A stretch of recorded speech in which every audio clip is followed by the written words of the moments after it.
Mhm. What's going on, everybody? Welcome to another edition, Thursday night special of the Aaron O Show. Uh, and I don't know why I'm streaming on Thursdays. I think one of my homies called me up and said we taking over Thursdays. I don't know why, but that's just what happened. So I'm semi-retired at this point. I'm like a football player that has been in the league too long. I got to go out at the top, win the Super Bowl. So we got to rely on the whole team to win the game. All right. So first things first, I must acknowledge the sponsor of the last show, Cree. Shout out to you for holding it down last show. I really enjoyed the last show. I don't know if you guys did. If you missed it, you might want to restream it, okay? Because I'm going to be periodically going through streams and deciding which streams are going to stay up and might come down. I don't know. I might change my mind, but right now, that's how I'm feeling right now. I'm thinking about structuring everything a little differently, and so some streams might not make it. I might archive them. So you better get them while they hot, okay? You better get them. Lauren, you missed the first half, okay? Well, better get it while it's hot, all right? So today, special edition Aaron O Show, I'm going to be joined by the guest host today, my brother Eda Man. He is going to be helping design this show. It comes from the mind of Eda Man. I'm an innocent man in this particular case, okay? I'm just supporting my brother in arms, all right? So I want to let you guys know that when I bring E up, he's going to set the foundation, the rules, expectations of what he believes is going to occur. It never goes that way. He's going to learn that today, but he's going to set the expectations and the foundations of that. So, of course, without further ado, let me bring my guest host up, E the Man Williams. What's going on, brother, man? Welcome to the show. Let me make sure that we welcome you properly and give you a round of applause. Oh, no, that's the wrong one.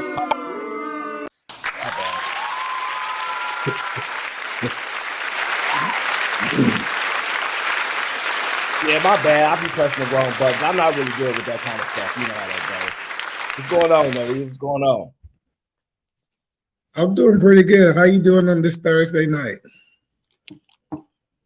Can you hear me? The ghost of P. Rain is back. So life is good. I don't make no complaints. I enjoy every second that I can because I've done enough complaining a majority of my life. So I'm in the spiritual time where complaints are pretty much gone with me. So I'm thankful. What's going on, dude? You good? It looked like you back home. Look like you got your Atlanta gear up. It looked like you excited. Yeah, man. I'm excited to be back here in the Seattle area. I had to do some last minute summer traveling for the business to stand some markets up. So that was fun. So now I get a chance to get ready for the winter. So I'm excited for Thursday nights so I can talk about some things that I feel is very interesting in my book. Yeah, we gonna make Thursdays be your night. I already got too many nights that the people want me to perform, and I can only survive so long. So you may address the audience in which any information that they need to know. Why Sherelle said I'm messy? Don't read. Stay out the chat. Stay out the chat. She over there just being she on her messy. So Rules, I liked it last week. Definitely Thursday night was a great night for us. A couple rules, man. We're gonna have 4 of us on here. Anybody want to kick any 4 of us off? It's gonna be $175. What we're gonna do is we're gonna set the pace. Can you hear me? Yeah, I can hear you, but your audio is fine, but your internet is a little laggy. All right, cool. Give me 1 second. Let me fix that. Yeah. Take your time. You take your time. I get the steering wheel rolling and going. I want to say shout out to everybody that's here. So let me see in the building.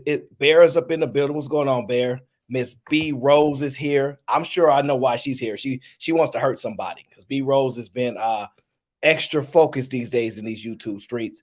Is that Happy Man? A shout out to the Happy Man. He in the building. Lauren is mad at me. I don't know why. I don't know what I did to upset her.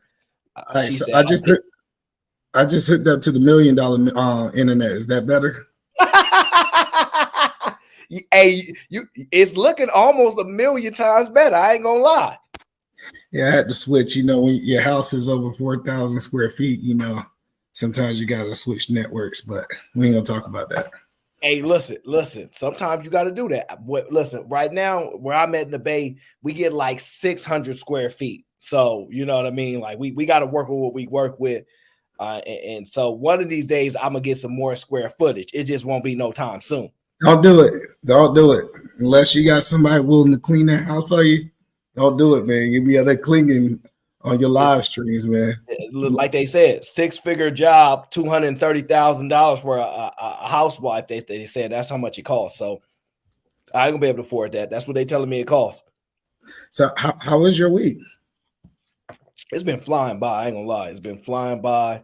I'm trying to be consistent with my streaming, but I'm not gonna lie. Some days I'm just beat down. But I find the best shows that I've been doing lately are extremely last minute, overly unprepared, and just dive in and just have a conversation and just organically watch it progress. So I can't complain. Streaming has been fun. Conversations have been going well.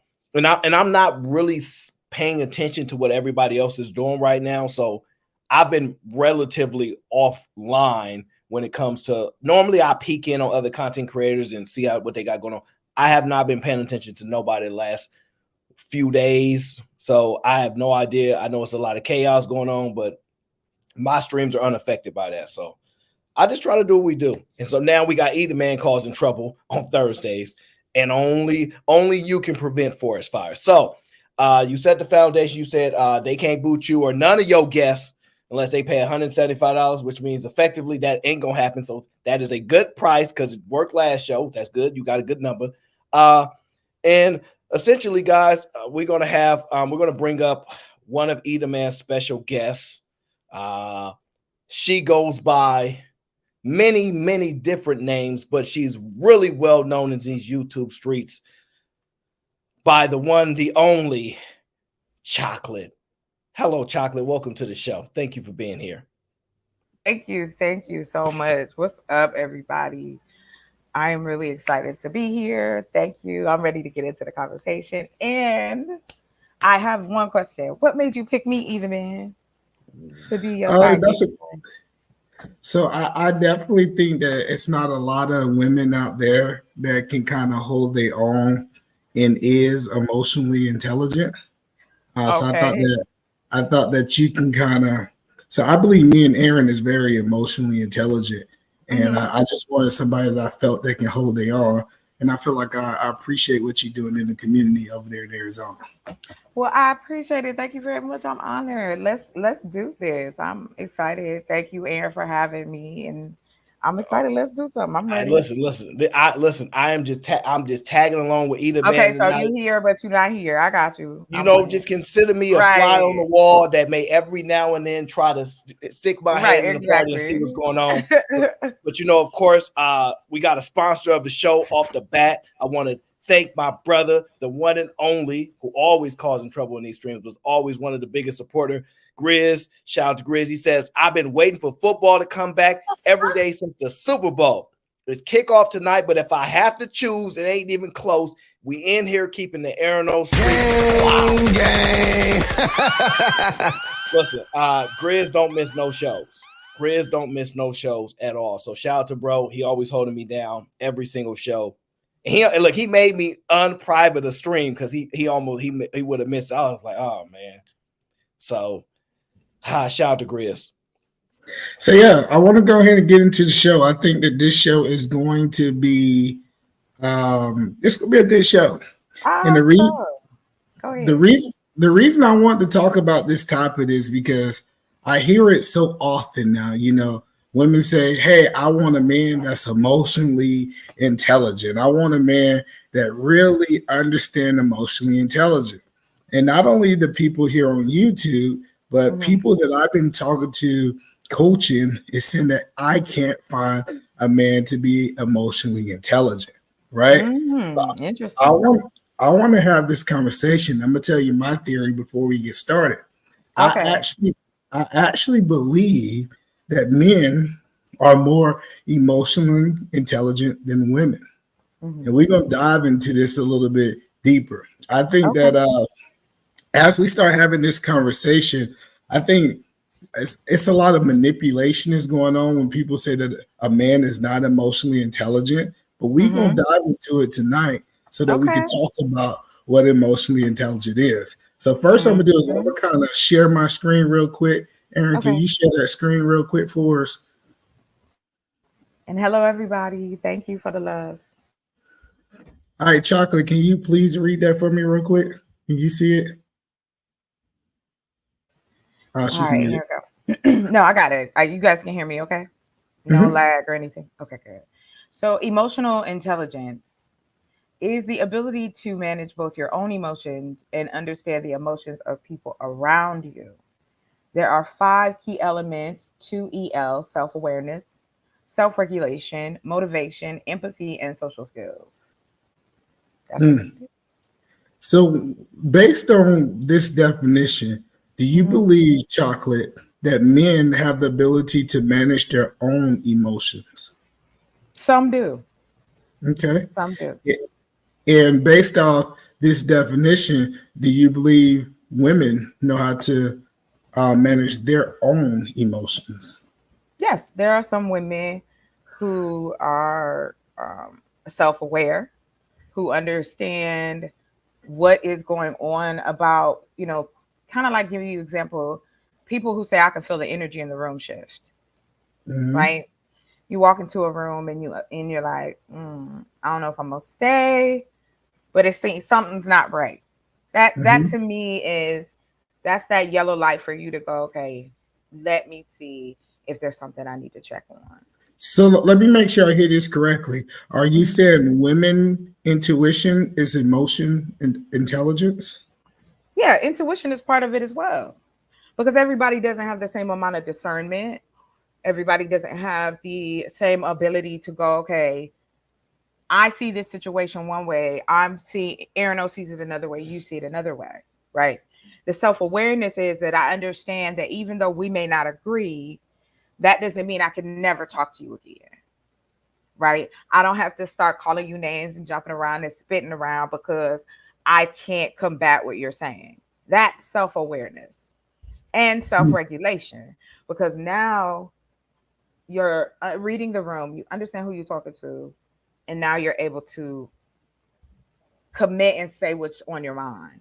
But we see a lot of this. We see a lack of emotional intelligence across the board in our society, in our virtual space. Of course, outside of that too. But speaking right now to the space, you have a lot of people who we know are not able to do that. All right. So to give you an example in the real world that you feel that a man would not be able to control himself or have emotion intelligence. Unfortunately, we hear a lot of when men and women break up, right? We hear Mm-hmm. about the crazy ex. A crazy ex can be whomever, right? So we're not going to, because again, I hope as we get into this that we understand that emotions are not gender specific, right?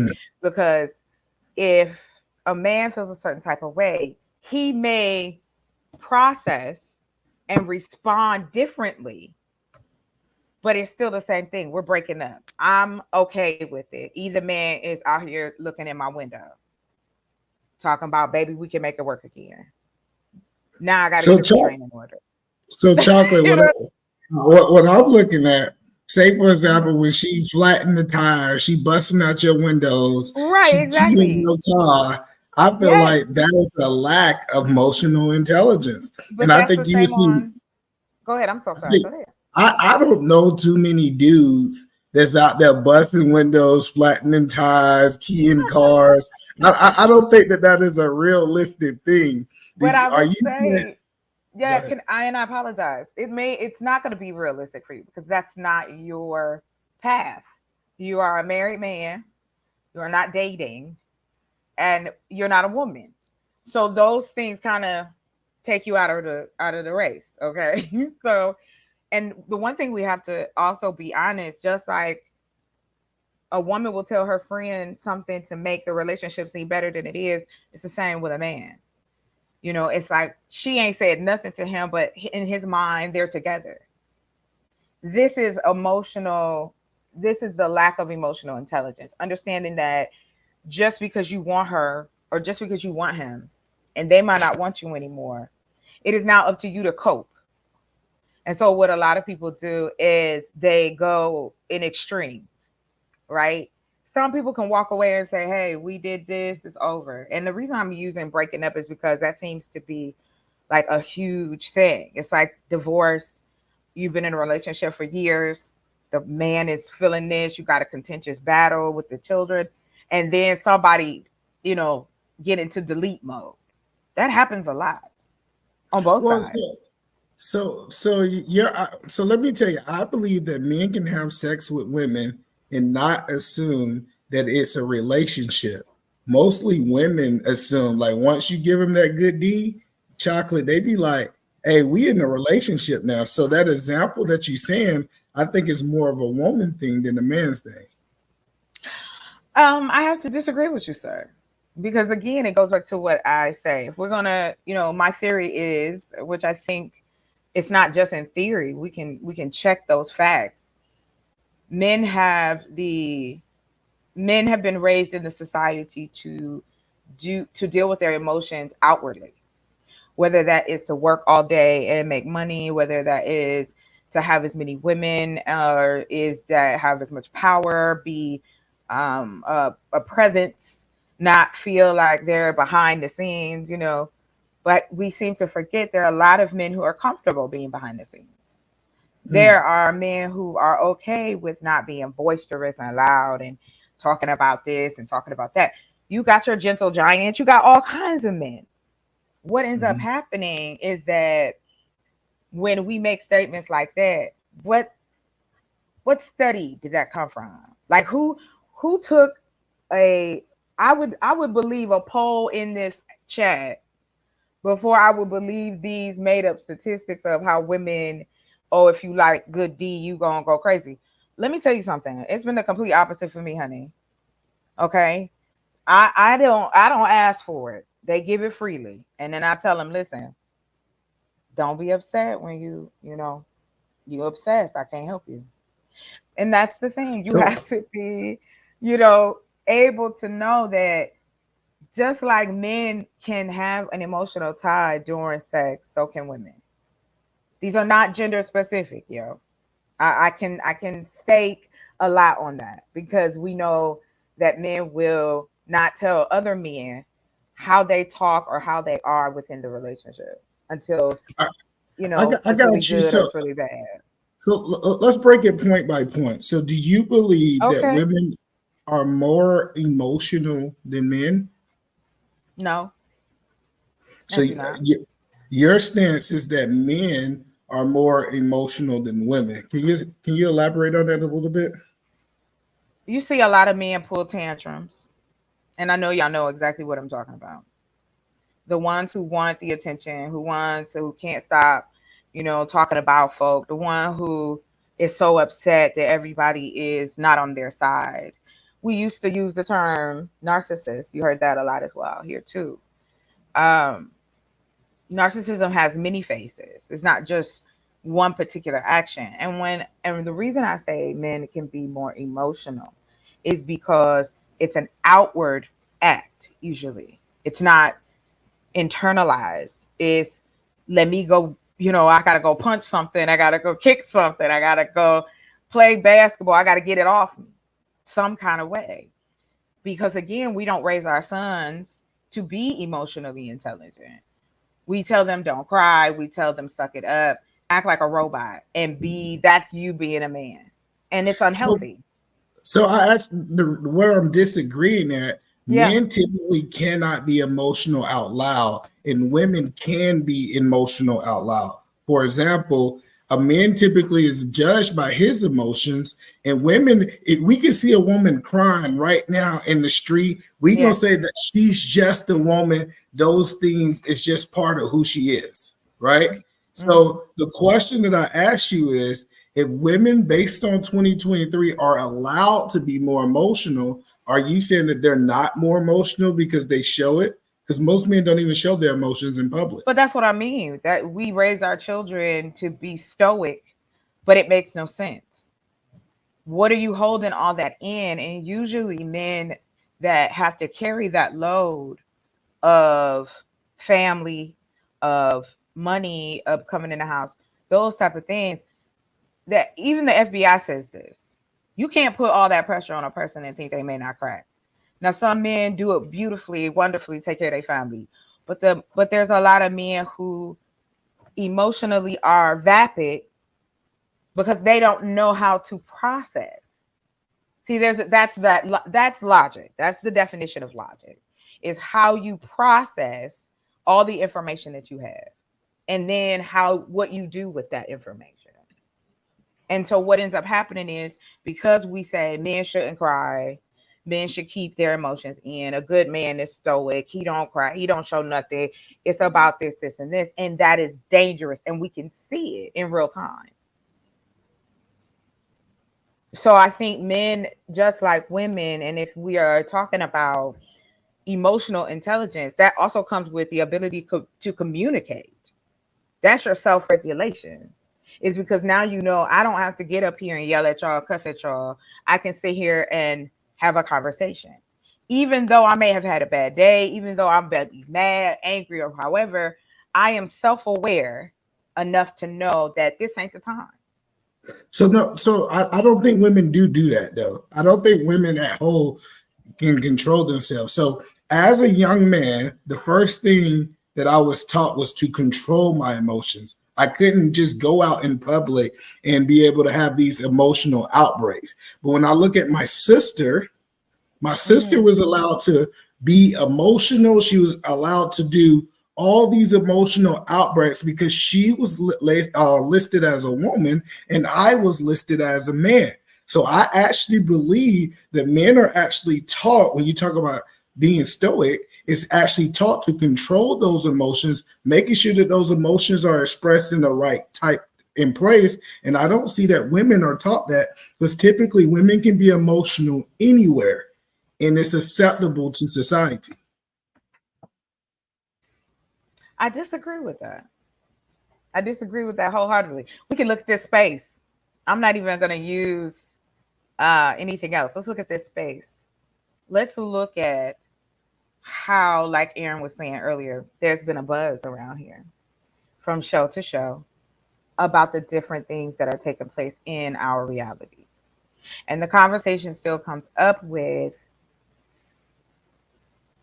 if you see someone crying, right, you have a choice. You don't have to go over there and say anything.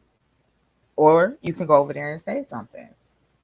Because it's based on who you are as a human being and what you're trying to accomplish, what's your intent. We don't know until people do something of their intent. So emotional intelligence is the ability to basically read and command a room, know who you can and cannot talk to, know when it's time to talk and when it's not, the ability to process criticism, the ability to process rejection.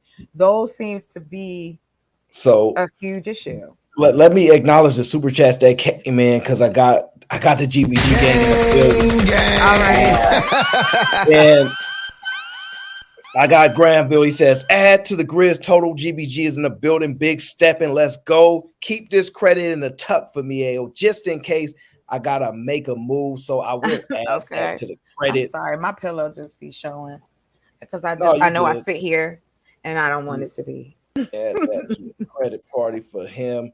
I'm gonna add that one to the credit party for Bear. Might as well, because I see Bear is in the building. He said, if the gang is here, then the whole gang is here. All right, what we doing? I'm down. Listen, the whole gang is here. I have to say this. I think Cell's up in here too. Shout out to Cell. So I've been listening and I've been waiting, because I'm not sure where he was going with this conversation. I like the way it's flowing, because nobody has raised their emotional voice yet. Mm-hmm. But I must listen to both sides, and I have to ask a question, because this is an important one. Yeah. Do you believe that you hear more of, believe one side requires more of than the other, in the sense of, when I hear the words, I need someone that can handle my emotions and deal with me. Do you hear that Right. as being predominantly one-sided or being on both sides? Because in my opinion, I rarely ever hear men say, look, I need to find a woman that can handle my emotions. You know what? That is a great question. But Edom, I'm gonna give it to you first. Go ahead, sir. You answer. All right, that was I like how you did that. So Yeah. the reason men do not need a woman to handle their emotion is because they know how to handle their own emotions. They don't need, I don't need her to handle my emotions, something I have under control. The reason women are saying that they're looking for a man that can't handle their emotions because they believe that they're incapable of handling their emotions themselves. So what that shows you is one group have control of their emotions and the other group do not have control of their Right. emotions. You never, I got you, Chocolate. Give me a second. You No, no, no. never, I was saying excuse me because I had to shift the camera. Go ahead. I got you. You never actually need someone to handle something you already have handled. For example, if I got my finances under handle, I'm not going to ask somebody to come in to handle my finances because they already handle. So that proves that women do not have control of their emotions and men do have control of their emotions.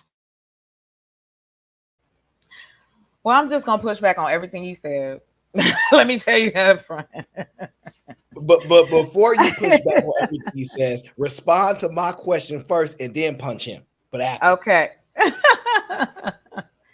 So let's stop pretending as though there is some kind of evidence that shows that men are more emotional intelligent than women.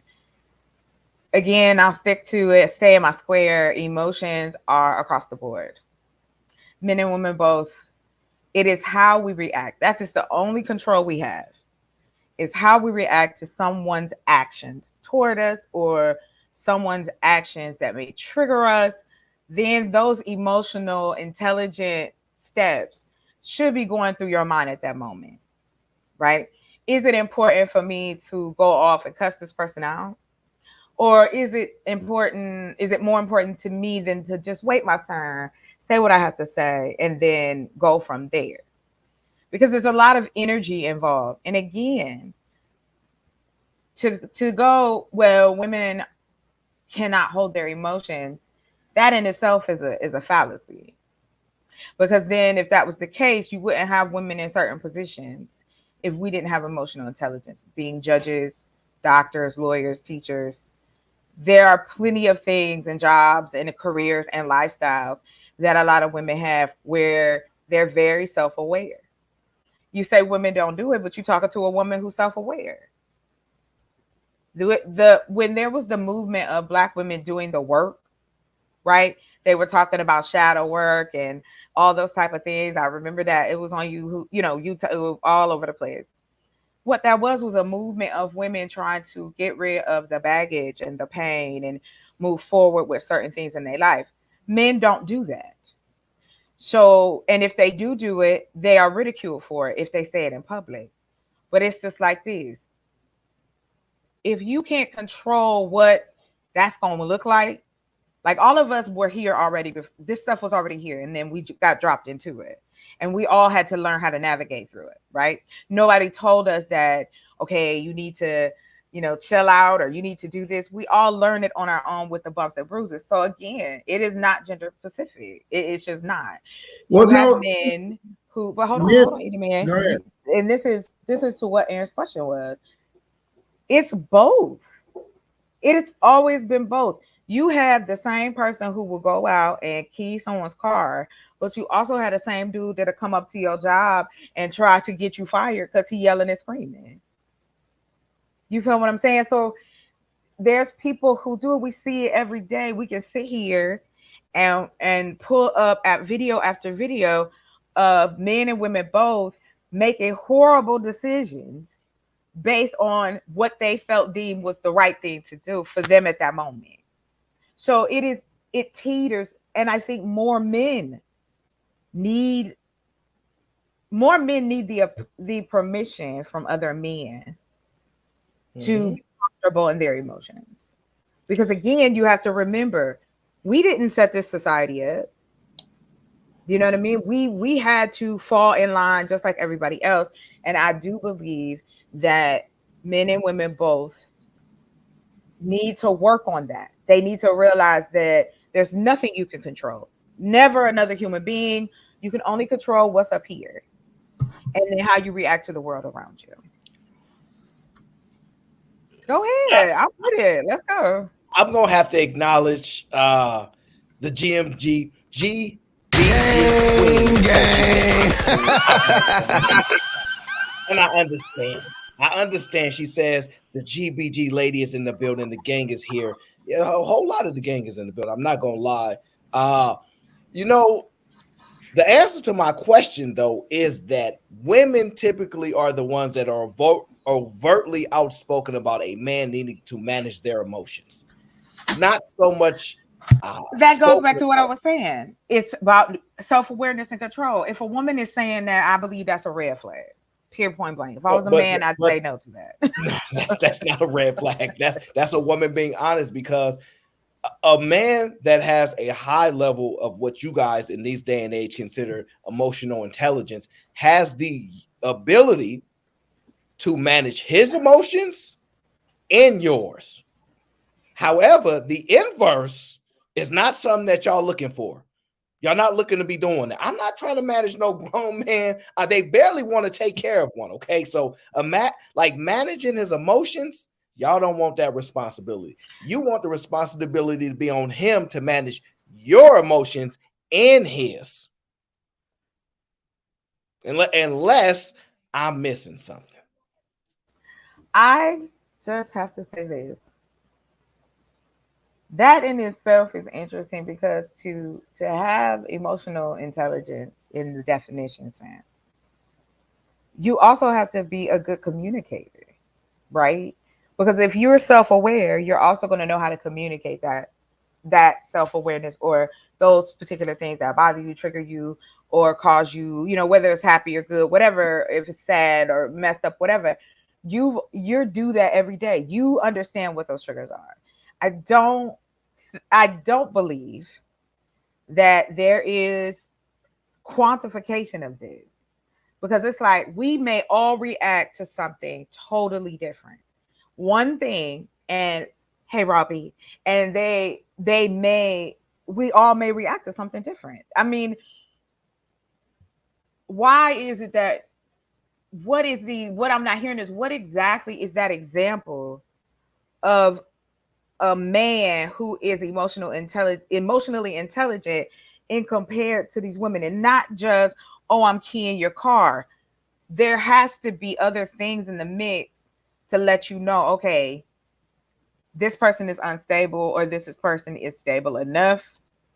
So, we do deal with each other's emotions. Like that's not so chocolate. You know what I mean? Yeah. So chocolate, to respond to that, and I'm gonna pass it to Rob B. Yeah. As a husband, I have to be able to manage my emotions, my wife emotions, and all of our kids' emotions too. That's what I mean. Let me land. I got you. The Go thing ahead. No, is, you're good. That burden is never typically put on a woman to manage her husband's emotions. What we're saying is men have a larger capacity to manage more, because not only do he must contain his own emotions, he also has to make room to manage her emotions and the emotions that she is. So what do you think about Robbie is busy right now? So what do you think about that, Chocolate? I think that's I wasn't busy, but go ahead. Oh, go ahead, babe. No, you got it, sis. I think he saw you on the phone and thought you was busy, but hey, Rob, you got an echo, I think. Do I have an echo? That's because the games is too high. That's because y'all wanted me to turn up my mic the other day. I have my mic down on nice and low. I'm trying to rest in my femininity and my pretty. Y'all don't want to let me be great, but real quick, Robbie, before you go, Eda, man, if there's anybody in the chat that you want to allow to come up, let me know. I'll send them the link. B Rose has been talking smack all night. She said she might want to smoke with you. I don't know I'm just acknowledging that. I definitely have to acknowledge the super chat from the sophisticated jerk. Now, I can't read what it says because it's blocking the screen. Robbie, can you read that for me? The sophisticated jerk with the $60 holla says, FGBG, manic sophistication in the building. Just joking. We don't want any smoke. Cold as hell. GBG effect. Shout out to them GBG boys. Big Bad Bull, GBG with the $20 holla. GBG right for life, MFers. I love it. Okay. Shout out to Big Bad Boy. He is the biggest supporter of the Aaron O Show. Then there is none closer, because if it wasn't for him, I wouldn't even have a show. So shout out to Big Bad Bull. Right on. He is the reason why I am even on this channel right now. So we appreciate you, brother. I thank you for your just undescribable amount of support you're giving. We really do appreciate you, especially everybody in these YouTube streets on our side of the market. I can honestly say you are the man around here. So shout out to Big Bad Bull. Go ahead, Robbie. I'm sorry to interject. I want to give you a little time to think, because either man he's trying to sneak you. You know what I mean? And I can't let him do my peoples like that, because he tried to throw you under the fire, and I don't let nobody do that to my people. I appreciate you, but either man knows better, because last night we were on Angela Knight's show, and I kind of hurt somebody's feelings. They were like, "No, why you're funded?" And it wasn't a man this time, ladies and gentlemen. I was just like, "Oh, wow." Emotional damage. No, I'm just playing. She was emotional damage. Yes, I got you. But Emmanuel, you are speaking in error, sir. Women are the most emotionally intelligent in the family. You're not about to call his government out like that. His name is right. Call his name like it say right above you. You know what? But that's what he has when he comes to my channel. So when he comes to my channel. All right, eat a man, you wrong. Let me tell you why you're wrong. Oh shoot. Now, this is not all women. I will concede that up front. But good women that are wives have to be emotionally strong enough to handle their emotion, their husband's emotions, and their children's emotions. Good husbands aren't even ever home for real, because they're out and they're working. So they think that they're managing everything because they're outside of the house, but the wife is usually in the house. And even if she's working, she's going to the school, she's dealing with the children at school. She's the one that deals with the meltdown. Oh my God, they didn't like me today, Mom. And they. So now she got to make them feel better, reinforce their self-esteem, make them feel like whole people. Baby come home, he pissed off at work. You know what they done to me at work today? This is some bullshit. He ain't even mad at her. But now she got to have a whole headache, because she got to listen to the whole diatribe of what happened down to the job. Whatever she had going on at work, while she trying to get it out, she knows she got 1 minute, 30 seconds. Condense it, get the message there. Because anything after that, he done tuned off, because he in the TV. Then, or he on somebody Xbox, PlayStation, doing whatever it is the hell that he do. She got to cook the food, clean the house, keep everything together. And even when she wants to absolutely bust, like, oh my God, I hate y'all, she can't even do that, because she got to still make sure everything runs smoothly. The woman in the marriage doesn't even get to go to the bathroom by herself. Men don't understand how annoying this is, because they always get to go to the bathroom alone, because nobody wants to be in there when they're blowing the whole house up. Women, it doesn't matter. We could be handling whatever type of business. The kids gonna come in, the husband gonna come in, he brushes his teeth. You sitting there trying to handle what you got to handle. You looking at everybody like, I know the door is closed, Jesus. I know I'm in here by myself. Why can I not get 5 minutes to myself, even in the shower? There is no peace, no justice, no peace. Free to women. All right, so let me ask you a question, because with that rant, that tells me that you might have missed Aaron's question, right? So I got you. I got you. So women typically says that they want a man that can handle their emotions, right? Men typically do not require that. If women can control their own emotions, why are they requesting a man to handle them? Women don't request for men to handle their emotion. What they need is a man with a sensitivity, which is apparently not a man like you. Ooh, what they need is a man that's going to be quiet and listen. Be quiet. Shh. STFU. Just listen. Don't fake listen like y'all do for that minute 30. actually be in the moment, be mindful and aware. That's it. That's all. Don't Hold on, spend. hold on. I get it. No, hold on. So hold on. I want to make sure I get it for the record. You're saying that women do not want a man to be able to handle and manage their emotions. No, That's they not a don't request. request for a man to handle anything. We need for y'all to be mindful and to listen. We need active, open communication. Wow. We need active Wow. listeners. Yeah, Wow. yeah. See, Rob, truthfully and honestly, is being disingenuous, right? Because she not. Let me tell you why she's being so disingenuous.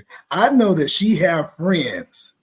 I know she have friends that is looking for men to be able to come in and handle them at their worst. When they are the most emotional, believe it or not, the art of being a man is for you to be able to stay calm while she's going on an emotional rampage. When she's going completely off and doing all of these things, it's your responsibility to keep your cool. Society actually have designed a world that women can have these emotional outbreaks. Women are typically one that's going to be more emotional abused, and the man is the one who's supposed to react to that to be able to still be calm in those moments because he's stronger, he's powerful, he's actually supposed to be designed to take those things. So for Rob B to come on here tonight, if at 46 minutes and 32 seconds and tell us that women do not want men to be able to manage their emotions, to be able to deal with them at their worst, is disingenuous. And I want to call her out in front of the whole GBG gang. Please tell her that she's wrong. But because if the women in the chat would be honest, they'll tell you, Robbie, yes, I do want a man that can be able to handle me when I am emotional. So now let's call out the disingenuousness of either man's statements. As always, either man speaks to y'all from a deluded perspective. The reality is that men have a tendency to lose their entire stuff. They lose it in a thousand different ways. You know, when they go to mow the lawn, and that one time at band camp, the lawnmower didn't immediately start up because they weren't, energized enough to go get a can of gas. Now they cussing and fussing, they grumbling under their breath. They're not cussing at you per se, but they still going off. See, they think we don't see that, ladies. They think that that doesn't count as emotions. When they're sitting there and they're doing 50 million things, or whatever's going on, and they're grousing and they're grumbling through, they think that that's not us handling their emotions. But when we bring them a sandwich, or kiss them on the cheek, or rub them on their back, or take them into a quiet place and make them smile, that is handling their emotional disruptions. Now, when women say they want a man to handle them, they actually mean in the bedroom. Handle it in the bedroom. If you are handling your business in the bedroom, there's not really much more that women require from you, because women are already knowing that there's not much more that you can give outside of the bedroom and finances. And we appreciate that greatly,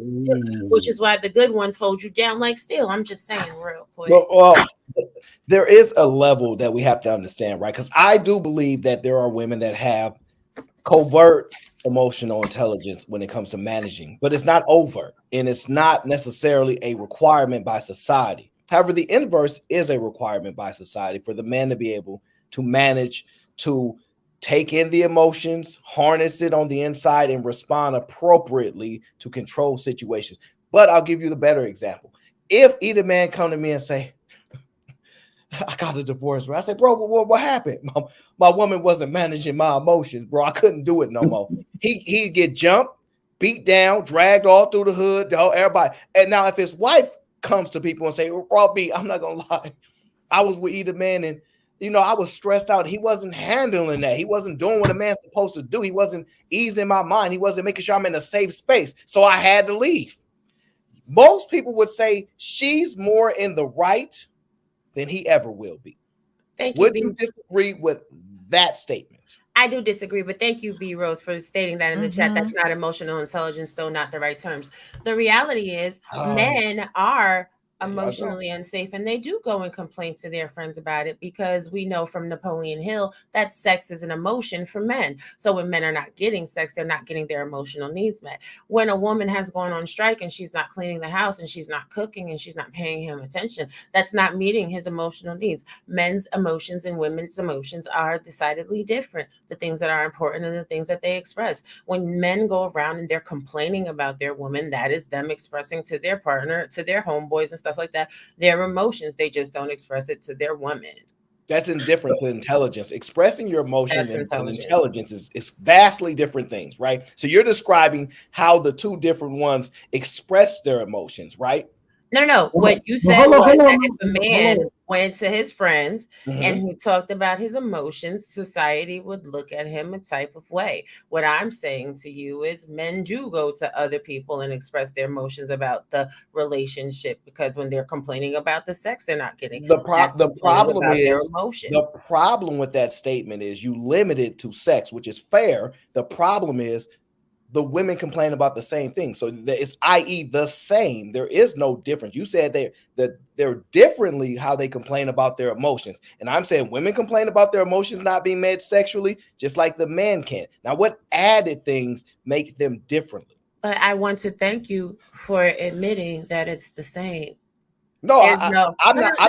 That's not my dispute. That's not my statement. I don't care if it's the same or different. That's either one of them means nothing. What I'm saying is, if it's the same, then no one has more emotional intelligence than the other. No, if it's the same, you're talking about expressing emotions, not about the intelligence factor of how you deal with the emotion. Because you're saying how you express your emotions is also emotional intelligence. Because you can express dissatisfaction without having a nuclear meltdown. People that have emotional intelligence know how to do that. You can express satisfaction. But neither statement spoke to those things occurring. I'm not disagreeing with you, because that is true, but neither statement was a guy had a meltdown.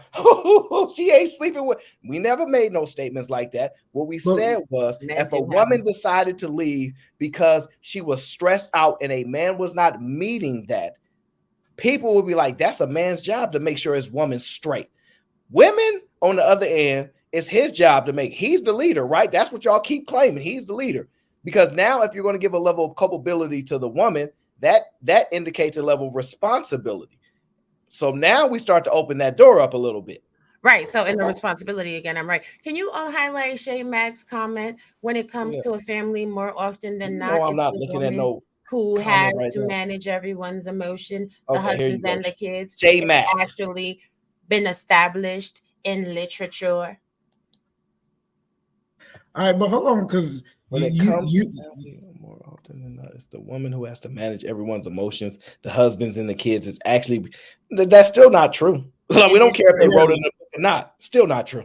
Hold on, how? No, but Robbie, I don't want to move past this. Hold on. I don't want to move past this because you made a counterpoint to what Chocolate was saying earlier, right? See, you said that men releases their emotions through sex. That's how they get their emotions fulfilled, right? That's what I said. I said that sex is an emotion according to Napoleon Hill. So no, if a man has sex, do you feel like his emotional tank is being full? Robbie? Yes or no? Yes. Okay. All right. So the difference between what Chocolate was saying earlier, if a man is having sex and he is fulfilling his emotions, typically a man can be angry. A woman start getting naked and y'all have sex. What he was angry about is gone after the sex. He's not going back to an argument that y'all was having before sex and say, hey, let's talk about what we was talking about before I bust a nut. No, he's going to sleep, right? So that's disingenuous. That's disingenuous. He may go to sleep right after he busts that nut, but as soon as he in the morning, and another thing, you thought let me finish, that booty in a circle. Let me finish what I'm saying. So what Chocolate was saying earlier is Chocolate was saying that a man typically don't have an outlet for his emotions, and I believe most men, this is called, when you call that bedroom bully. Wait, hold on. I'm sorry. We didn't talk about that. I didn't say that earlier. Just I got you. I'm passing the Okay, rock I to just you. I I promise you. got no. That's not it. I'm just saying that's not. I didn't. You didn't ask me that about. No, chocolate. What I asked you earlier, you said Mhm. what you said earlier was that men do not have a way to express their murders. That's why we see what's happening in society. Did you say I that said earlier? some. Yes, some Yes. men. So okay, I always say that. that is what I'm responding to. So Okay. All right. Just what making I'm sure. responding to is typically you never see some man doing the crazy thing who's getting sex on a normal basis because he's getting that emotion out. That's typically what we see. It's usually the people that are not sexually active that's doing those crazy things. So my question to you is, I believe that a man can have sex and the problem can go away, but women cannot have sex. Women can have sex and the problem is still there. So my question to you, Chocolate, is this right here. And men have the ability to control and dismiss their emotions, and women typically can't let it go after sex. Do that prove that men are more emotionally intelligent than women? No. What you said is a no to all of that. Like you can ball it up and throw it away, and you would get an F on that paper. I'm just saying. The reason I say that is this: to say that men or a woman is more, emotionally intelligent than the other. Again, you're trying to quantify something that is based on human factor, what's going on at the time. Why is it always the extreme where she got to be crying in the street? It is just about you and I having a conversation. If I come home, let's say Aaron and I are married, right? And I come home, I cook, I do whatever. Because he ain't there yet. I done had a shitty day, right? He comes in, he's had a shitty day, right? So at that point, I know I want my space. The emotional intelligence that kicks in and says, hey, I'm feeling that you feeling the way I am. Let's give each other a moment. It's not that we don't love each other. And then we talk about it later. Go do what you got to do. I go do what I got to do. And then we'll come back at it. That is emotional intelligence because you're able to communicate the self-awareness. You're able to regulate it and not be selfish in the sense of, oh, I want your time. I don't care because you had a bad day. And that is not gender specific. There is no proof to this that our emotions is gender specific because again, sex is a common denominator only if that is the missing piece. But emotional intelligence has nothing to do with having sex. It No, has to so do. But hold so on. you saying Rob is wrong? No, I'm not saying that. I'm saying that there is another side to that. She doesn't. It's not about being right or wrong. There's different sets to this pie. Like we can't keep trying to cut it up and go, okay, because I say this, then she has to be wrong. No, she's right as well. Because we have all of these different caveats. And that is why when you talk about people having emotional intelligence, you have to break that scenario down because listen to the compound, it's a compound word, right? Emotional intelligence. All that means is that you understand that what's going on inside of you, there are certain times you can deal with it and certain times that you can't. And it doesn't mean you bust out crying. It could be just you walk away or you be like, let me go take a walk or let me go do something. I need a moment to get my hair right. Men See, sit in the car before but they come in and go to work. Like, why are I, we I trying to get make it gender specific? no, no. Listen, the reason I'm doing it is because I can't afford to be, not to be emotional intelligent. My business causes. See, this crazy thing is we can manage emotions in the business place, and then the crazy part about it is y'all. Women think that when we come home, we lose the ability to manage emotions. Typically, men Some are do. no. You're Listen, home, you're at I'm work not all saying day. some don't. I'm sorry, Eve, but I have to say this. Your questions are disingenuous. Okay. That's the word of the day, everybody. So it's like this. If you cannot sit here and say that definitively women and men's emotional awareness is better or worse on either side. Because again, it's not just about coming home. It's not just about sex. All of these things are on the coin. It could be that I'm going through something. Let's say I'm sick. Either man, me, you and I are married, and I'm sick. The emotional intelligence is that you're not going to make me feel bad about it. You are going to come to me and try to comfort me. You're going to try to find out what you can do to assist me in that time. If I come home and say, baby, I got a promotion and we about to do you want to do da, we may have to move, but it's big money for us. That's emotional. At those emotional intelligence steps kick in, because even if you may not agree per se or be, like this, you're still going to be supportive, but you're going to ask your questions. Is this something you want to do? What Why I'm are saying you? That is not. Well, the reason I disagree with you. So, say for example, if I was talking to you and I was talking to Aaron, I would actually make it a standard that Aaron is emotionally intelligent. Like the idea of him being able to lose his emotions and not control it. Men can't do that in the real world. But men do it all the time. Let me finish. But what it really comes down to is when we see people or women being emotional, crying out, society actually made a way that y'all can lose y'all emotions, and it's someone else's responsibility to contain your emotion or come to your rescue. Nobody Who wrote this book? Who said that we have to?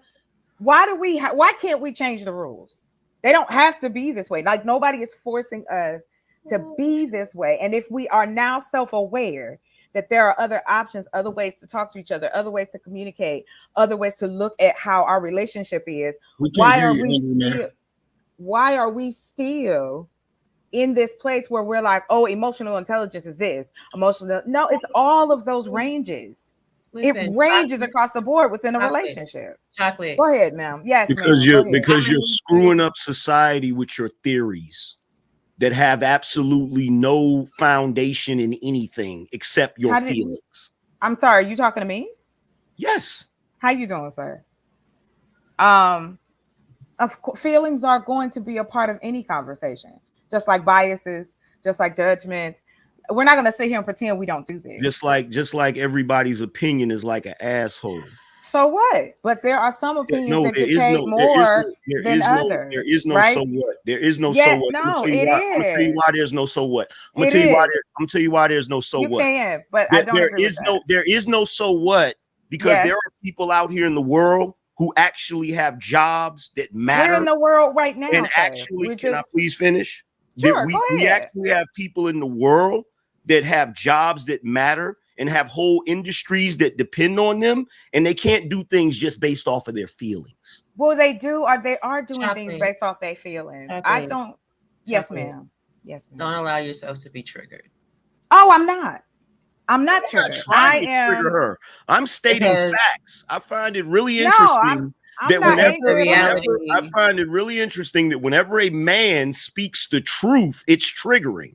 How is it true? I didn't say I was triggered. So yes, ma'am. Yes, Miss Raw. The reality is that emotional intelligence is the ability to manage both your own emotions and understand. That's empathize. Yeah. Agree. Understand the emotions of people around you. That requires self-awareness, self-regulation, motivation, empathy, and social skills. Could y'all define emotional intelligence? And we're talking to people that don't know how to regulate themselves. See, and this is what's funny about this. What's funny about this? Is these are the people talking about emotional intelligence, and they don't even want to have a conversation with somebody that gives them pushback. How can you have a conversation when you're over talking people while they're speaking? I asked you a question while they're speaking. I was literally giving you the definition of emotional intelligence. Here comes the shaming. Too busy. Here comes the shaming. To listen. Here comes the shaming tactics. To listen. It's not shaming anything. I literally just said the definition of emotional intelligence, and you're too busy talking. I was trying to ask you a question. I was trying to ask you a question about emotional intelligence. I know you can't self-regulate. Go ahead, love. I'll regulate. I was trying to ask you a question about emotional intelligence. I know y'all think that y'all are supposed to run every fucking thing, but you don't. You just came up here interrupting a conversation. I was trying to ask you a question. Yeah, I'm sorry I disrupted. I'm sorry I disrupted the delusion. My bad. It's your emotions. I understand. My bad. I'm sorry I disrupted your delusion. Okay. We'll wait for that emotion. Okay. First of all, what either man was saying was 100% true. Okay. Cool. Number one, men in this world do have emotional intelligence. And the reason why is because when men are emotional, there are consequences. When y'all are emotional, there are no consequences. You're allowed to be as emotional as you want to be. You're allowed to be out of control emotionally, which is why you have so much of a problem with me, because I can match that energy. Whenever y'all get emotional, I can match that energy. Y'all don't like that. Who said we don't like it? Who is this? Like, hold on, guys. Hold on. 1 second. Listen. Look, 1 second, guys. I think we're still talking because I muted the site because I wasn't listening to you. Hold on 1 second, guys. So the first thing is this right here. So I believe that men are really good at managing their own emotion, and men understand women emotions. They just don't react to women emotions. I know when my woman's happy. I know when she's sad. I know when she's upset. I know those things. And most women are actually looking for a reaction. They're not looking for an understanding. What do you guys say to that? I say that men actually have no idea how to deal with women's emotions and are extremely reactive. Extremely reactive. It's very funny because we actually sit back and watch out on these panels every day. Be reactive, be angry, be sad, be disappointed without a destination or a plan to get there. You don't understand men's emotions. You don't have a clue of emotional intelligence. You don't have a clue about men's emotions. Men has in particular lack social skills. Stop it. You don't have a single clue about men's emotions. This man wants you to don't have a single which is clue another about telltale men's sign emotions. Of a lack of emotional You don't have intelligence. A clue about men's emotions. The leaders. Emotional intelligence is another don't even know emotional intelligence. And again, I have the site muted. Emotional intelligence is another new bullshit subjective concept that you women have come up with in order to try to prop yourselves up. That's all I have to regulate the emotions for you. That's all it is. That's okay. Go ahead, baby. Get it out. Like I literally have the site on mute. Stop it. But I'm gonna let you get it out. Stop it out. No, you're not letting me get it out. Put you on your shoulder. Talking you want to put you on my shoulder and you're talking you? too. You want me to burp you? You want me to change you? Do you you're need me to go get the baby wipes? You're talking wipe your hiney for you. Oh, the shaming tactics. The emasculating shaming tactics from the person who's an expert on emotional intelligence. Like, I love this. You're really talking. That is like awesome. You're really talking right now. That is like you're really talking right now. You're the most emotionally intelligent person up here. It's the funniest shit ever. It's funny because y'all come up with bullshit concepts that you don't. Let me unmute this site so I can hear you for 2 seconds. You don't even live up to it. I don't. You don't even live up to it. How do you know this? And now is this? You come up with. Now here's my question. You come up with. Can I ask you a question, sir? Hold on. You come up with concepts. I didn't come up with this concept. You come up with concepts, and don't get it twisted. I know why y'all don't want me to talk. You can talk, sir. I know why I don't want nobody to hear what I'm saying. That's not true. Because I'm one of the few men up here that's going to tell you you're full of shit. Okay, you're then if full of shit. What does that do for emotional intelligence? The concept of emotional intelligence is yet another bullshit subjective thing that you cannot quantify, that you use for the purposes of shaming men about their behavior. That's all it is. And the funniest thing about it is you are a group of people who can never regulate your emotions, but you're talking about emotional intelligence? Excuse me. I want to ask everybody that was here with me, did I not just say you cannot quantify this? No, what you said was no, please. What you said was I'm talking to the audience. I'm talking to the panel. What you said I did say that. I'm on the panel. I said that. I'm on the panel. I agree. Hold on, check this out for a second. Hold on, check this out for a second. Check this out for a second. What is it, sir? I came up here to have the conversation too. Okay, let's go. Now, if you guys don't want me to give pushback to what you're saying, just say, angry man, we don't want to hear what you have to say, and I'll get off the panel and go back to doing something else. That's not the case. Because what it seems like to me is you women love to join panels where you feel like everybody's going to agree with you. Can I please finish what I'm saying? But you're assuming a lot. I mean, last time I checked, before I even came up here, y'all were talking and saying a lot. Can I get 5 seconds? I'm not stopping you. I just was saying that I was invited. Can I get 5 seconds? Don't say anything, Chocolate. Can I get 5 seconds? You're a black bitch. You should shut the fuck up. Wow, things went in a different direction. I didn't know that. But can I get 5 seconds? Mm-hmm. All right, so finish. Let Angry Man finish, and then I want to go to another topic. Go ahead. Before we go to that other topic, after Angry Man finishes, I'm going to address what he's been saying, though. I got you. Yeah, that's if I could. Well, before y'all get all crazy, we gonna read the super chat. I don't know if I ever gonna get. Kissimmee with the $4.99 says men aren't more emotionally intelligent because we talk more than women. It's because we're more considerate of your emotion than women are of men's. Oh, okay. All right, hold on, but stop there. See, this is the problem, that dudes are just speaking out the side of their mouth. It is proven that women speak more than men. This idea that men just all of a sudden start talking more than women is a bad argument. Zoe have no idea what he's talking about. And Zoe's my boy, but he have no idea what he's talking about, trying to say that men speak more than women. Well, let Robbie run through the super chats before all fail have no furry. Marcellus Davis with the $20 says GBG, Granville, GBG.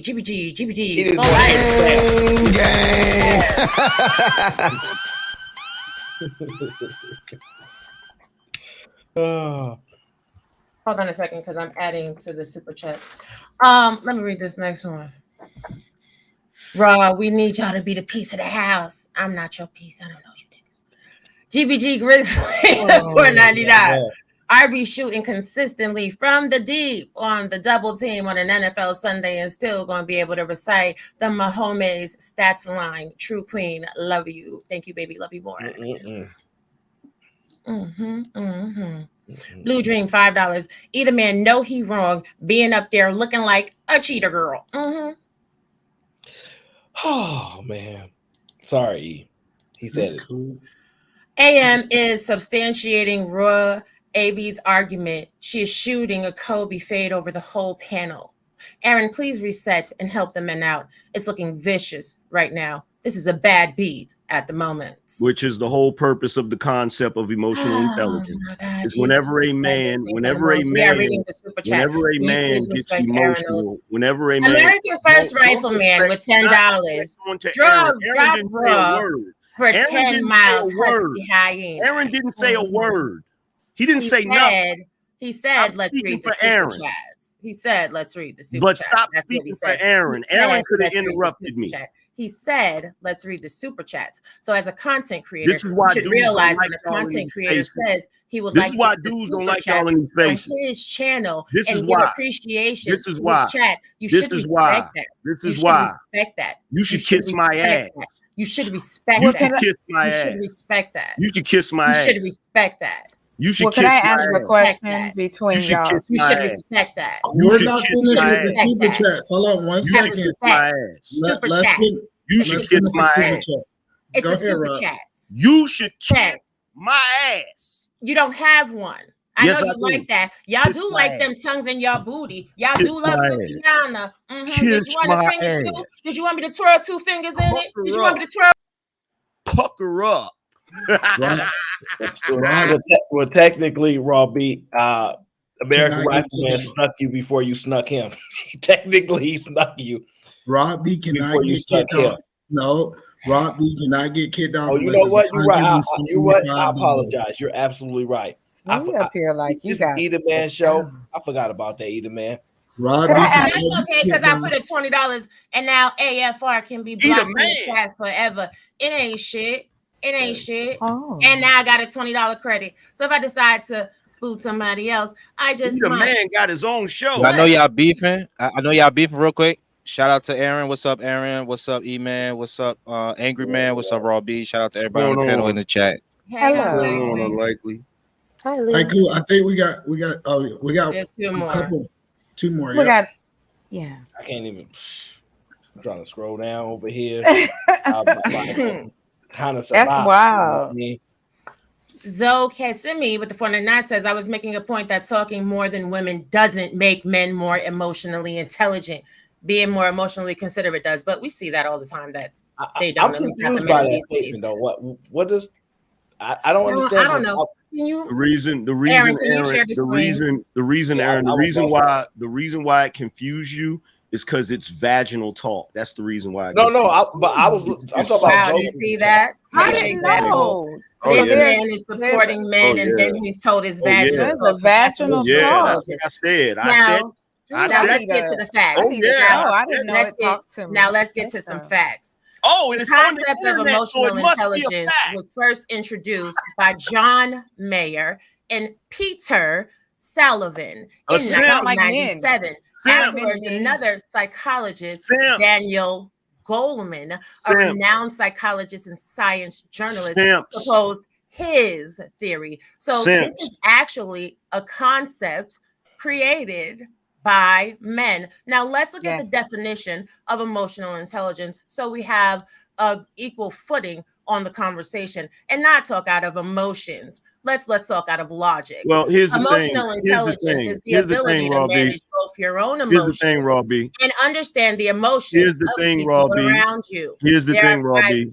Elements to emotional intelligence. Here's the thing. Self-awareness. Robbie. Self-regulation. Robbie. Motivation. Robbie. Empathy.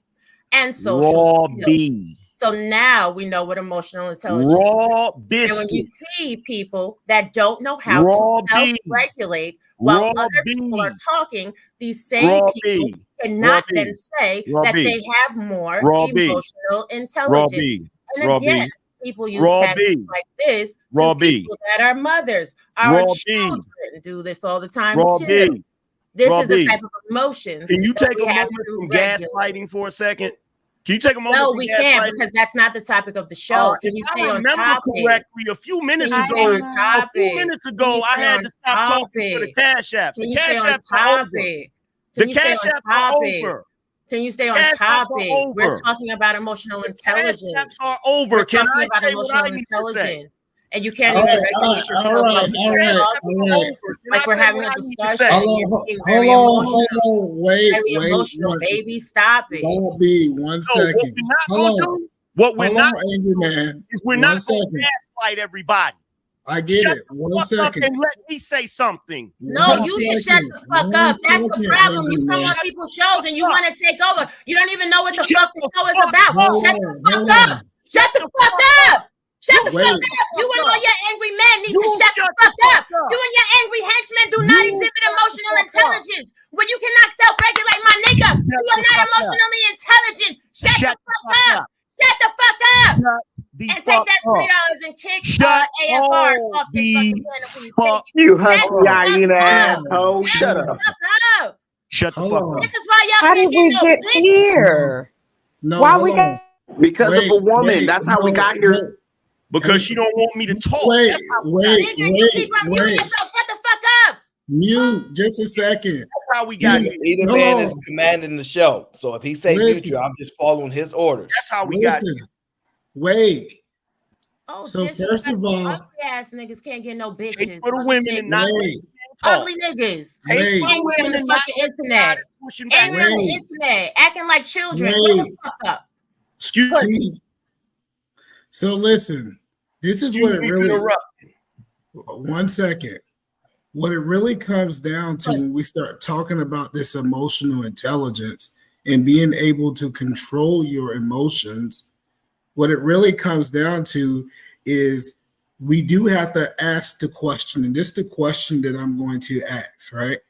So the question that I want to ask you guys, and I'm actually going to go to B Rose first because we haven't heard from B Rose yet. So B Rose, we haven't heard from Angry Man yet. They've been talking over me the whole time.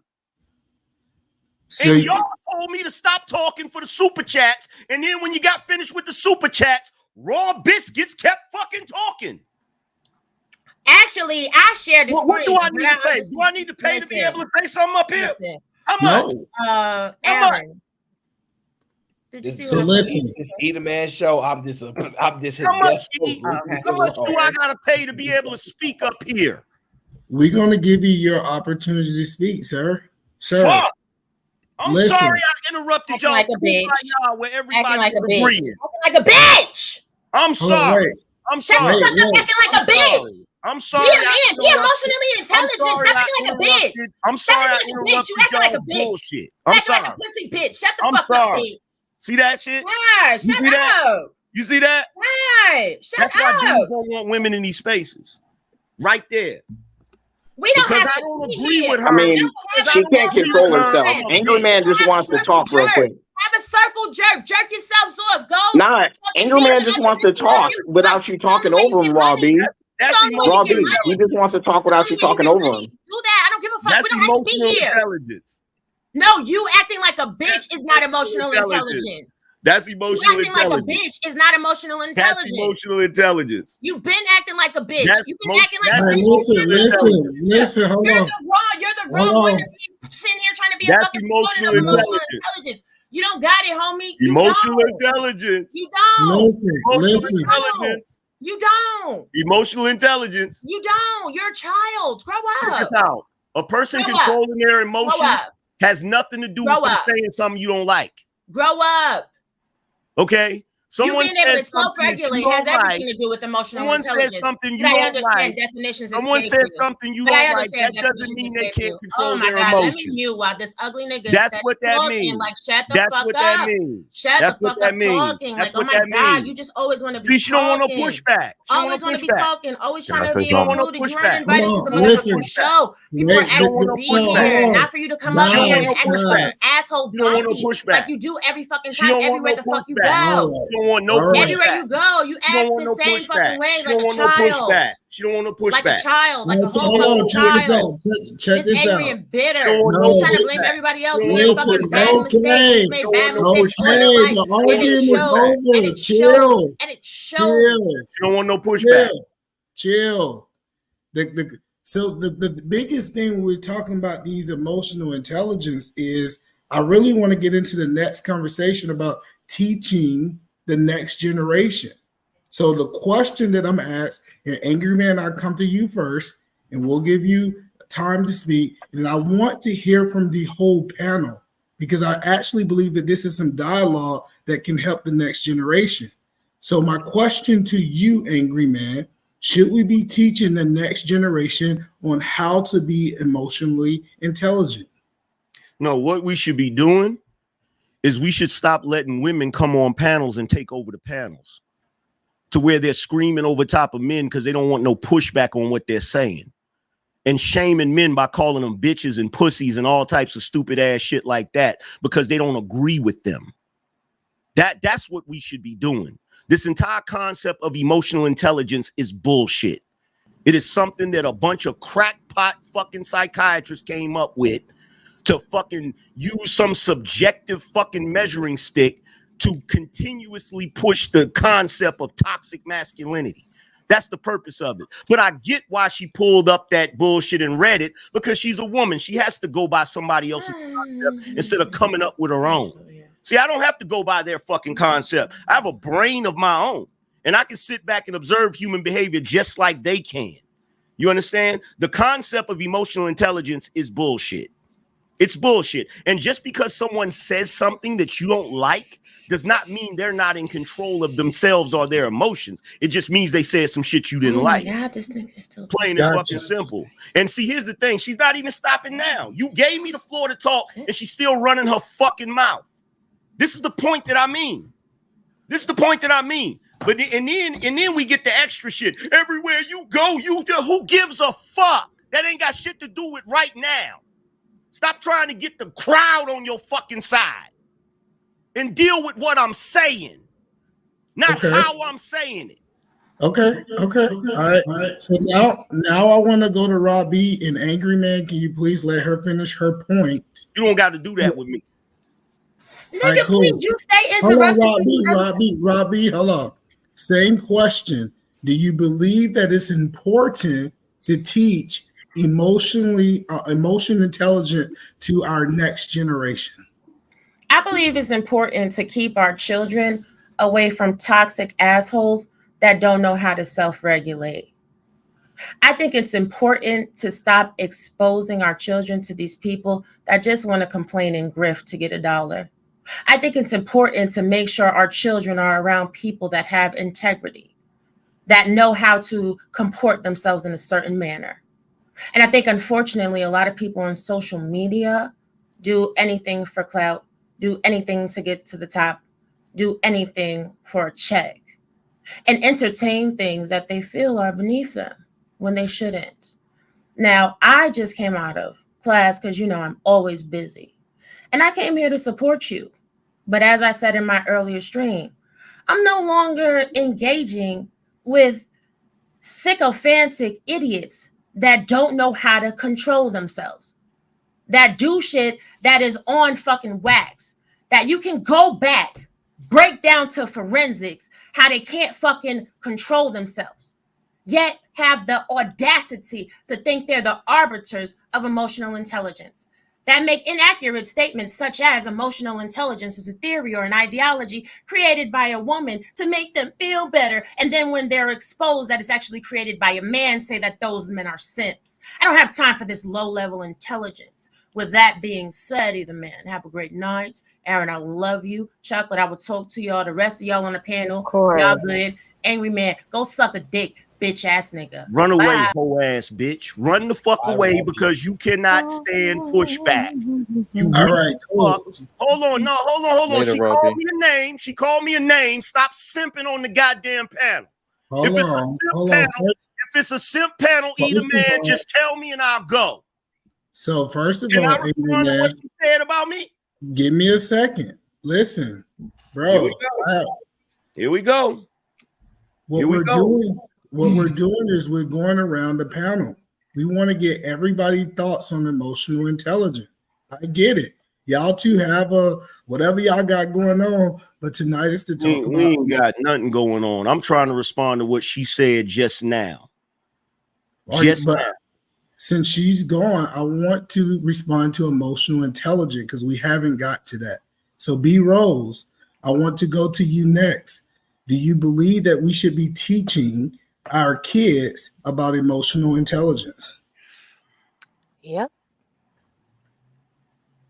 Straight to the point. Why do you think it's important, B Rose?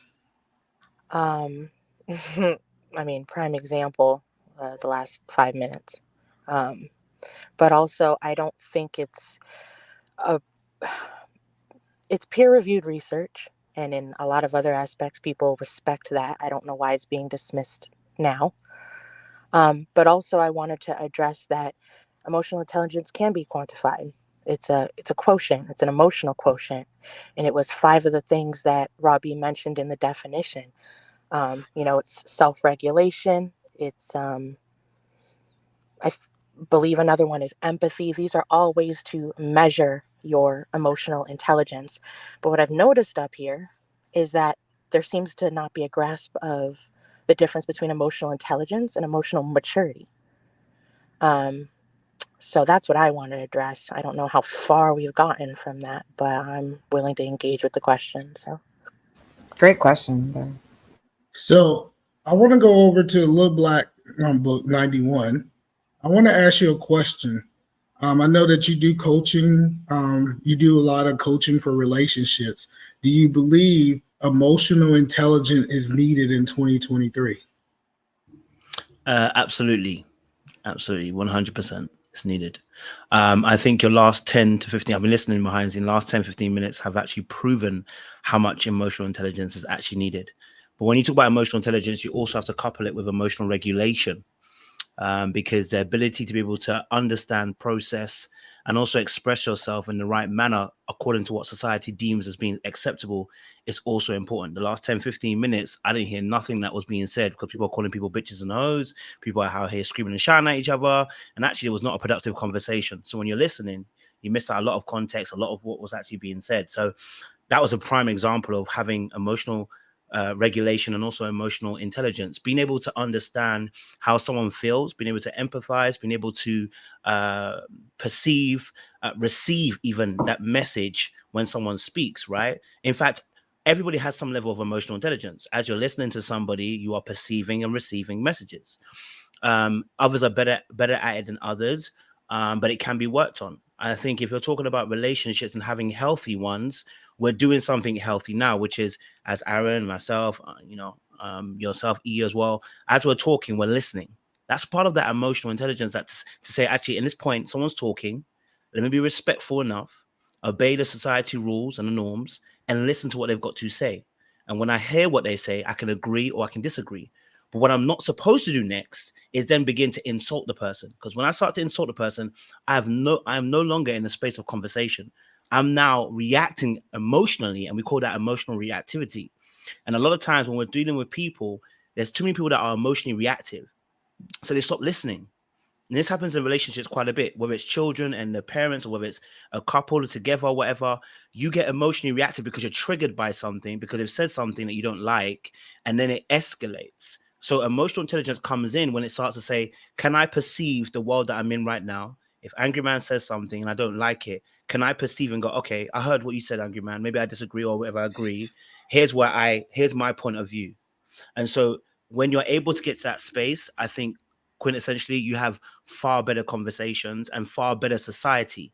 Now, unless we're in war every single day, then emotional intelligence goes out the window. Because in all honesty, when it comes to war and you're in war, yes, emotional intelligence can help, but it's about brute force and who's got the intellect and who's got the strength. But we're not in that. We're in a place where I believe we're in a much more thriving society where intellect can be respected, and it's one of the highest orders of the day. So for me personally, I think that the key thing here is that once you understand emotional intelligence and you understand how it works, Angry Man, I just want to come to you because your name is Angry Man. The fact that you've chosen an emotion to make your name as is quite interesting, right? Because anger is one of the key emotions, one of the primary emotions that actually is a self-defense mechanism. Well, let me put it correctly. Let me phrase it properly. Anger is one of the emotions that helps create a defense, right? So if you get angry, people now are aware that there's something happening and they should stay away from you, or they should respect what you're saying right in that moment. And so if you're always in a space where you're always angry, your anxiety is also up as well, right? That's why the Bible says, be angry, but sin not. You can be angry, but an action that comes out of it, is it beneficial? And so sometimes I'll be hearing you and I'll be like, I want to hear what you got to say. But when you're screaming and shouting, I can't really hear what you're really saying. And that's where emotional intelligence comes in. It goes, okay, rather than me screaming and shouting, cussing and hollering, maybe if I change my message and the tone I'm delivering it in, not because she's a woman, not because it's a man, right? And emotional intelligence will tell you also that wisdom doesn't need to be a man or a woman. It just needs to become wisdom. It is what it is. But then I'll be able to hear exactly what you're kind of saying. So I'm going to use you as an example. I'm not coming at you specifically, just using an example because I heard the last 10, 15 minutes. That's all. You know what I mean? Well, I got you want to respond? Yeah, I would like to respond to that if it's possible. Uninterrupted. Okay, number one, first and foremost, I didn't name myself Angry Man. Israel Mills' younger brother named me Angry Man because I was so passionate about a lot of topics. Had absolutely nothing to do with anger. That's number one. Number two, when I came up here to partake in the conversation and I gave pushback against it, they talked over me. So the only way that I could get anything out was to speak over them. Now, what you said was very interesting because you said when we're in a war, emotional intelligence flies out the window. We are in a war. We're in an ideological war right now as we speak in this country. In fact, across the whole world, we're in an ideological war. Every single time the least little thing happens in male-female interaction, people get on both their sides as if we're in a battlefield. Okay, so we are in a war. Now, as far as emotional intelligence, as much as Raw B wants to sit up here and spew what she pulled off the internet, I read psychology books for fun. You understand? Emotional intelligence is a very new concept. And it's a concept that is used as a catch-all to describe just being an adult, right? Now, when you're talking about emotional intelligence, the problem with emotional intelligence, despite what B had to say, it is not quantifiable. You cannot quantify emotions. You can't quantify emotions, and you can't quantify a concept like that. You can't take Aaron and then Chocolate and sit them down and say, I'm gonna put these monitors on you, and I'm going to track which one of you is the most emotionally intelligent. You can't measure that. And what's happening is this is something that is used in psychology in order to be subjective. You understand? In fact, what it's being used as right now is it's being used against men. We don't want to admit this and we don't want to acknowledge it, but it's being used against men because we're saying, oh, well, men are toxic, men are out of control, they don't have emotional intelligence, right? But the problem isn't that men don't have emotional intelligence. The problem is nobody's ever really taken the time to understand why men emote the way they emote. They've never taken the time to understand why some men are stoic, why some men are quicker to anger, why some men do this, why some men do that. They've never taken that time. So what they're doing is they're saying, oh, these men don't function or emote the way women emote. So because they don't emote the way women emote, and we're going to use that as the standard, that means that they don't have emotional intelligence. But I would argue that women don't have emotional intelligence based upon what y'all just described, because they act out when it comes to their emotions. They make poor decisions when it comes to their emotions. They do a lot of messed up things just simply based on emotions. And as you guys stated so accurately, the past 5 minutes was proof of that. So I want to get, I know they have a response, but I want to get the rest of the people in. So did you want to respond to that before we get everybody opinion, before we have a free fall? In order to have the proper awareness, Edelman, is B. You call her B. I'm sorry. So hey B, I apologize for messing your name up. If you know, I mess everybody's name up. That's like my thing, right? I got to mess up everybody's name, at least one. So B, my question to you, B, did you want to respond to what Angry Man said before we go, or you want to wait to the end? I mean, I would just again restate, we're talking about, well, one, I want to address the fact that we should continue to acknowledge that most medical research, psychological research is performed initially on men, just as we do with any types of cancers, any types of heart disease, obesity, and psychology. Most of these functions are produced by male participants. So I don't think that needs to be dismissed and then pushed on women because you believe emotional intelligence is attacking men. I think with a lot of psychology terms, you can recognize maybe women honing them and using them as attack words, but that does not mean that, again, the research and the study is, I mean, most studies are performed on men to gather like the information in general. And it is quantifiable. It's, not individual. Like, I don't think me and Angry Man can be tested and decide who's happier. Sure. But again, a culmination of things can be tested on how self-aware are we, how compassionate are we. And that's what develops emotional intelligence. And then our emotional maturity is how we are able to regulate that, how we perform. We can be well aware that we're angry, we're sad, we're disappointed, and still act out in poor emotional maturity. But we can move on. Even man, you're the biggest fucking simp up here, bro. Wait a minute. Can I respond to that? Can I respond? I got you just 1 second. It's crazy. Go ahead. I ain't gonna even respond to that nigga. Go ahead. If you did, I was gonna say you wasn't emotionally intelligent. B, check this out. Here's the thing. Yes, when they do scientific studies, they do test men, but that's not what I'm talking about. What I'm talking about is how the concept of emotional intelligence is being used socially. Those are two different things. Those are two entirely different things, right? You can say, okay, we're doing this study on emotional intelligence from a scientific standpoint, and there may be psychologists that have done that, right? But what we're talking about is the social part of it. And in the social part of it, most psychology, well, not psychology, but therapy, most therapy, when you're talking to people and you're dealing with their emotions and you're dealing with what they're going through or whatever, most therapy is geared towards showing women that they can express their emotions, but also showing men that they need to suppress their emotions. This is part of the reason why a lot of men don't go to therapists. I do want to tell AFR, I know you said that you've been saving up for your wife overseas. If you want to come back, you could just drop $100 and come back, sir.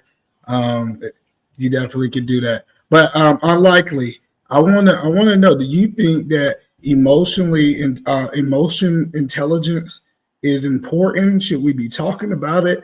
Do you feel that way or not? What's up, Eda man? Of course, I think emotional intelligence is your key to survival. In a sense, real simple. Having emotional intelligence can get you out of a lot of situations. I mean, of course, you want every day to go smoothly, but in certain situations, you're gonna have to step away and be able to take the higher road. And I think that takes emotional intelligence. So yeah. All right, Sway. Do you believe that emotional intelligence is important in 2023 before we do a free fall? So yeah, my take on emotional intelligence is more so, I want to say it's more so the articulation of, being your emotions. And so I would say, yes, that's something every man, person, child should be able to, especially the men, if you want to be the man of your household. I always say, if you aren't able to articulate your emotions, there's no way you'll be able to articulate your girl's emotions for her. And a lot of times that's what you got to do. But I guess we could address the level of, expression aspect of it, but the problem with that is subjective. Some people feel that you shouldn't express your emotions in certain situations, and some people agree that that's okay. You can't tell someone how they should respond to when somebody pulls a knife on them. If they decide they want to pull a gun, that's their choice. Some people don't feel that's right. So a lot of times when we talk about morality in terms of expression, it gets a little shaky.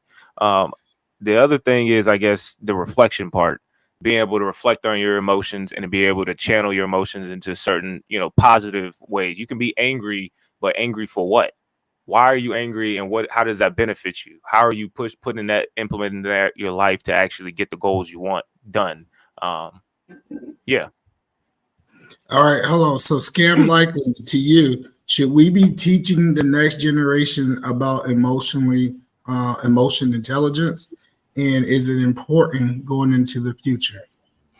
Not only do you need to teach the next generation, you need to teach the current generation as well as the past. The past neglected to do so because it was more a caveman thing. I work, you woman here.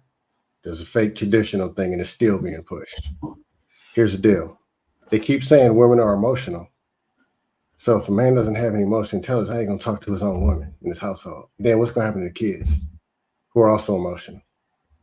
And then if no communication, which is the number one reason for divorce, which also is the number one thing needed in influence, which influence determines levels of leadership.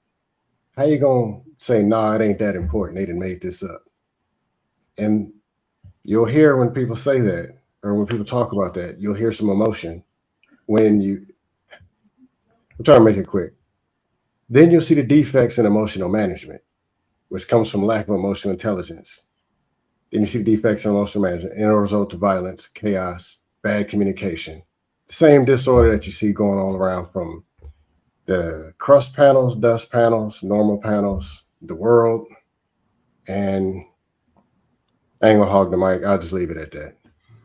All right, Sherelle, and I ain't forget about you, Chocolate. No problem. So, Sherelle, Okay. So Sherelle, Yeah, go ahead. I knew the question. I didn't want you to have to say it over. So I do think that it's important. I think that a lot of people aren't emotional intelligent. I know that it's a new concept, but I mean, I think just a couple of, we just started realizing that our brain fully develops at 25. I think a lot of times back in the past, we wasn't more into the science of the brain. We really haven't discovered the brain. But I think it's a positive thing that we continue to discover the brain and emotions and things like that. And I do think that moving forward, it will make society a better place. I don't think Did a we lot of lose people have her? emotional. Oh, okay. Huh? Okay. We lost you for a little while. Oh, I sorry. just want to make sure. No, no, no, We no, can hear no. It's you, okay. I think. So chocolate. Okay. So you do you feel that it's? I know we kind of heard from you a little earlier. Do you feel like it's important before we start opening it up to everyone? Uh, Hmm. do you think that these emotional intelligence is important? What if I said I don't care? I just want to talk about economics. Can we talk about politics or something else, or can we do something, anything else? I don't care about that. You It's, don't How care. it's about emotional intelligence. how about giving?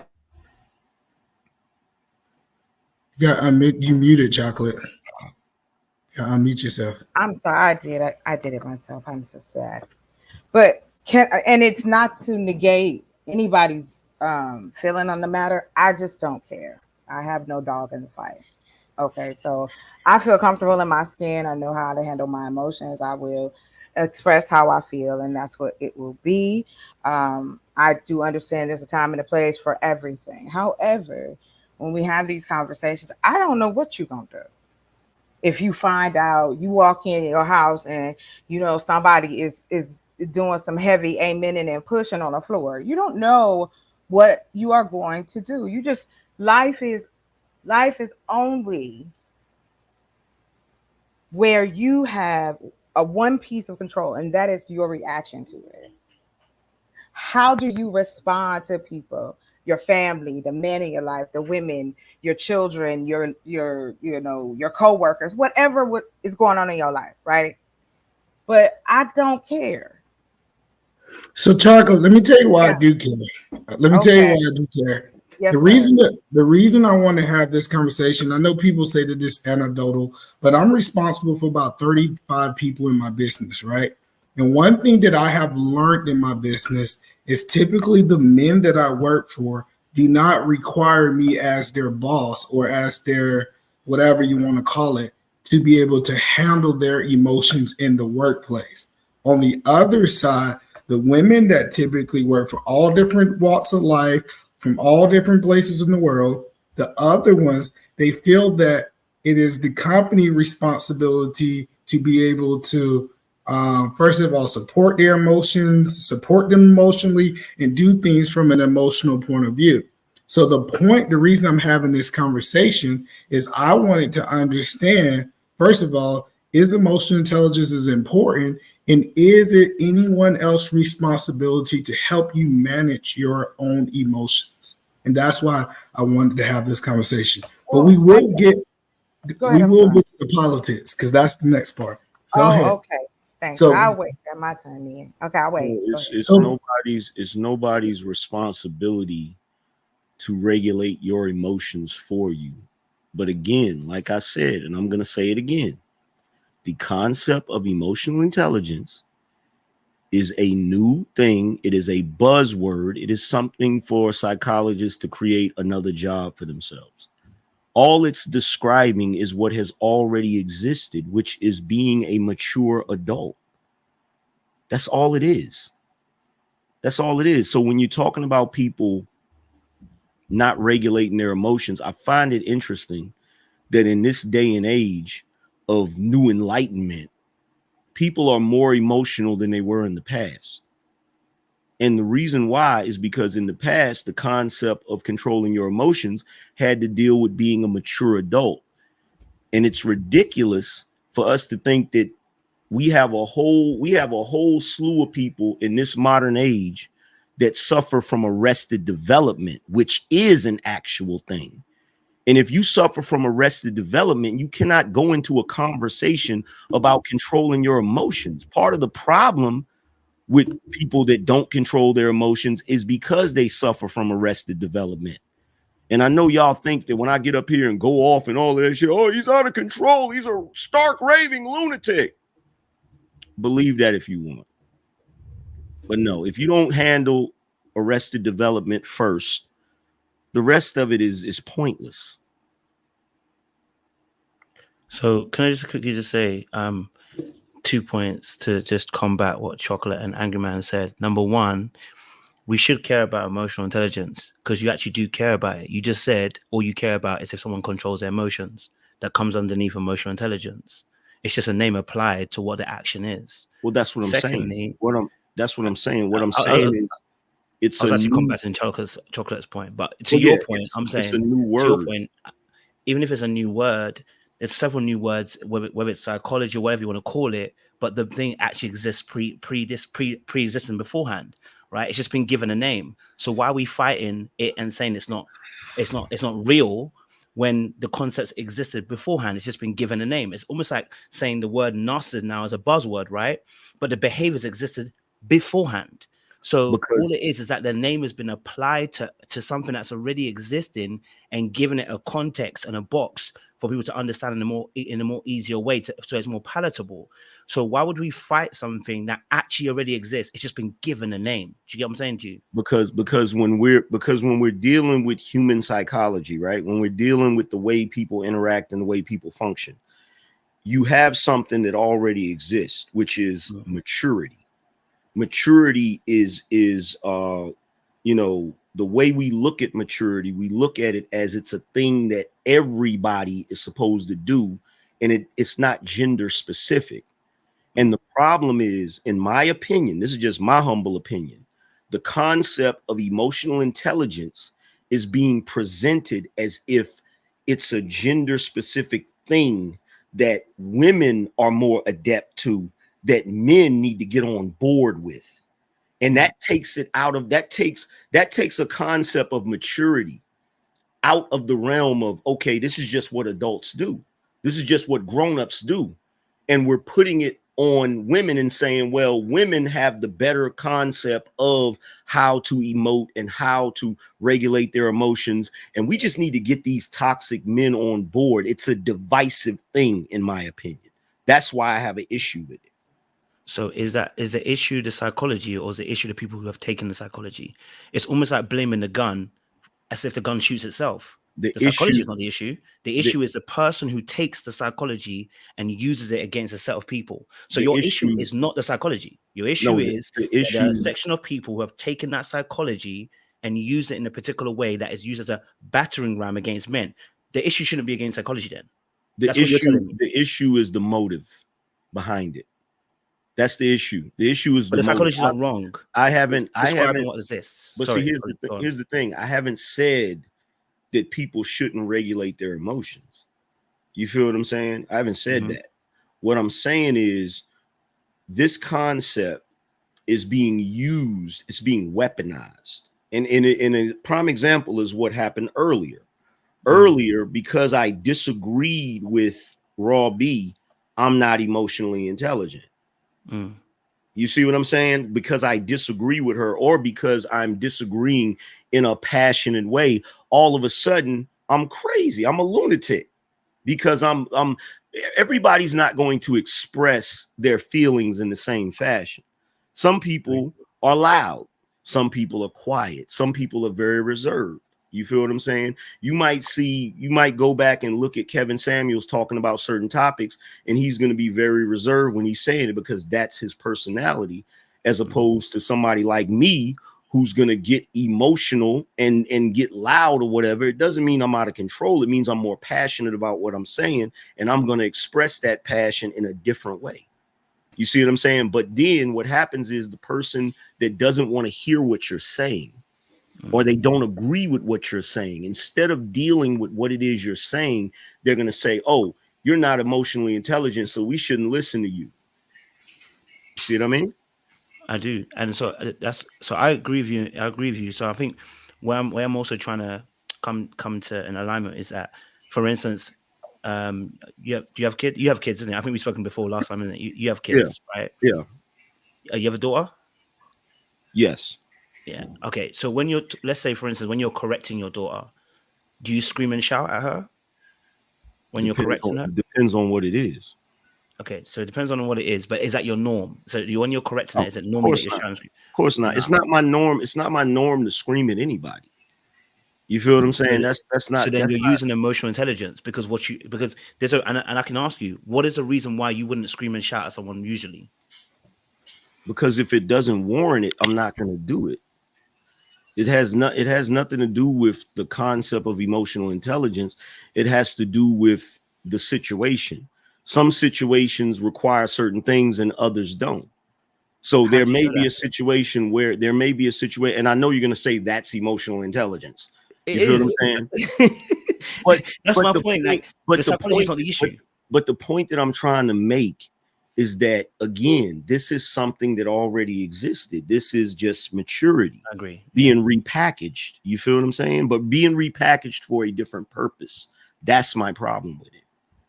But I think it's important to qualify that maturity has several components. Hence why you break it down with subheadings, right? Mm-hmm. Something like that's not what he's doing. Maturity is a very broad statement to make when someone say maturity, because you can be mature in one area but not mature in another area, right? You can mature in your finances and you know how to handle that area very well, but you may not be able to handle your emotions very well. So you might be a mature person in one area but not another area. So maturity as a blanket statement can be very broad. Well, so let me little black book. They will say a man that doesn't even express emotions is not emotionally intelligent. Exactly. But look, let's not express emotions. And so emotional human beings. Let's say this. Look, who is this they that y'all are referring to? Let me clarify. Do they actually matter? Let me clarify real quick. Yes, let me clarify. When I say mature, I'm talking about a well-rounded adult. In other words, you're mature in the aspects of everything you do. You don't behave like a child. That's what I'm talking about. But so sorry, man. That gets subjective as well. Thank you, man. Hold on. No, the reason that I like emotional intelligence is because it gives it an umbrella to address it, right? Me speaking to my child about maturity, for example, that's a broad thing that I can go over and talk a lot. But when we are like really zoning in to my daughters and saying, let's talk about emotion, talking about emotional intelligence, I think it just gives us a path to be able to teach it. First, let's tell you how to do self-regulation and control what you got. And then let me also tell you how to understand it. I don't think that people have a problem understanding people's emotions. I think most people are looking for a reaction, right? Just because someone's sad, if I tell them I understand it, that's one thing. But if I don't react to it, then I get accused of being not emotionally intelligent because I'm not reacting to them or meeting them on their level. So me teaching, I got you, Ingrid, me teaching my daughters this, it gives me ability to have kind of like a platform that's not as broad as maturity. That's the point that I'm making. But the problem with that is when you're honing in on something specific like emotional intelligence, as opposed to maturity that is broader, there are things that are being left out. You're leaving out responsibility.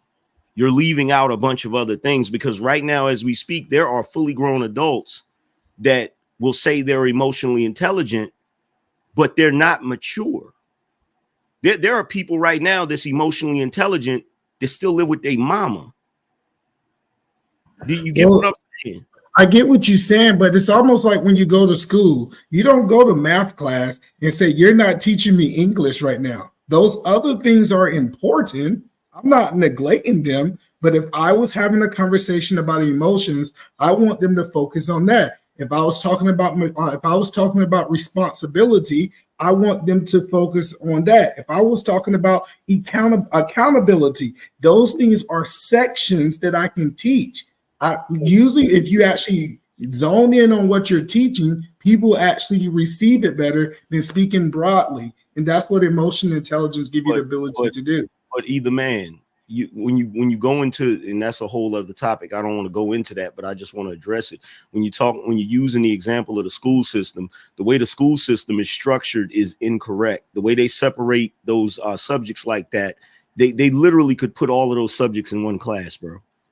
And the reason why I have to point that out is because when you, and a lot of people are going to feel some type of way about this, but the way we teach in schools is incorrect. And it's the reason why a lot of people don't have the ability to think critically. You understand what I'm saying? Because we're we're trying to put all of the focus. See, right now what's going on, and you probably see this with a lot of the younger people, all of the focus is on feelings. All of it. All of the focus is on emotions. You literally have young people right now where you could try to explain to them a concept that doesn't really deal with emotions. You explain to them the concept of being an adult, going out on your own, getting your own place, holding down a job, managing your finances and stuff like that. And sometimes they won't hear what you say because it makes them feel bad. And that you know as well as I do. That's correct. You know as well as I do that there were times when you were coming up where your father probably said something to you. You didn't like what he said or how he said it, but you needed to hear it. You get what I'm saying? And at that moment, they could take your father and bring him in this time and say, you're bad. You're not emotionally intelligent because you should have said it this way, which is the equivalent of coddling to the child. So, but I'm not advocating that you're supposed to word it a certain way. I'm advocating what the definition say. First of all, self-regulating your emotions and understanding other people's emotions. I'm not talking about how they put out. I'm just saying based off just what we're talking about, it is good for people to first self-regulate their own emotions and understand the emotions of people around. That actually makes you into a great businessman when you can be able to notice those things. Well, I mean, that's cool, but if you could have emotional intelligence, but if you don't know how to freaking manage your books, you're not gonna be a good business. Yeah, let me catch up on the super chat, y'all, real quick. Grid says, I cannot believe I'm seeing men fumble like this. Well, it's Thursday night football. Raw, you showing your true colors, trash. Okay, JJ Carver says Robbie is simply steering the conversation back to the actual definition of emotional intelligence. It's a measurement of empathy, social skills, self-motivation, regulation, and awareness. It is not theory. It is a set of skills. That's where the argument's going to actually open up. How much does that pay? I don't know yet. So stay away from your own kids then, Robbie. If it's a set of skills, I want to know how much those skills pay. That's a good question. She caught a W and clutch a 1v3 in 15 minutes. My God. JJ says emotional intelligence can't be quantified due to emotions being subjective, hence why we use standardized tests, EQI, MSC. I don't know what the heck that say. Use small words for people like me that can't read. Thank you, JJ. I do want to say this. Just listening to you guys all, the thing that's coming to my mind is I'm thinking that everybody has a level of emotional intelligence for like to a certain degree as they're just operating within society if they're not already diagnosed with some type of mental disorder or something of that nature. But even then, I'd argue that they have a level because I've seen homeless people, kind of walking around. And then when you say, hey, watch out, they're like, oh, so they have a level of awareness to certain, like it still exists amongst people. I just think there's so many levels to it because when I'm thinking about it, I'm like, man, you could be self-aware, but then you might not be super smart. And if you're not super smart, you might can't identify this, and then you can't correlate this. And I'm seeing there's a lot of layers to this, in that a lot of people have it. It's just some people have a superior level to it. And I just think you can notice it when you're like, okay, this person comes in, really, really understands, connects, commands, controls. And then other people just say, hey, I feel your energy. You really are the man. They understand that it exists with you. So it just seems like there's a lot of layers to this, honestly. And the question Aaron, are we mistaken? See, here's the thing with that. And this is why this is so subjective, right? Are we mistaking emotional intelligence for charisma or other qualities that a person has? They're connected. Charisma is connected to emotional intelligence. Connected to it. Mm-hmm. I think it's complicated because this is how deep it can get. Your ability to understand how you come across to somebody else, understand their emotions, get them to respond favorably to how you are acting, like all of those things. Not a lot of people are able to do that. But Aaron, see, but the thing is, in new relationships today, what I am hearing, women are requiring men to be more emotionally intelligent than them. That's what they said. Okay. That is true. It's called leadership. I get it. What is that? Wait, what does that look like? What does that look like, Eda, man? Give me the It looks example. like you know it looks like you knowing how to handle the temperature in a room. For instance, when let's take the example the angry man and Mrs. Raw B had situations. That was a part. If you're in a relationship and you see the person beginning to rise in temperature, as a man, what are you going to do? Are you going to raise temperature too? Or are you going to realize subjective. I need to remove this situation or de-escalate the situation? That's where emotional That's what makes it comes subjective. Okay. Now that's watch. what makes it subjective. Right. It's a conflict of emotional intelligence and emotional management. Let him land. The reason why I'm saying that is, and we can debate all we want to debate. If you go toe to toe with your missus and that's how you want to go toe to toe with her, hey, go for it. But I'm saying that it gets to a point where, as a leader, you begin to understand, how am I trying to lead? If you're saying that this person behaves in a particular way, you mirroring their behavior is not emotionally intelligent. If they're going irate, you also going irate doesn't teach them not to go irate. It actually teaches them to go irate, because what you're saying is, I'm a leader and I lead this relationship, but when you go irate, I also go irate. So you go irate. So you're actually teaching that person to do the very thing that you don't want them to do. So emotional intelligence actually begins to understand, first and foremost, how do I perceive the situation? What emotions are actually going on at this time and in the season? It teaches you how to control. And it teaches you how to also communicate those feelings in a particular way that it's actually going to be understood and received by the recipient. So all of these combined play into all facets of life, and we're doing it right now. That's subjective. That's subjective because he asked you for an example. He asked you for an example, and you gave an example where you assumed certain things for his place. Like why was it his role to teach her to not snap like that? She's rising. Why was it his role to do that? It's not. But not snap. I use that word to be irate. You said irate. Why was it his example? Why was it? Oh, go ahead. My bad. That was an example. You asked me for an example. I gave an example. So why would you? But it assumes too many things. Your example assumes too many things. I got a question. Wait, but it's not about assuming things. So about what giving part of?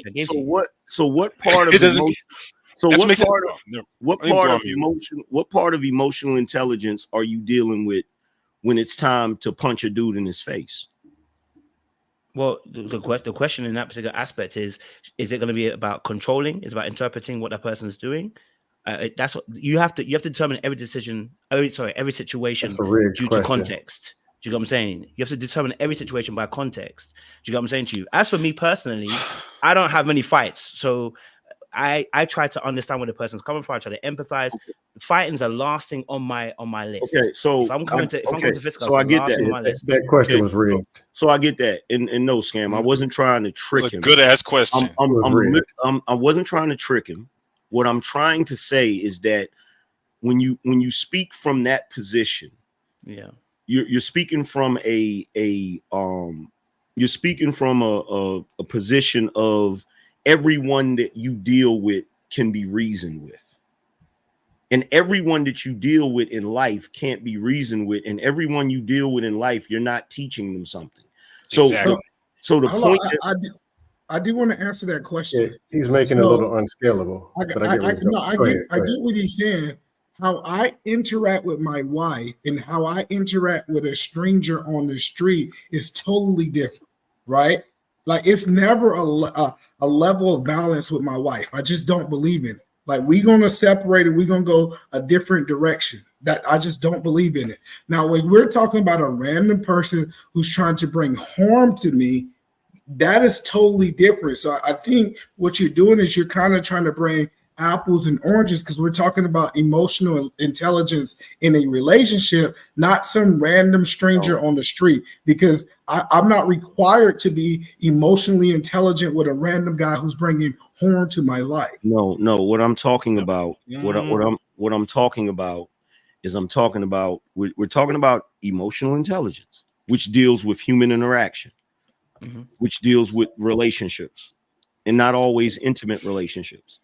Right. So you may have a friend that you have a relationship with. This is your friend, but he does something that is worthy of getting punched in his mouth.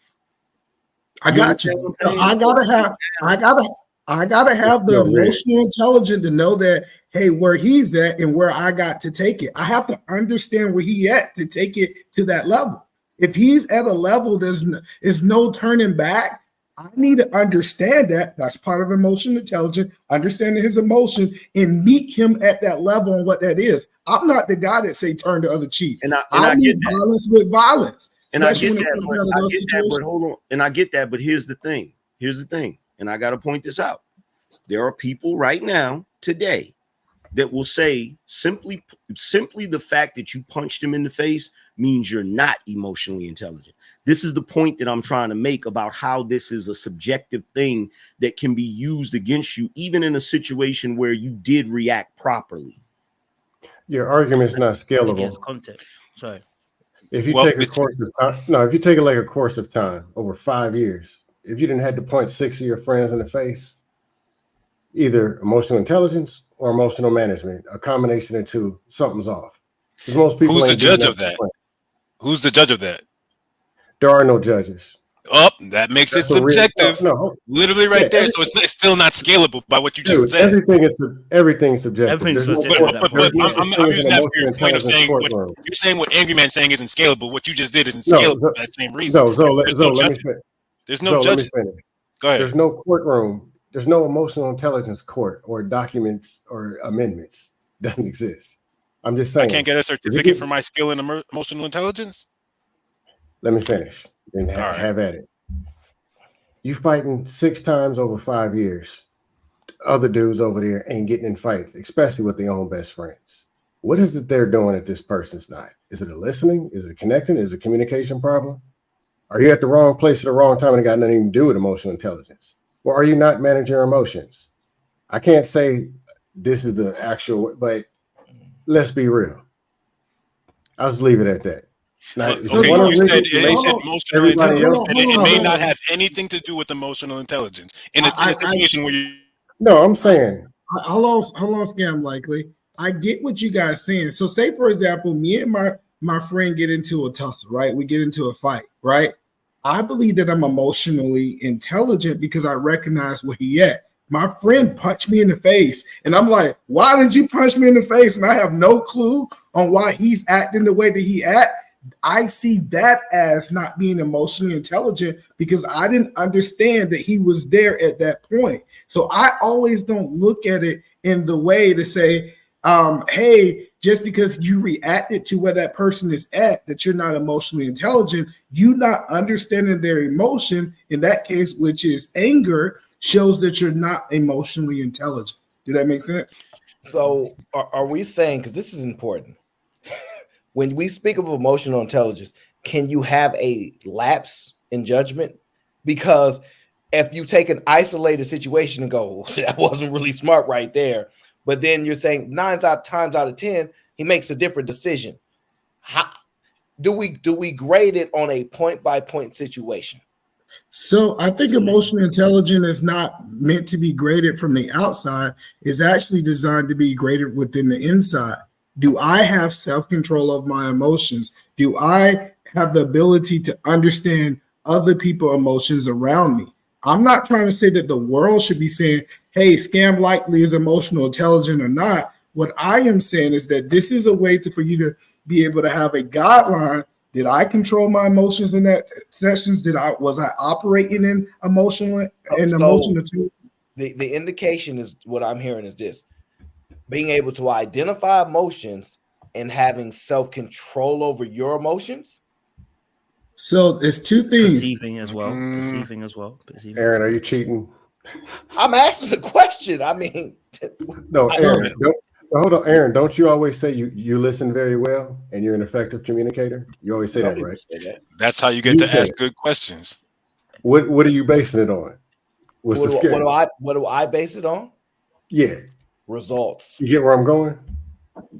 Okay, so this is the reason why this is the reason why this is confusing me, right?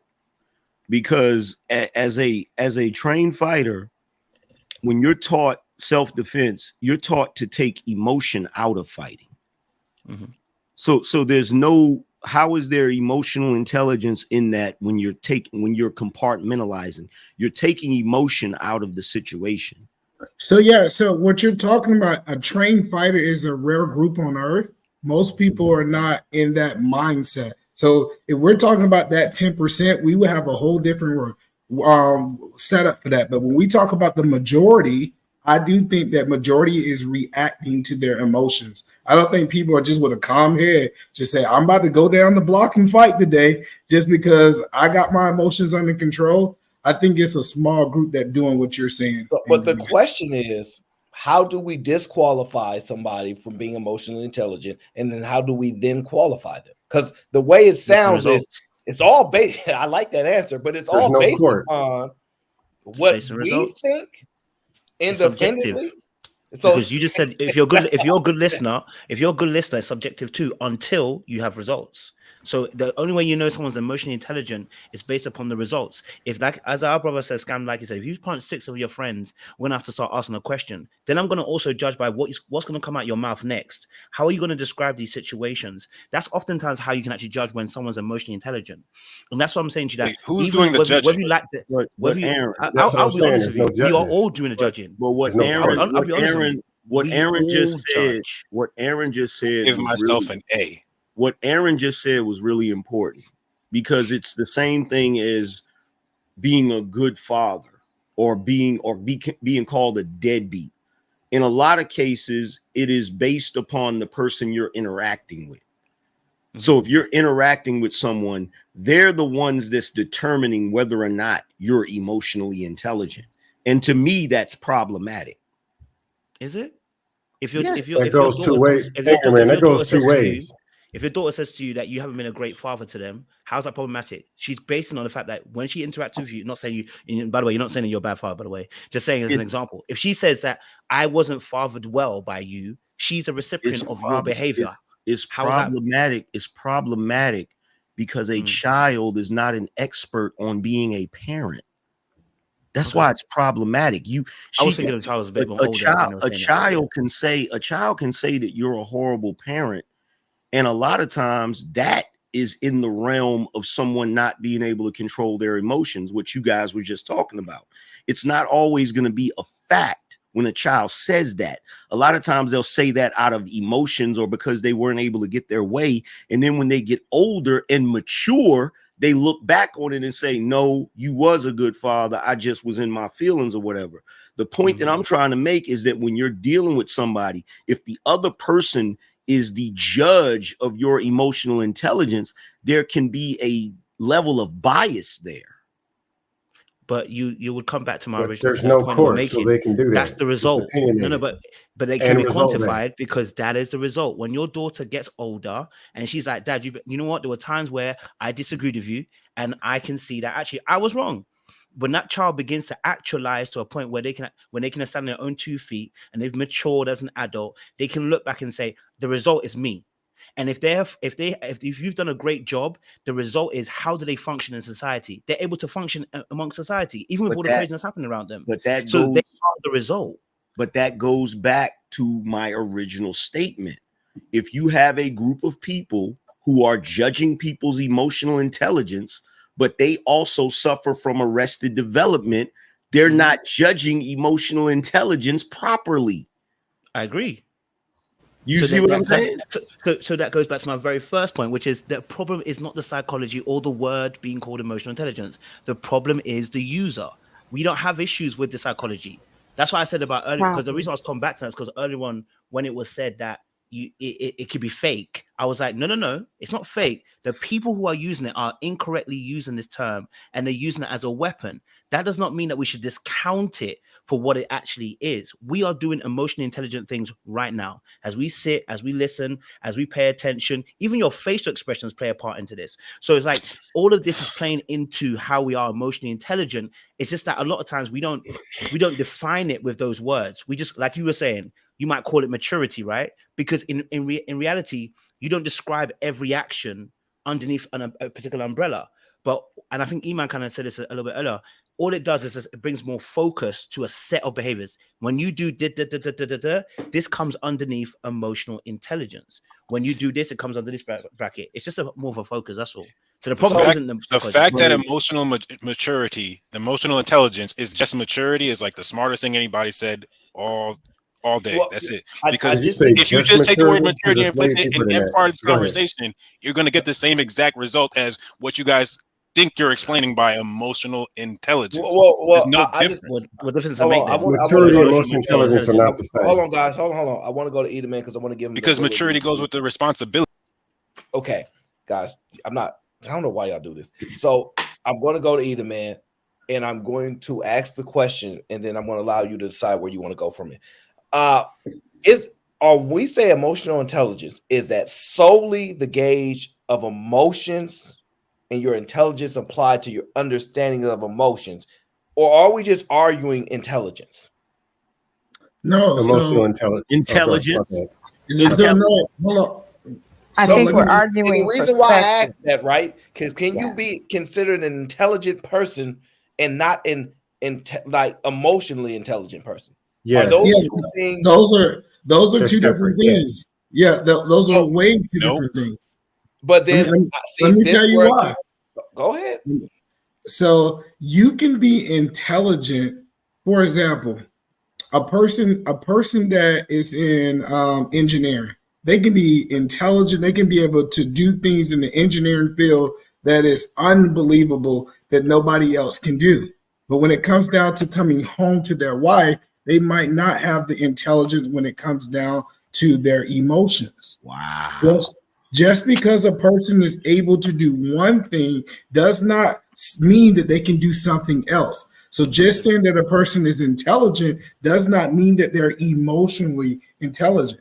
I can understand algorithms, but I might not understand emotions.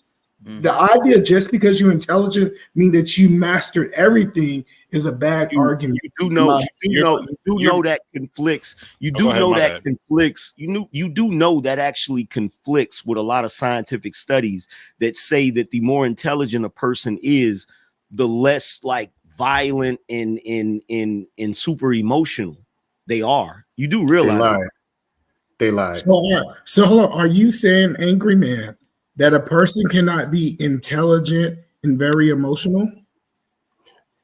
The active shooters are usually very intelligent. Now, hold on. Now, that is a loaded question. Because again, what is the measurement of someone's emotions?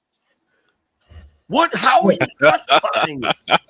How are you quantifying? Like, okay, let's use your example. You have a guy that's a rocket scientist. He goes home.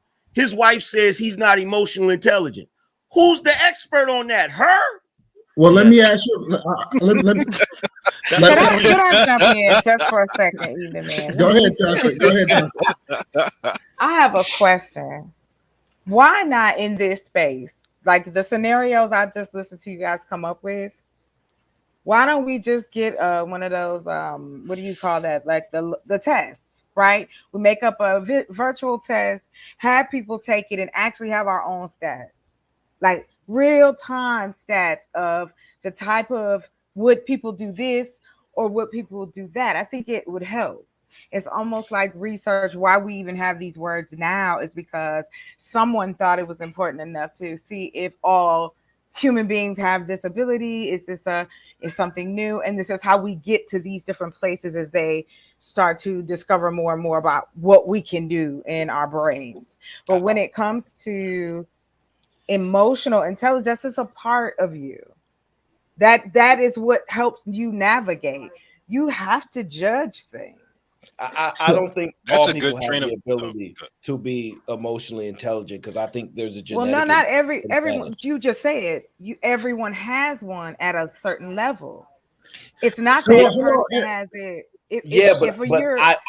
I could argue my own point and say that a lot of people wouldn't actually qualify as being intelligent. But this is what I'm saying. Hold on, John. Just 1 second, because I'm gonna come back to you. But to Angry Man, I want to say this. I have coach men that are really good in the business world, and they say, "Hey, Emmanuel, if we won't talk about money, we're gonna talk about all these things."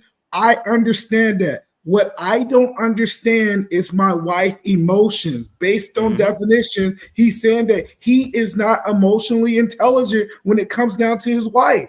This idea just because he's great is completely crazy to me that he has to be great at everything because men are not Superman. So what you're saying is because he doesn't understand the antics his wife is engaging in, that means he's not emotionally intelligent? Why does it have to be annexed? That's rigged. Why does it got to be? Why it got to be annexed? Because it usually is scam like based on what? Based on the history of the world we live in. What are you talking about? This is why I say we need a survey. I think we need a black survey. No, That's what I need. You know that was a cheeky point. Wait, no. We're not going to automatically annex. Wait. We are not going to do this. We're not going to be intellectually dishonest. First of all, the freaking therapy industry has a whole cottage industry of marriage counselors who will haul a husband and a wife into a room and tell the husband that everything is his fault. And this is he a leader? Ain't he a leader? Is this all like? Is this what all the relationships are like right now? This all left right here. If you married, you angry, or this is you're not happy with each other. Like, where is the people in the middle? Chocolate. We now shift to blame the women. Here's the thing. Here's the thing. Chocolate. Here's the thing. Yes, and I get it. I get it. Scam. You want to simp? Just let me say what I gotta say, and then you can let the cape drape. I don't need any help. Put your capes away, please, gentlemen. You can let the cape drape. No protection here. I'm taking it. Here's the thing. All my chest. Let's go. Yes, sir. Here's the thing. You have men out here, and this is part of the reason why so many men nowadays don't want to get married, right? Okay. They get into marriages and they end up miserable. And why? Because they don't have emotional intelligence. Are you married? No, I'm saying that's it. So can you?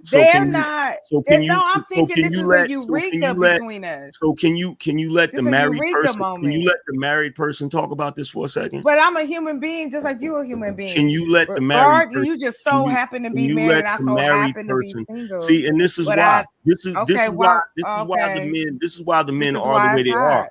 Because when they talk about these issues, yes, talk to me.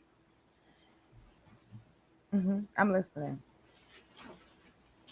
What's technically, what you're not listening. Just want to be honest, you're not listening. But I hear what you're saying. I am listening to him. No, you're responding with the response, which is kind of sarcastic. So he's not gonna. By the way, I have no dog in the fight. I'm just saying, but your response is sarcastic. By the way, what you guys call emotional, what you guys call emotional intelligence is actually what I'm doing right now. By stopping talking. By stopping talking. It's your level. By stopping. So are you not proving my point? No, angry man, you just proved my point. No. Stop there. You proved my point. Earlier on, when I give an example about a wife and a husband, I just gave that example. I'm going to say it. No, that's a nice attempt. That's a nice. Wait a minute. That is a nice attempt at a got you moment, but it's not. If you listen to what I said specifically. I said, based on what y'all call emotional intelligence, what I would call this is just being mature. Okay. I'm waiting for her to stop talking so I can explain to her something that she does not understand. She's never been a married man. Okay. There are countless men who dread going home. They go to a bar first and drink. They pull up in their garage and they sit there for an hour before they go into the house. And the reason why is because the women that they're in relationships with bombard them with what is not what you guys call emotional intelligence, but weaponized emotions.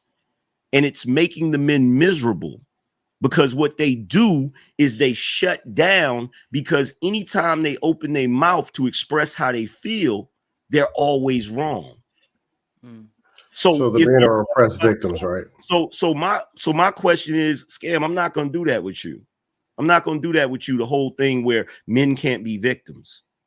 Okay. The thing about it is When you have men that are going through this, they're going through this because they're in relationships with people that are not mature. Okay. And what's happening is those people have become the arbiters or the people that get to determine whether or not that guy is emotionally intelligent. And they look at it like, oh, because he just shuts down and doesn't want to deal with my craziness, he's not emotionally intelligent. When really what he's doing is he's trying to escape anxiety. He's trying to escape something that is causing him harm mentally.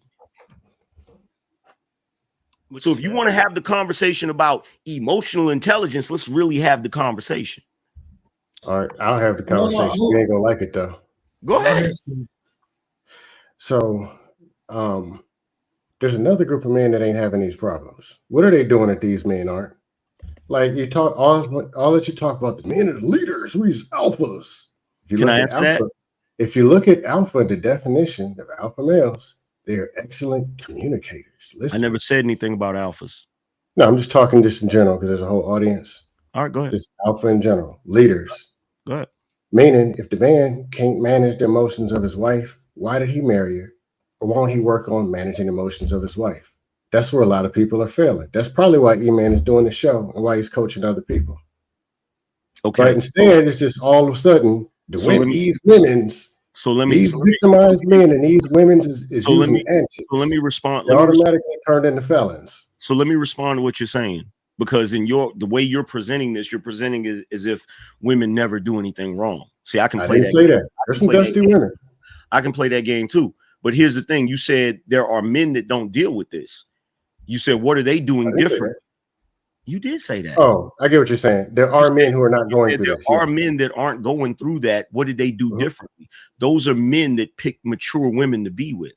That's fair. That's a part of it. Okay, that's part of it, right? But we also have to acknowledge, and I keep saying this over and over again, this is the reason why a lot of guys will refuse to go to marriage counseling, because it becomes a you're a bad husband beat up session.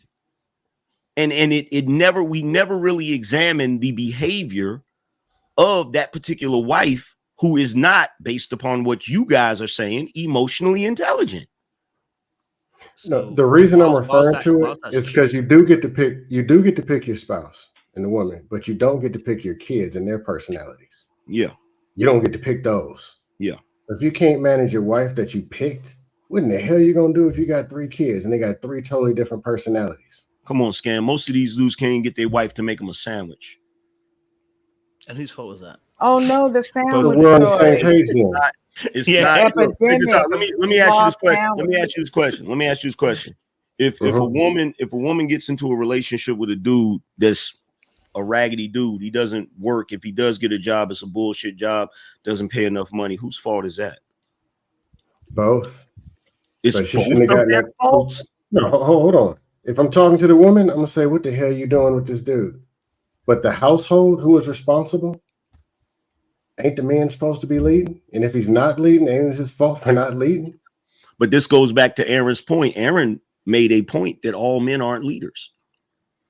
Yeah, I could have told you that. So again, let's go back. Let's go back. A second ago, when we were talking about the men who were miserable in relationships, it was solely their fault for the woman they picked. But when we get to the woman and say, well, she's in a relationship with a bum, now it's both their fault. It's fault on both sides. The responsibility initially lies on the man because he's the leader. Fault is on whoever participates in the bad behavior.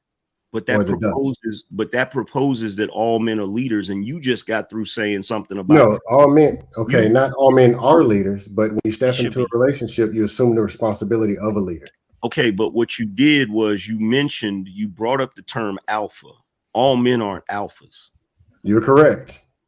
That was my point. If they're not alphas, then they're not natural born leaders. So if they're not natural born leaders, you can't expect them to be leaders in their household. There are plenty of guys out here. There are plenty of guys out here that are in relationships that work, and the woman is the leader of their household. Are you not going to acknowledge that goes on? I didn't say no.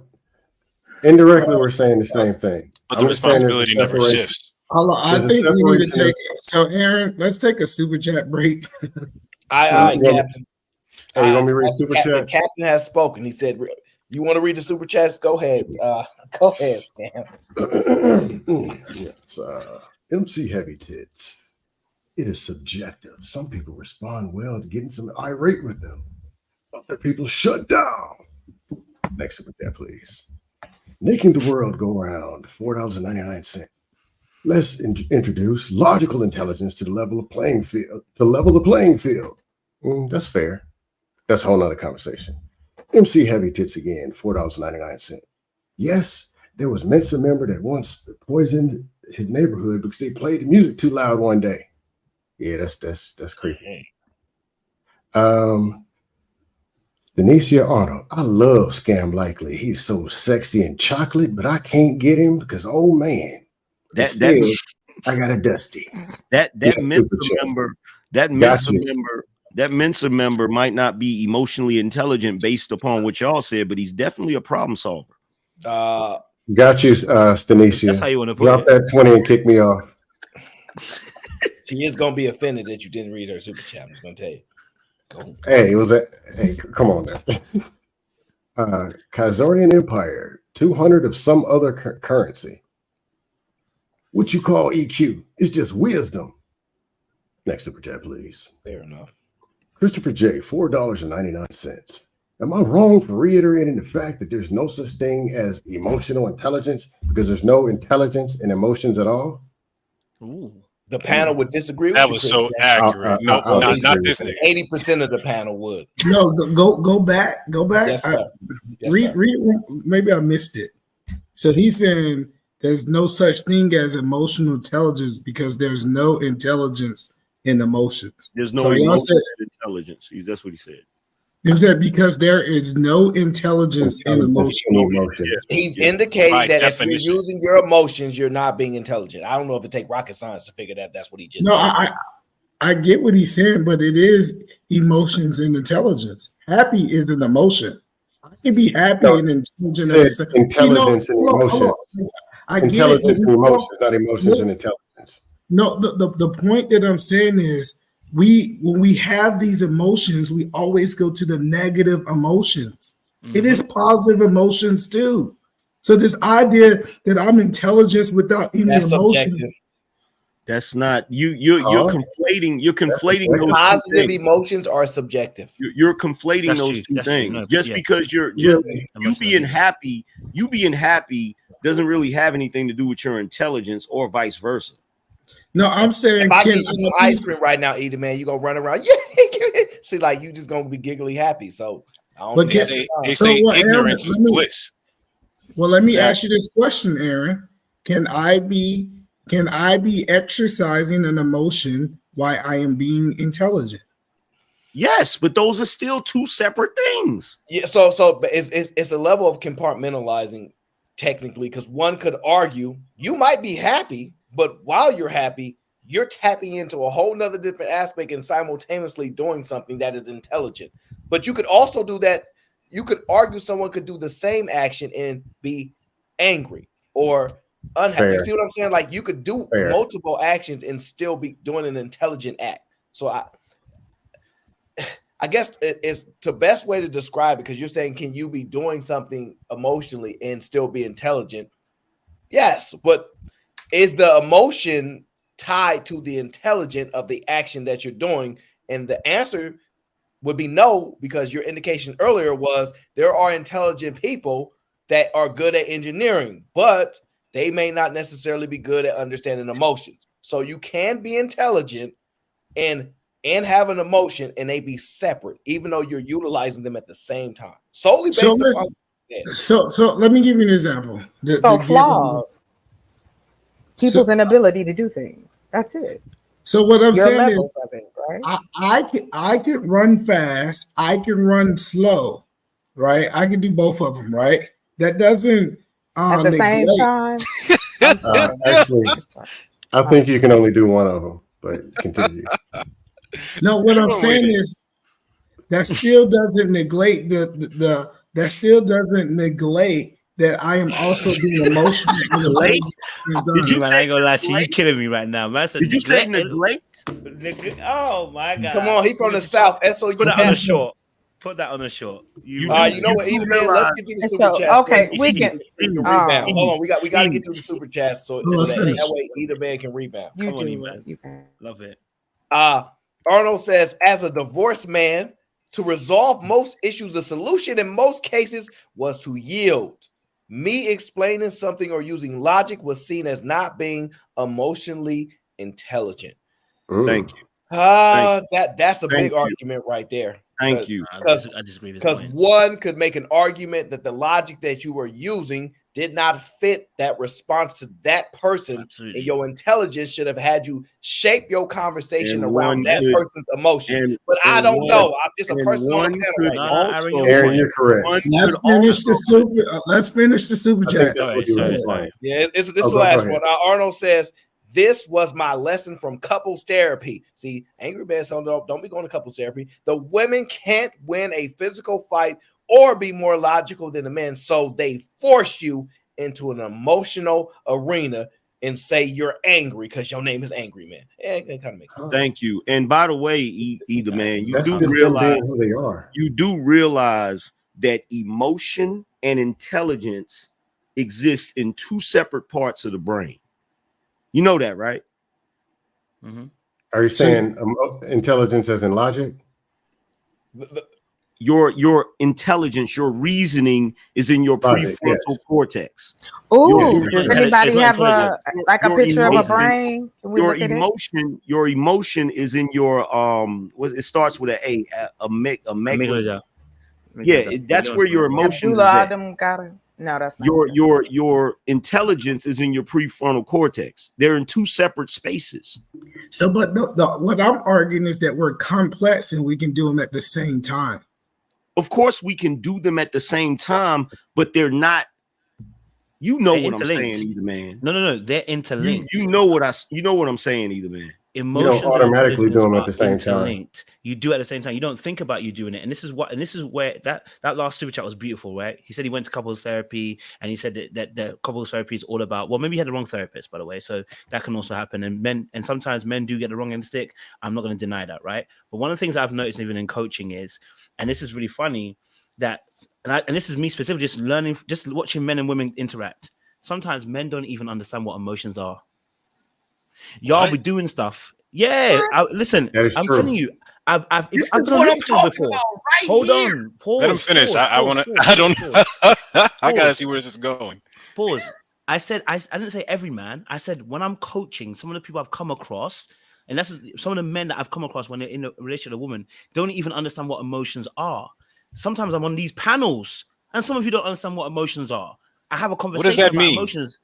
Do women understand what logic is? Hold on. Do women understand what logic is? Hold on. I can only speak for myself. I'm aware. I know logic. Okay. The point I'm trying to make is that, and I didn't say all. I said some men I've coached, they are not aware that they actually operate in emotions because they don't consider it an emotion. For instance, if I say to you, you're angry, and you go, I'm not emotional, but you're being angry, it's an emotion. If you say to me you're being prideful, you have an emotion. Quote unquote, pride is more of a feeling than actually an emotion, but we can discuss another time, right? What? So there are things that people do.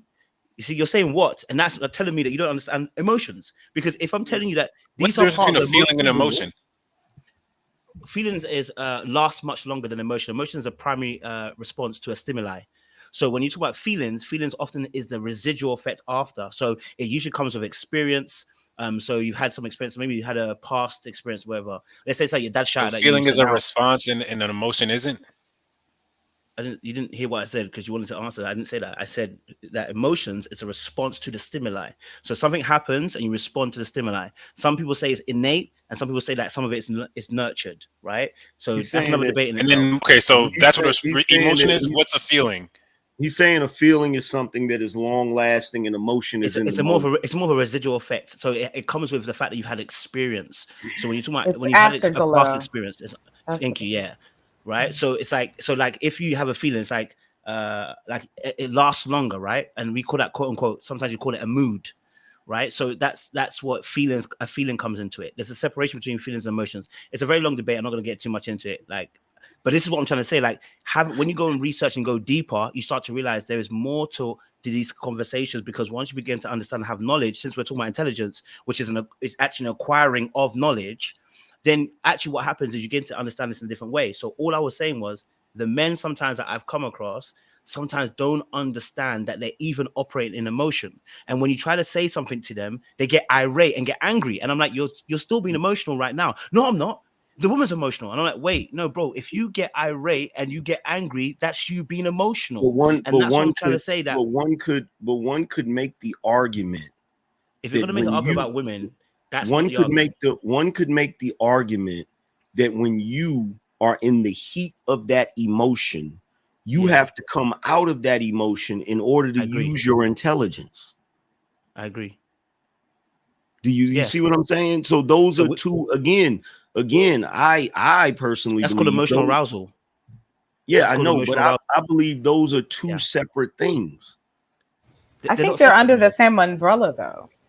They're not. Right? They're in two different parts of the brain. If we did a study on it, when a person gets emotional, a different section of the brain is going to light up. I agree. They do. And you use both parts of your brain.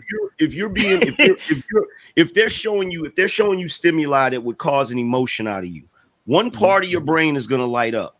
If they give you a problem to solve, to do something like that, a different part of your brain is going to light up. Your neurons are going to be affected. Right. I said, hello. So let's hear Chocolate full thought so we can understand what she's saying. Go ahead, Chocolate. Oh, okay. I'm going to try this again. I agree with Aaron in the sense that we all have levels of it. Like, it's just like anything else. It's like being on a panel with people and deciding to wild out. That's a decision that you're making. Within that decision is going to be your bias, your thought process, and how you're going to process in a matter of like milliseconds, right? By the time you blink, you already on it and saying that. You know, they call people witty or sarcastic or something like that. But you've already processed the emotion. It's so quick. It's so innate because you do it already as you grow up. You have these different relationships as you grow up, and maybe you get married, maybe you don't, maybe you just date, whatever. As you start that human connection, you're going to find that everyone has this ability. Now, we have a decision to make. Could I wild out, or can I just have an intelligent conversation with you? Okay. That is emotional intelligence. Okay. No, right? Emotion. No, wait a minute. Wait. Emotion exists in the same part of the brain as arousal. But I'm saying it more of a figuratively. You're not actively making a decision to be emotional. You're not. If you're actively making a decision, you're not being emotional. But you're also not being emotional. What you're doing is you are taking emotional arousal out. You are calming the arousal state. That's all you're doing. You're not taking emotion out of the situation. That's also a falsity as well. So when you decide to calm down, you're not taking the emotion out of it. What you're doing is you're removing the emotional arousal. You are calming the arousal down. Almost, you know what I mean? Like, so the emotion's not gone. I'm not talking about you coming to your senses. That's not what I'm talking about. What I'm talking about is the initial triggers that cause you to feel emotion. We understand that the way the human body works is we have voluntary actions and we have involuntary actions. In my opinion, your intelligence is a voluntary action. Your emotions is an involuntary action. So if a person, let's say for argument, you have an actor, right? And they act out an emotion. In my opinion, that's not a real emotion. That's them using their intelligence to recreate what an emotion looks like. Do you get what I'm saying? But isn't that for everybody though? I don't think it's just to actors because we're in our own perspectives. Well, I'm using that as an example. I'm using that exactly. I agree with you. This is what I mean when I say you have people that can be, we call it selective outrage. We have people that are being disingenuous. They're not really having a real emotion. What they're doing is they're pretending to have a real emotion. Right. How do you know that they're pretending? That would be me. That would be me. They know. What is that gauge? I'm not talking about the person outside of them. I'm talking about that actual person. They know if they're having an actual emotion or if they're pretending to have an actual emotion. But that isn't that our moment today life. Like that's what we run across people all day long in some form or another, whether you work outside, whether you work or behind the scenes. You're going to run into people that you have things in common, that you don't have things in common with, that people to rub you the wrong way. It's a human interaction on its own. It's not gender specific. Some people can rub you the wrong way and you're just like, I just don't like this person, right? No indication, nobody's ever said anything to you. It's just what the energy is for you. It's just like when, you might be around a group of dudes and it's like, something ain't right with dude. Like, it is what it is. I'm being aware of what's happening. But it is gender specific. Well, no, because we both experience this. Okay, we both experience, men and women experience things, true, but men and women experience things differently. Okay, I'll give you that. I'm not arguing that. Hold on, Angry Man. I'm not arguing that. I agree with you. If that's your opinion, you got it. That's not an opinion. It's science. That's not an opinion. No. Yes, it is. It's a theory and an opinion. No, it is not theory. It is bioevolution. Well, then why can we use that for what you just said? Is pretty correct. He's correct on that. Because of the way. Listen. Hold on one second. Because of the way we have evolved as human beings, because of the way we interact, women do emote more than men. That is a gender specific thing. But it's still emotion, whether it's more or not. I'm not disagreeing with you. Like, where's that argument? Some people have it at different levels. Some people are more outwardly emotional. Some people are inward. You know what I'm saying? Like, so I'm not arguing that point. We're trying to figure out how activity. Right, so like, how do you? Yeah, I got you. So hold on, we got Dr. K who entered into the live, and I want to ask Dr. K, how do you feel about this conversation that we're talking about emotional intelligence?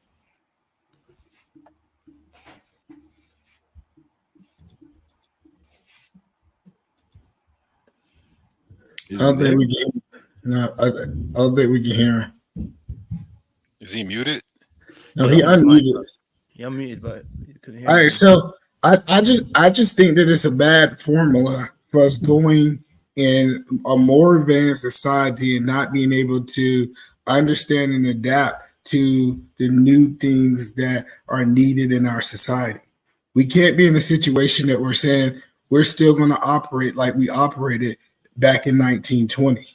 We do have to adapt because it's completely different. So we know that emotional intelligence is here. We have to address it and have the conversation and learn from it so we can teach it to our kids the proper way.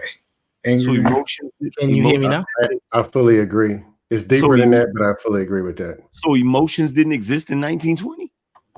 They did exist. But like, I always say this, right? Like survival versus thriving are two different states of being.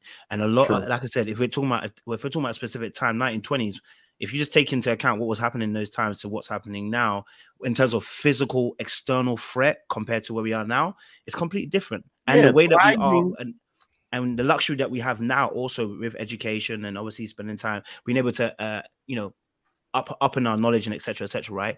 People are going to react in society in a completely different way. Do you get what I'm saying? Yeah, and so, thriving luxury and comfort also has another side effect. It allows human beings to engage in delusion.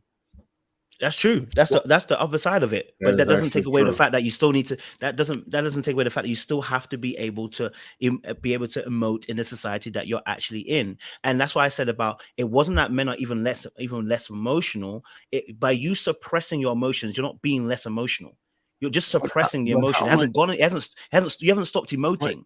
The whole point is that you've suppressed it, which means it comes out in other ways. And that's the thing that we don't talk about when we talk about emotional leakage. It comes out in other ways and other behaviors and other formats. So no matter how much you want to suppress it, as a human being, because you are an emotional human being at the core and the center, and yes, women and men react when it comes to emotional reactivity differ in those areas. If you suppress, it comes out in another way. It just leaks in another way. But again, we have to go back to the concept of quantifying it. How do we know that men actually, let's say we were able to take emotion and put it in a container, right? How do we know that men have the same amount of emotion in their container that women have in theirs?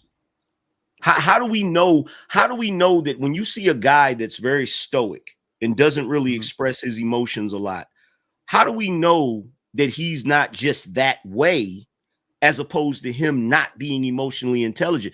How do we know whether or not he's suppressing emotion or whether or not that's just him? That's just his natural state.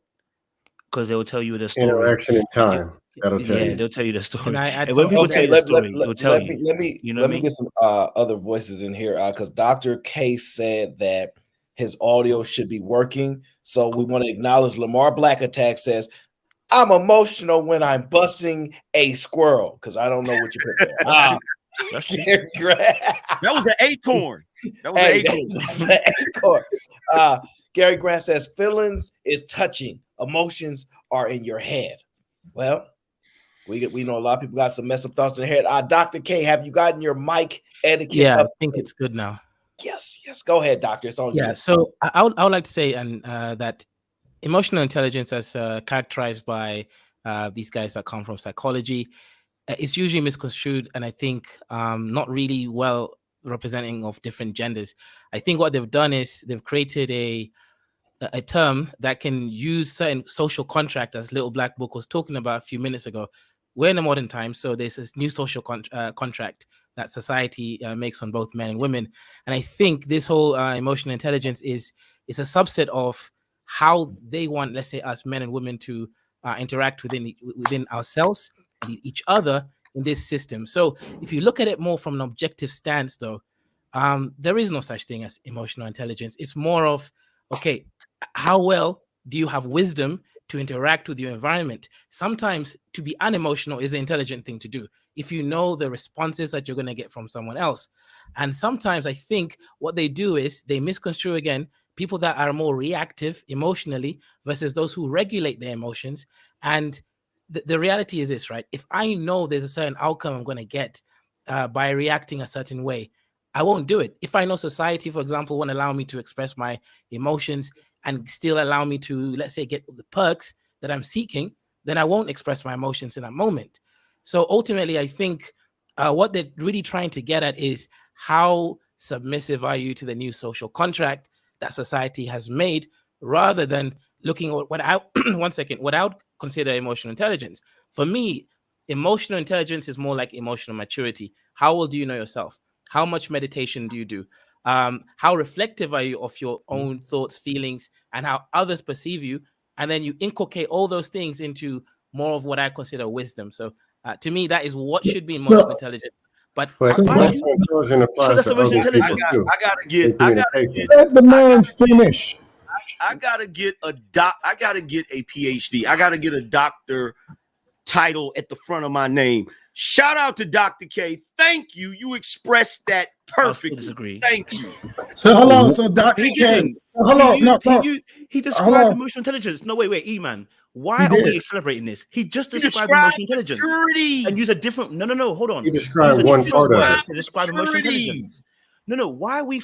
This was blowing my mind, right? But this is the if part. We're saying logic. No. If we're saying logic, hold on. Wait, this is the part you missed, though. Logical human beings. Wait. If we're saying we're logical human beings, if you describe, that's just why I said the argument is redundant in the same point, because we're describing the same thing. Whether you call it emotional maturity or whether you call it emotional intelligence, you are still describing the same thing. So hold on. Wait, man. Hold on. But see, this is what you're doing.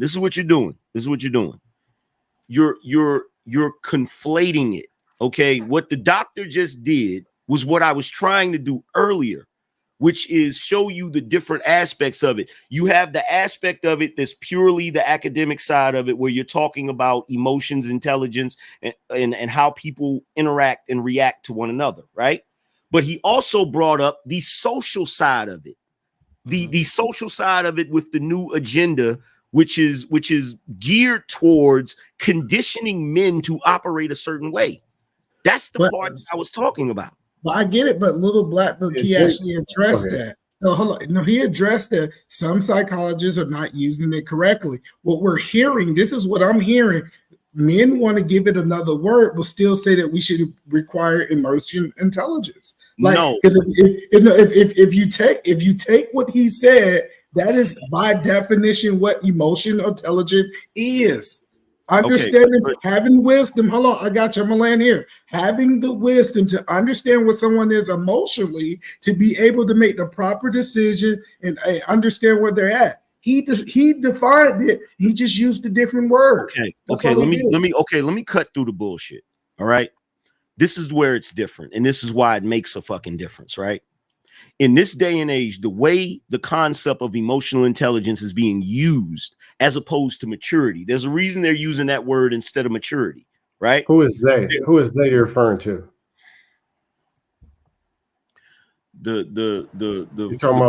Klingons from the Fifth Galaxy. Who do you think I'm talking about, Scan? No, I'm saying clarify. I'm saying they. I'm speaking in general. I'm talking about our overall society, the culture that we live in. Everyone that is using that term right now is using that term for a purpose, whether they even know it or not.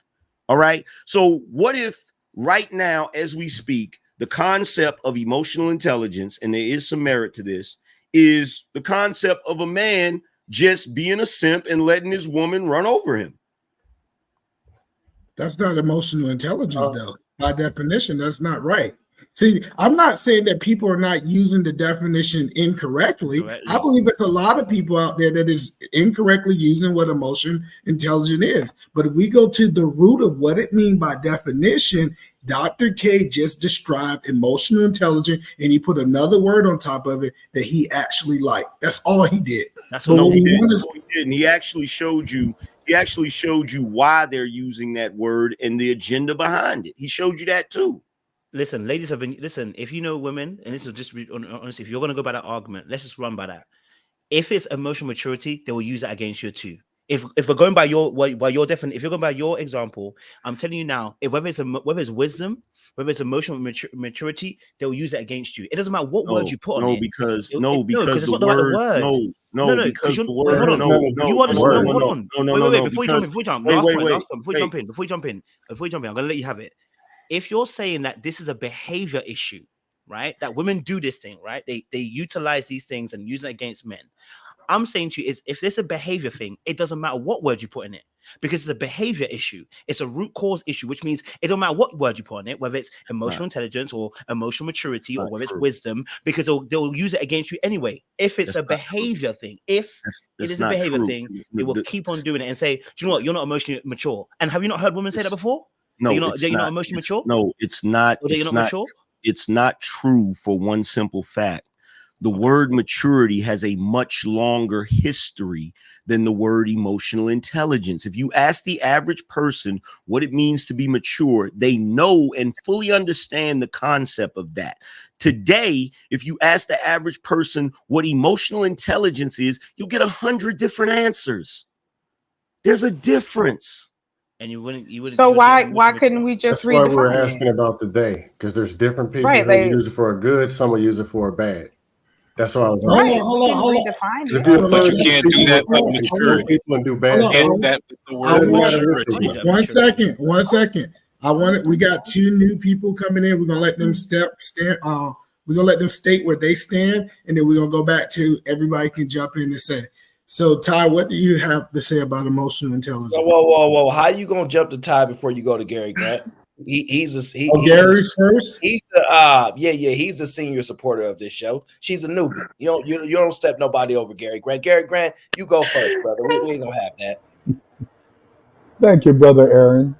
First of all, emotional intelligence is an oxymoron. And intelligence is emotions goes on in your head. It's a feeling how you feel this way. Because you can feel angry at a moment, sad or whatever. How could you have intelligence about being sad? That's stupid. First of all, If you're intelligent, you will not be an emotional person because you think about things before your actions. Most people that are emotional, they act without thinking. That's the only difference, brothers. There's no emotional. It's a new It's a new made up mumbo jumbo thing to make people feel sorry for themselves. Well, let me ask you this question. I got a question. Hold on. Does intelligence happen in your head? Intelligence happens through actions to show that you know something. Logic. That's intelligence. What do you use intelligence from? Is that from your mind, or is that outside of your body? Intelligence? I just Hey, want to know. y'all can't make that argument. Y'all No. can't make that argument. No. He made the Y'all can't argument. make He that said argument. that emotions are in your head. No, Where does intelligence reside? No, Does you it reside cannot make in your that. fingers? You Or does it can't reside make in your that brain? argument. You're gonna set yourself up Where does intelligence reside? in your brain. That's it. So then his point is mute. I'm not Okay, arguing your point. His point is mute. it's not because emotions. It's not because emotions have a different function than intelligence, and it exists in two different parts That's of your your brain. argument. I didn't combat your argument. This His is argument is science. different. Wait, this is No, your listen. This argument is is different, Angry Man. listen. This is science. If emotions and intelligence were the same thing, they would exist in the same section of the brain. We're not arguing that they're the same.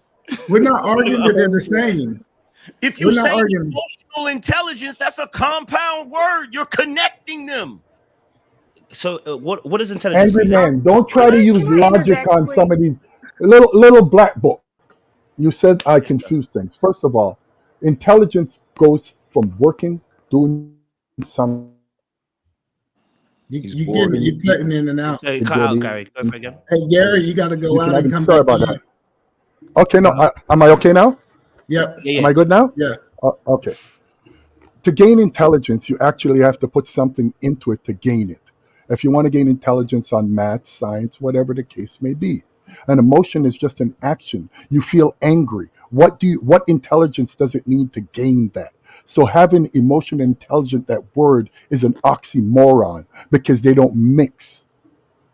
So my question That's is, not oxymoron. That's not oxymoron because the word intelligence means to acquire and apply skills and knowledge. So if you begin to acquire What skill and knowledge can you acquire from anger? Hold on. To understand how it impacts people and how it impacts yourself, how it has consequences. Understanding how that plays out and how that plays out into your action is an acquiring of understanding and knowledge. That's takes simply intelligence. Hold on, guys, hold on, listen. Before we go back, let's get Ty stand so we all can talk. Ty, can you tell us your stance on emotional intelligence? Okay, so Angry Man and some of the other people on the panel are incorrectly defining the word emotional intelligence. Just because they are next to each other doesn't mean you are to compare them. When you define emotional intelligence, it means intelligence in terms of emotion. It means the ability to understand emotions, having empathy, self-awareness. You have an understanding, an intelligence of your emotions, of yourself. You're self-aware. Emotional maturity, emotional intelligence are synonyms. Y'all are incorrectly defining the word. No one should be saying that emotions and intelligence are not in the same part of the brain. Duh. It means you understand your emotions, not that they are to be compared or contrasted. So if you're one moment, hold on, one moment. Okay. How do we identify you understand? Because I'm curious. Because are you saying that somebody goes, "Ooh, you're yelling. That's angry," or "Ooh, that's frustration"? Thank you, Aaron. If I'm able to empathize with you, right? Not feel sorry for you, but I can see your situation. I can see that something bad has happened to you. I understand that you're frustrated. That's empathy. That's emotional intelligence. That's my understanding of your emotions. There's already a word for it. There's already a word. Just because there's already a word doesn't mean people here's don't make up the thing. Here's the thing, right? So if you're good at sex, does that make you sexually intelligent? Yes, you're intelligent in relation to sex. Wow. No, hold on. Hold on 1 second. Listen, hold on. I got a question. I do got this question because I keep hearing that this word is made up. Are all words made up, or y'all just trying to? They are. Hold on, wait. So you sounding like a woman right now, either cool, man. Cool. You can say whatever you want to say, but this idea that something is made up, we add words to dictionaries every day. So this idea that when y'all say it is made up, what point are you guys making? What I'm saying, the point that I'm making is this: we have studied the human mind for I don't know how long, right? In other words, a lot of the things that deal with us, as far as our anatomy, as far as our brain, all of that has already been predefined, right? Has already been defined with words and language and all of that to explain why this happens and that happens, right? We're saying that this is a new made up word because it's something that just came along recently, and it's really not even a thing. You're just taking two things and you're combining them to try to explain a certain thing, right? That already has pre-existing words. When she said she understands when somebody's feeling a certain way, there's already a word for that. It's called empathy. When people make other new words, let me ask you. Hold on, I got a question. Hold on, this is directly for Angry Man. Angry Man, hold on. This is directly to you. Are you saying, would you have a problem if I said I understand emotions? Would you have a problem with that? No. All right. Intelligent is just saying that you understand emotions. Is intelligence? No. Are you saying that? Hello. Are you saying that intelligent and understanding is not synonyms? No, because listen, this is where you keep messing up, right? I'm gonna show you where you're messing up.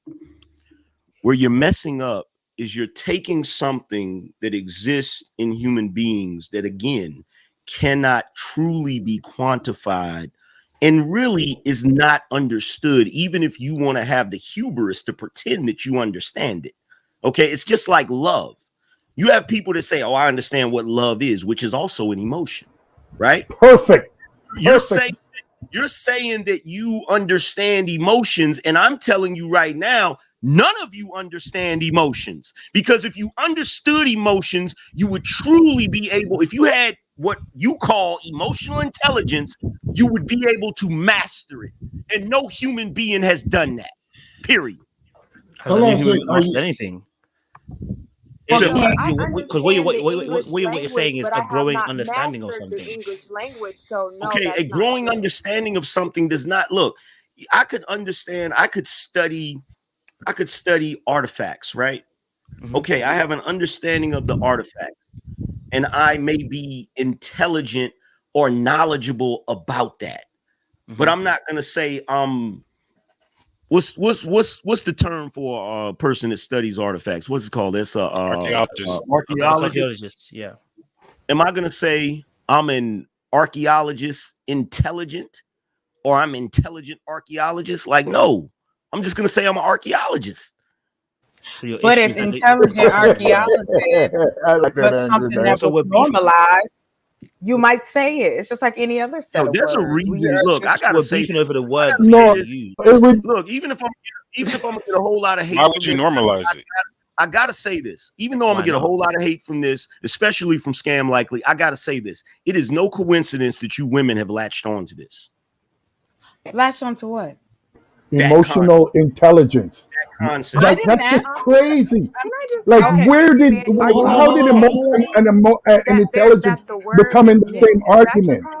Because what you're trying to do, because this is what has happened. There's a whole bunch of men all over the place for I don't know how long that have been saying the problem with women is they're too emotional. They're not logical like us. So now what you're doing is, but we're emotionally intelligent.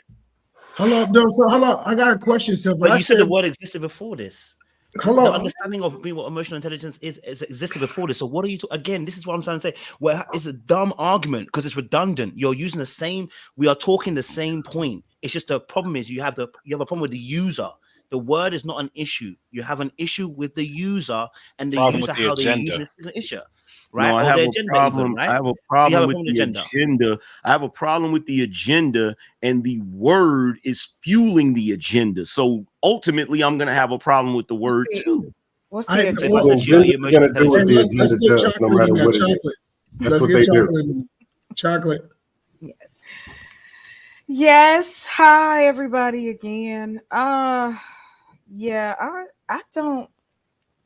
I'm trying to understand why we keep arguing perspective, because it's not that one person is incorrect or one person is correct. All of these situations can happen. Yeah, nobody's right or wrong. No. So, but let me Right, ask you exactly. Okay, that can be the case. Like, from your perspective, it works for you. For either man's perspective, it's different. We have redefined words over the years. How many times definitions of how we look at life, Not how the we ones that matter. describe, but there's nobody that sits up and goes, this is the black important word of the day. Like, we don't have that kind of delegation. So it's not. Well, no, but let me ask you this question. Yes, sir. Hey, Yes. so Chocolate, if I said that was an intelligent scientist, is that incorrect? No, that's not incorrect. We So got to go ahead. What I'm saying is, just because because I also could say it's an unintelligent science. I could say that you unintelligently emotional. Like this idea that I put an extra word to define it more. Hold on. Let me finish. I'm gonna let you go. If I got you, give me a second. If I just add a word to give you more clarity of what I'm saying, I don't understand what's the problem with that. Did you just say unintelligent scientist? Yeah. Wow. I wanted to laugh. I wanted to laugh myself. Hold on. Someone could say that. We can't laugh. Okay. What? Someone could say that. Yeah. If you had two scientists and one was on a higher level, someone could say that you're unintelligent as a scientist. But there's your new like the psychiatrist who came up with emotional intelligence. Right. Yeah, that one there is a dummy. Someone took their brain and thought, okay, we need to do a study on this particular thing. So they asked people to volunteer, or they paid people, however they got to get this research information, to find out what is this level we come up with. And then they slap a term on it. And we as human beings, we digest and process, some of us the same, some of us different, blah, blah, blah. But it is always such an extreme on either side. There's so much going on in between that. So Logic was right. Y'all are terrorists. Y'all literally sitting here trying to dismantle logic, common sense, and knowledge and recreate it in the way you think it's supposed to be. The fact that y'all would even say the word unintelligent scientist is ridiculous. It's my No. Hold on. You've made an assumption that scientist is intelligent. You've made an assumption. What? You've made an assumption that a scientist is intelligent. Just to be a scientist, you need to be intelligent. No, you have to have some level of intelligence. I agree. Oh my God! No. Hold on. Little black book. Can you be a scientist without being intelligent? Yes. I can't. Yeah, just somebody's gonna end up dying. I can't. All right, I just for it. So, what scientists are you? Biological, chemical? Which one are you? What is actually science? What is actually science? What is science? Biology. No, what is science? Study of theory. No. Theory. Science is observation and theories. So what is and science? Tests. Well, that comes within. That's an umbrella. But like how many times if you're in the science world, right? All of those things you realize they revise a lot of their theories. If you're in the science world, you realize that a lot. Yeah, because the more you learn, the more you revise. So you're growing in your knowledge, right? Name one stupid scientist. Have you mastered science? No. I don't know any. I didn't say that. So you don't make that term if you can't name one stupid scientist. Well, hold on. What stupid scientist is going to be famous enough for us to be able to name him off the top of our head? Well, if you can't name something, it's only in your head. Okay. So hold on, no. This is what I'm saying is we're not saying that he's unintelligent in everything. So let me give you an example. He's a rocket scientist, right? Like he might have intelligence there, but he might not know anything about, for example, a chemical engineering. He might not know nothing about that, so he can be unintelligent in that area. No, that means no, that's inexperience, not unintelligent. That means he's not knowledgeable in that area. That does not mean he's not intelligent. That what is intelligence? This is why I asked you, what is definition of intelligence? What is the definition? I gave you one. It is the acquiring of knowledge and application.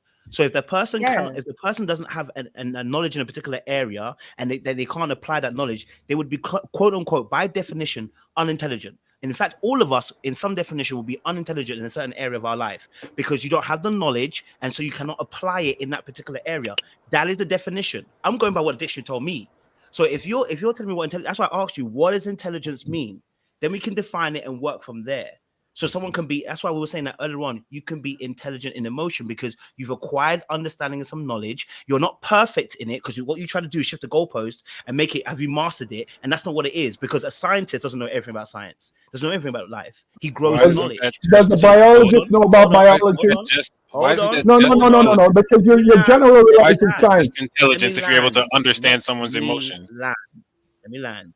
So what I was saying was we all grow in something. So in emotional intelligence, you are growing in the understanding and the application, whether it's perceiving, receiving, whether it's communicating, whether it's controlling your emotions, you are growing in that area. So one can say you are intelligent in that particular area and you may be unintelligent in another area. Okay. Practical application. What is the method? What is the method to stop the triggering of an emotion? Finding out your what is the method skills. What is the method? What is the method? That coping. There are different methods. No. I don't want nope. See, I don't want nothing subjective. I want the actual method that anybody can apply. See, in science, you have what is called the scientific method, which is what makes it science. So if I do, like back in the day when you was a kid, you probably did when you had the science fair, you probably did the volcano where you put the baking soda and the vinegar in there, right? Right. Mm-hmm. Anybody that does that is going to get the same result. I agree. Sometimes. Sometimes not every science, but yes. Right. That's what I'm saying. Every single time, if you follow it to the T, you get the same result. If you're talking about chemistry, because it involves maths, yes, you're absolutely right. Hold on, real quick. Things like Big Bang Theory are not proven; they are theories. So look, I'm not talking about theory. I'm not talking about theoretical scientists. I'm talking about actual. I'm talking about bone hard fact science. I'm not talking about theories. I'm not talking about theory. Chemistry. They go together because how did they know? They had to experiment. Someone came up with a theory, they experiment, and then they created. But once they experiment and they get the result, then everyone can repeat the same thing. This is what I'm talking about. So again, I'm going to ask you the question. Stop deflecting. I'm not. What is the method right now that you can give? That is me personally or scientifically. Just want to make sure that is scientific. No, a method for everybody. You see what you're missing? Let me just try to help Angry Man and finish it. Hold on to Ty. What he's asking you, tell us one thing we can do to control an emotion that everybody can do, not just you. I got one for you. I got what you're saying. You can measure the results. Listen, you can measure your results of your emotions. You can. Mindfulness. Okay, can I ask you guys a question? What's your favorite color? Just tell me what your favorite color is. Don't have red, orange, and yellow, green, blue, and sorry. Okay, I'll give you one. I'll give you one. Purple. Let's just say, for argument's sake, purple. Okay, so we got purple. Who else? What else you got? No, just I like the color like pear color. Whatever pear. color. Okay, so we got purple. We got pear. I need some more colors. Come on. Blue. No, just use one color and make it green. You can't tell me. You can't tell me how to do this, sir, because you don't know what I'm about to. So again, we already got his color. His color is purple, right? So does anybody remember what Aaron's color is? Red, green, Pear.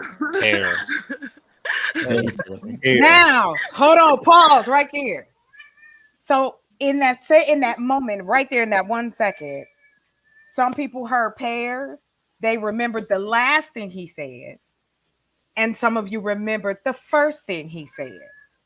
That is how fast we make decisions when we are getting ready to say something. That's how fast your brain is working. So fast to the place that you're like, damn, sometimes you can't catch up. And the reason I ask that is because when we argue these type of things, we can take snapshots. We right here. And work it out in the level of, okay, maybe for the 10 of us up here, 5 of us only eat white bread, 5 of us eat wheat bread, right? But we could go to war for that and say, it's unhealthy, the sugar, they looking at you like you got pesticides. We can be as leveled emotionally as we want to. Passionate. We say passion, that's an emotion. And that's why I asked y'all that question on the spot, because it gives you a complete picture of how people's minds work. So you think that people repeating what his favorite color was an emotion? That's not what I said, sir. I'm trying to figure out what. Okay, if you didn't, I'm trying to figure out. He's just asking what you're saying. No, I'm asking. Is it just me, or is it just me? Did I get it? I didn't get it, or it's just me? And she said, "No, it's not. That's not what I said." So what you should do is ask another question. Watch this. I'm gonna use her example, right? I'm gonna use her example, right? Okay, that right there is purple, right? Yeah. No, it's red. Okay. Because now I want it to be red. There you go. What do I have? That's what you're doing. That's what you're doing when we're talking about maturity versus emotional intelligence. But that's so why is it? Good job. Good job, Angry. That's what you're doing. You're taking a concept. You're taking a concept that already exists. You're taking a concept that already exists, already has a definition, and you're trying to reshape it to what you want it to be. That's what we do, don't we? No, it's not being reshaped. No, that's not what we do. All right, guys. I got a question. Hold on, wait. I got a question for you guys. Go ahead, Aaron.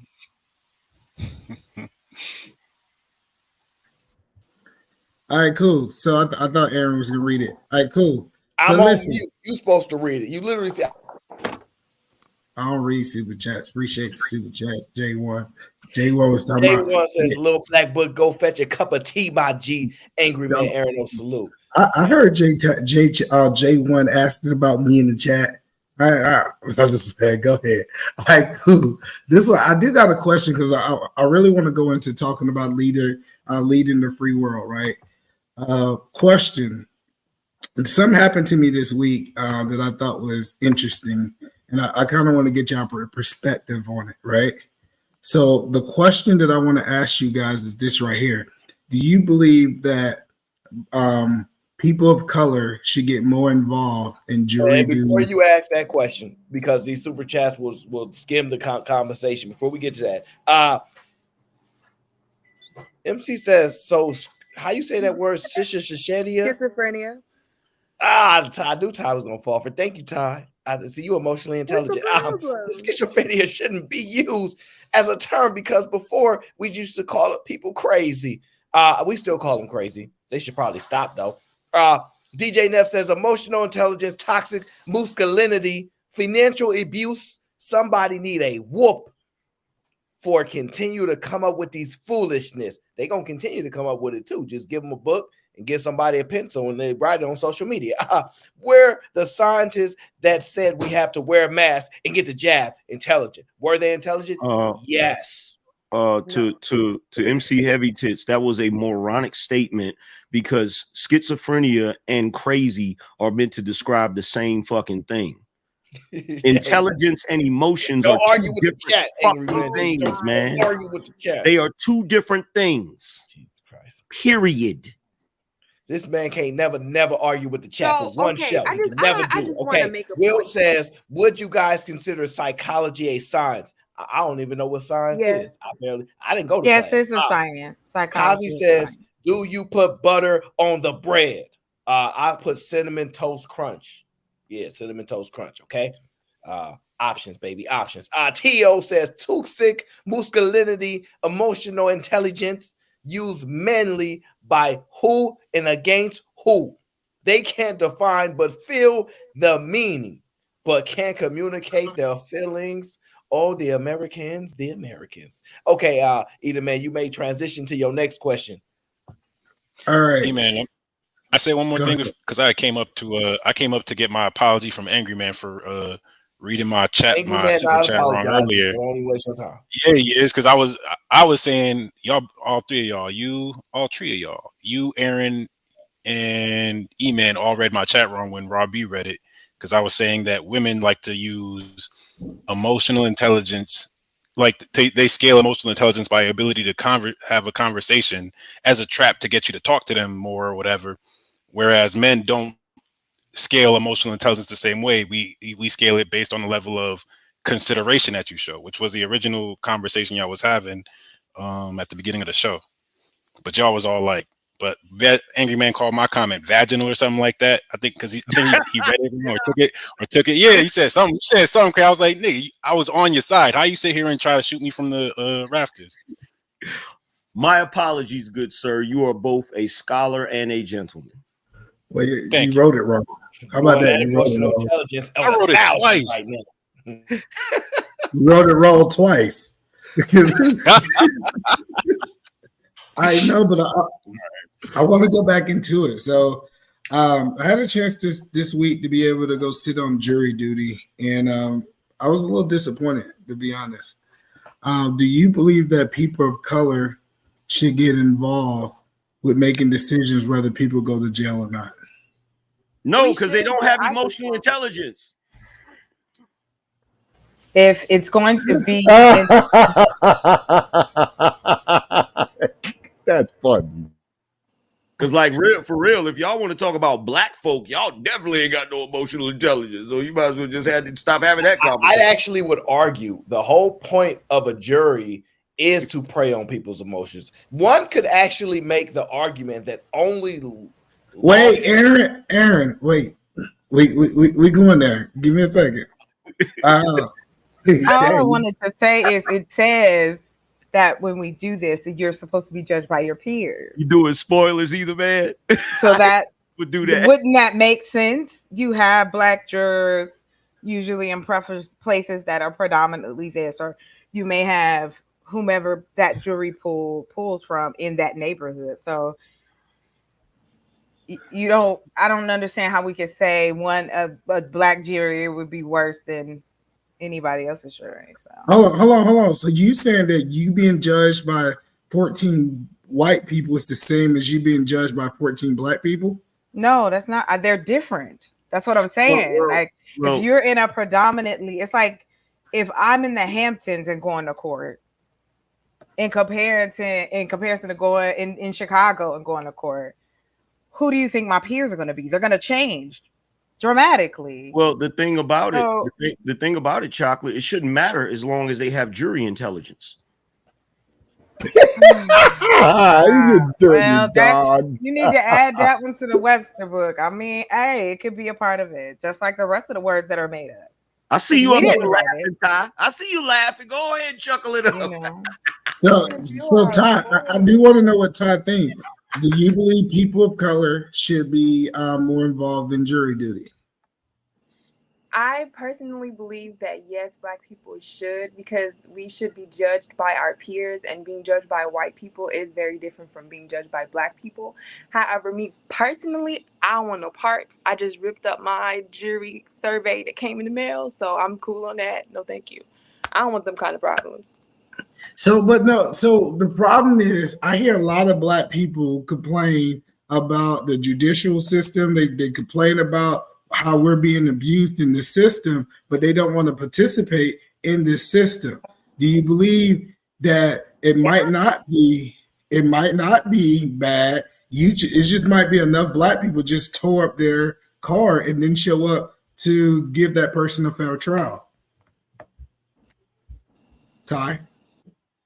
That could be the case because, like I said, I don't want no parts.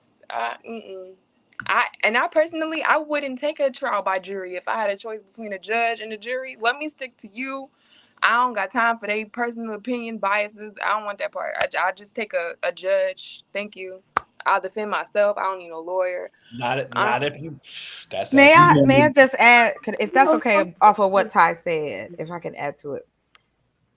But every human being has biases, though, even the judge. Yeah, but I can handle one person at a time. Like I can if I need to, I can make you fall in love with me. I can make you see things my way. I ain't knocking it. I ain't knocking it, sis. I ain't got time. I ain't got time. I think what to that point is, and this is exactly what you were saying, you don't have time, right? Because this is why you do. Hold on. This is why you don't listen to women, because this woman says, "I'm going to go defend myself instead of paying a professional lawyer to defend you, but I'm going to let him fall in love with me." That's emotional intelligence for you. Who said that was emotional intelligence? Who said that had anything to do with emotional intelligence? No, that's if you pick a good lawyer, that's lawyer intelligence. Not emotional. In all, maybe 2 cases, defending myself in every court proceeding I have ever been in, and I win every single time. I know how to read the law books and find precedents and read case law the same way the lawyers do. Maybe it takes a little more time, but I'd rather do that. I'd rather know that I have done all that I can do rather than depend on this person who's probably got a caseload of a whole bunch of people and they're splitting their time, and I can devote my time to myself. The same way the lawyers do? Yeah, because all they do is case law.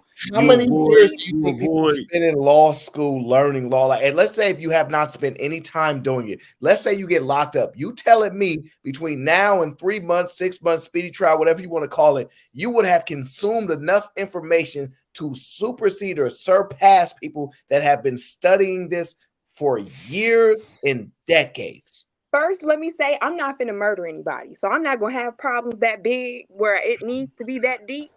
But the things that I have to combat in my life, I do feel confident enough in my abilities and my personal intelligence to go and read a book the same way they did. Everything is online, as a matter of fact, now. So you can just Google and search and figure out, like, okay, these are cases similar to mine.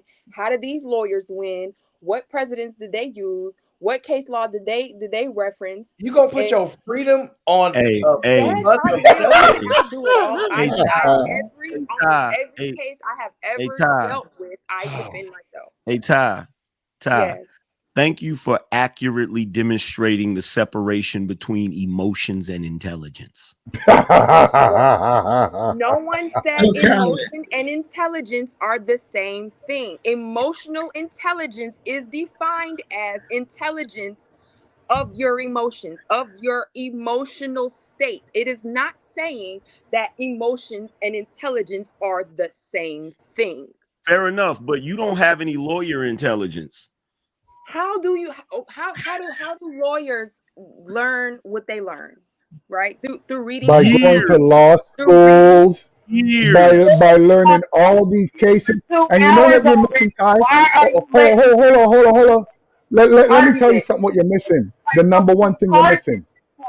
Hold on there, Calidev. Hold on there, Calidev. Let me tell you, this is what you're missing.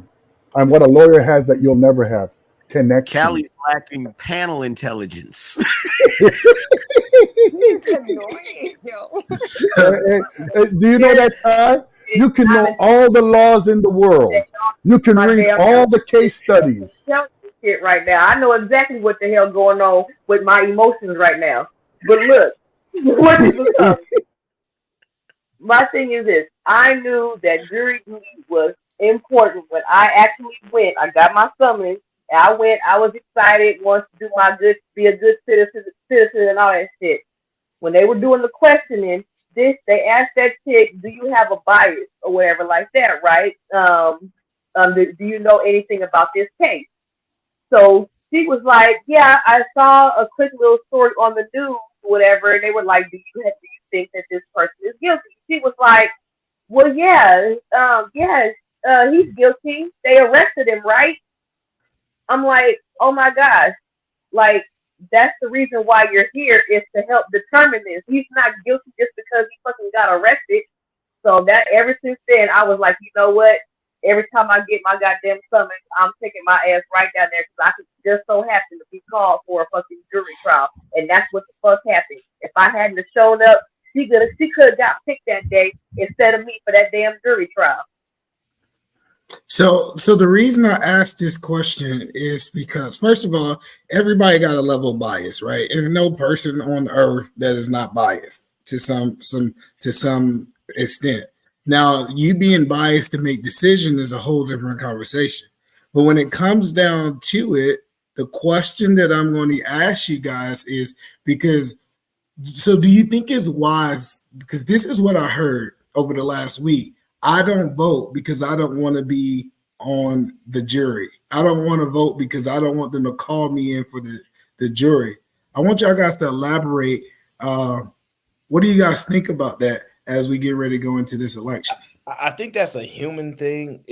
Okay, so the majority of the most highest paid people in general outside of like corporate execs and let's say Fortune 500 company CEOs and those type of people, it's just entertainment, right? Like people want to be entertained. So if you call regular people that's used to watching Netflix, going to work, they 6, 7, 8 hours, coming home, watching Netflix, they are going to be upset if they get draw jury duty for something that ain't exciting.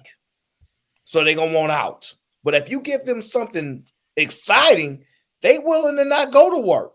So I think that's what people's issue is law is not exciting unless you do something crazy. Girl, did you hear what happened? The chainsaw was in there. They ran in it like dun dun dun dun. There's a mystery aspect. So I think people get excited for certain cases, but of most cases, I think people be like, "This is boring, wasting my time." We went in there, they deliberated, didn't even talk much, and I think there's boredom there, and humans will fall into that part of it. So I think that's why they don't want to do it mostly. So do you also believe that these people who's not willing to participate in this should also still be able to criticize it?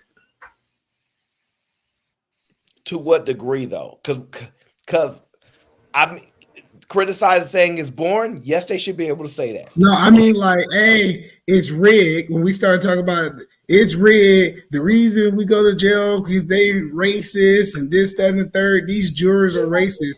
Can you complain? Can you complain about the one thing that you're rejecting to do? Yeah, but either man, only criminals are really complaining.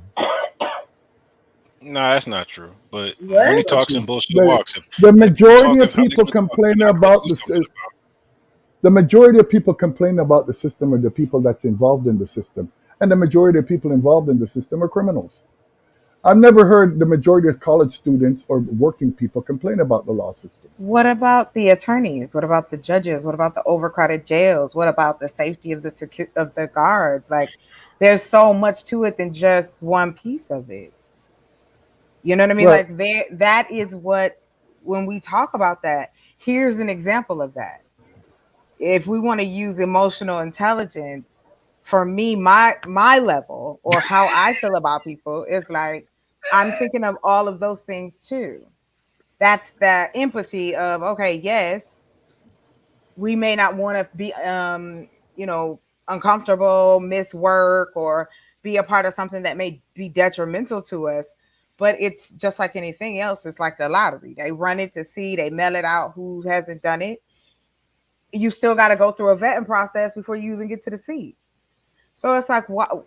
I guess I'm trying to understand what is wrong with having these particular skills, no matter your gender, no matter whether you're a man or a woman, that you strive to be self-aware and empathic to other people. Like, not to the degree that you be trying to be a nun or save the world, but just it's okay to give a shit about another human being that's not your family member. Can That's you? not your husband. No, it's It's not. not your Can right. I No, ask it's a not. question? Can I People ask a Well, think of question? other I'll people explain all why the it's not. time. Because if you take care of your own, you don't have to worry about outside. So The why problem about is what everybody wants about everybody to feel sorry for them after they no, screw up. sir. You No, must that's there, not there what I'm should be a saying. penalty for your actions. Well, I'm I asking you don't this get question. this. A We lot She's of Go talking ahead, understand man. about Gary. She's talking we about. She's not talking about her. She's I talking got a about social, question. I got a social question. What is? obligation. I got a question. Chocolate. What does the word? You got to help me out. I'm a little slow. What does the word empathic mean? It's just another word to explain your empathy for someone. Okay. Some people use it on a spiritual level. They use that term in different ways, just like a lot of words, right? empathy is being able to understand where someone's coming from. That's it. Sympathy Putting is yourself in their shoes. Like, why is that's not hard Well, to do? well, it's hard for me because I can't put myself in the criminal's shoes. Well, it's not I've so never much. had. So hold on, I'm I want sorry to about that. Like certain people do. Go ahead, there, bro. hold on. I got you. I want to ask Gary a question. So hold on, no, Gary. If you are falsely accused for something and you have to go to court, are you considered a criminal? I'd get myself a very good lawyer and make No, sure no, that no, I'm no. not. I want you to answer my question. If you Of was course, I'm not falsely, considered a criminal.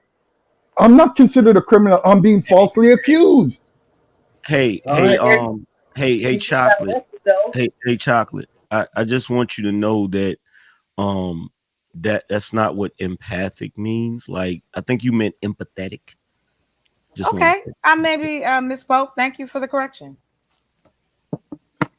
So Good. no, so this idea that if you're part of if you have a case or you have any of these things, this automatically mean that you are a criminal. I think is a bad way of thinking because if you understand how charges work, you don't have to do anything for someone to bring up charges against you. Matter of fact, you don't. It's to the point where you don't even have to be in the same city for someone to be able to bring up charges up against you. You can never solve these people. And this idea that we as the society don't want to be a part of this process, I think is completely crazy to me. But I think what he's trying to express is that when people choose to live their life a certain way and not engage in certain activities or be around certain types of people, they have less interaction with the law as far as being arrested, as far as going to court, things of that nature.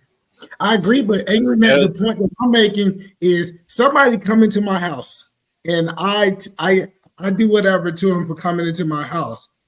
I'm not a criminal. I was protecting my family, and I should have my peers on that panel to be able to have the common sense that I was just doing the right thing for my family. I was not trying to do anything criminal in criminal nature. That's the point that I'm saying. But doesn't that propose that if you don't have black people in the jury, that non-black people are going to be automatically racist towards you? No, not automatically. No, I don't think so at Because all. that's why I think Chocolate was asking the question about social obligation, is that Gary might not see someone as guilty if he goes through the judicial process to figure it out as a member of a jury, where he's looking at it as that nigga's guilty Right. because No, he's no, in no, those no, no, shoes. no, That's no, no, why no. I either. think you're Jury, misrepresenting me, Can Bezo. but a can What I'm jury, someone but a saying, explain to jury, me? but Can someone who explain to That's me says, what how he we asked you got about. here? My bad for misrepresenting, Gary. but That's who, what it seemed like either man but was asking you who, about, and you went in that different but who direction. says, but who says that a jury of your peers is automatically going to be someone of the same race? well, no. No So one let me. does, but it So should be diverse. That's what the whole, like the different court cases across the country, to have more of a diverse jury set, to have people that because they only were sending the mail out to people in prominent areas or in places where they knew that this could be the same. So it's just like if your taxpaying citizen, you're going to get selected by random. Trust me, I know from experience. Well, I understand that. It is. Give me just a second, gentlemen. It is random. My bad. However, we also know that if certain crimes are committed in certain places, you can guarantee what the jury pool is going to be made of.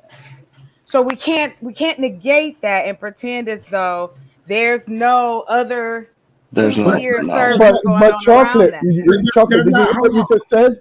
Of certain crimes. That means somebody committed a crime.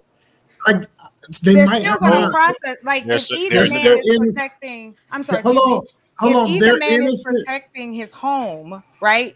They still may process him as a criminal, but they may let him go that same night.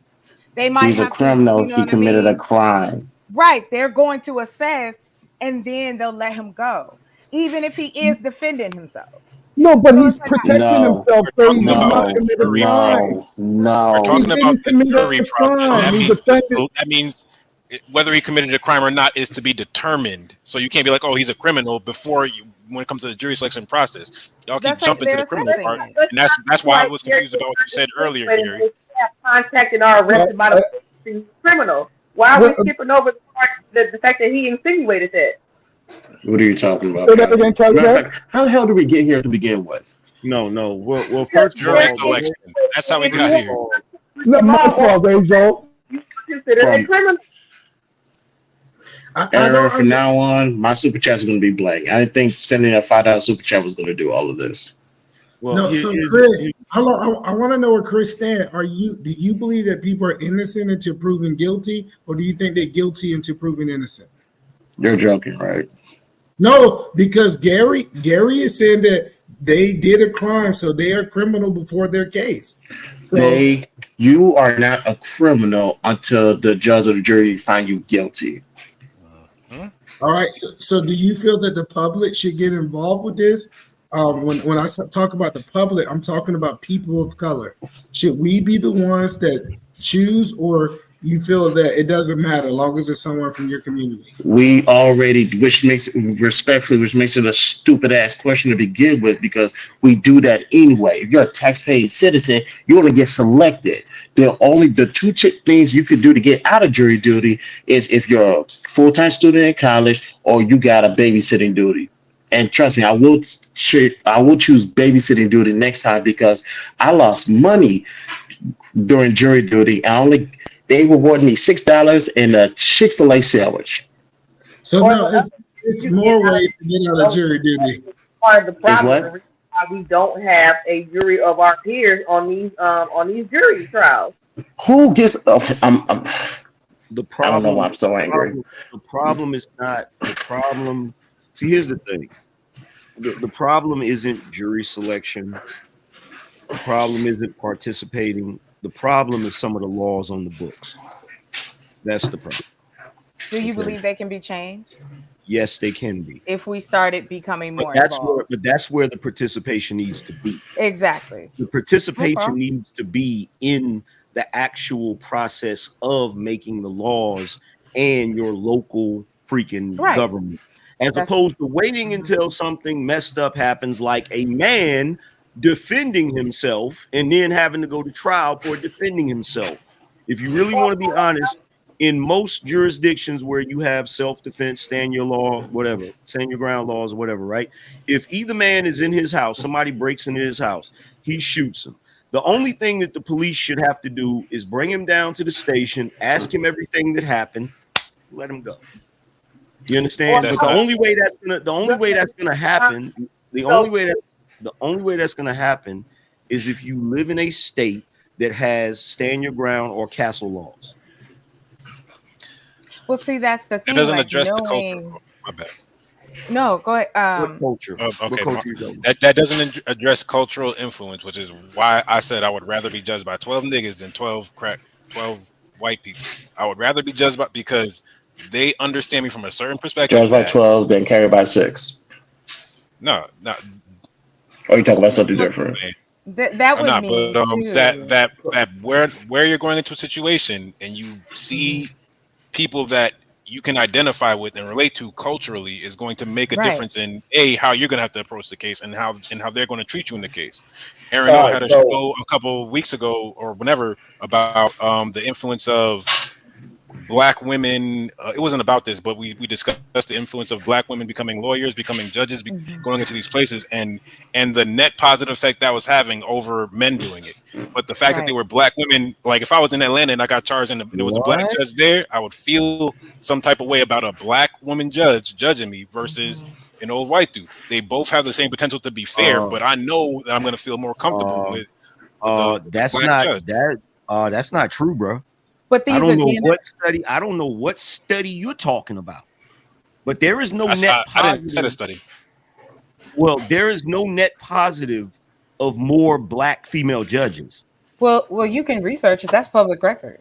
No, I've actually already researched that. I did shows on it. I did several shows on it where I was. One of the main points I was talking about is it was ridiculous that you had Black people becoming judges and you still had the same outcome. But if it was, let's just say if it was a net positive, what's wrong with that?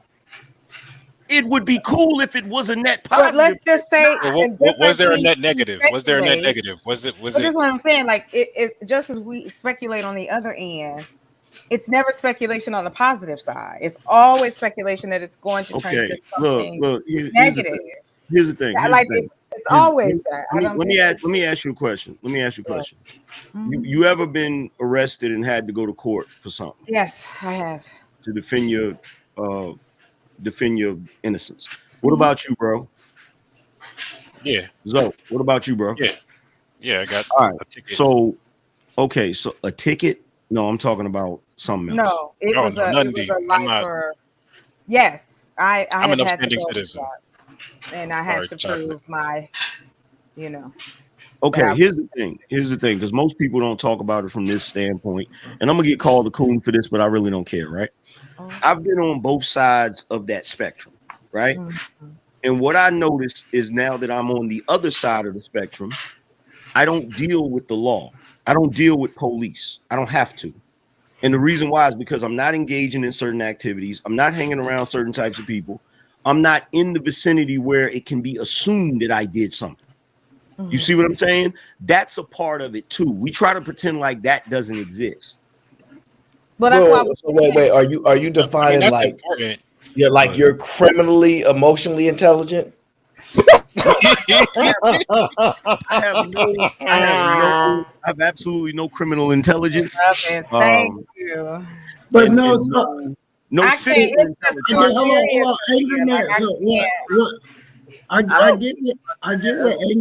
I get what Angry Man is saying, but I'm just saying when we start talking about the community, I hear so many people talk about the community and how it should be governed. I just think these same people. I'm sorry. Go ahead. I thought I was on. Go ahead. I said the same people who be talking this blackity black talk don't want to serve on the jury. They don't want to be in part of the community. The one thing that really have these outcomes on Black people's lives.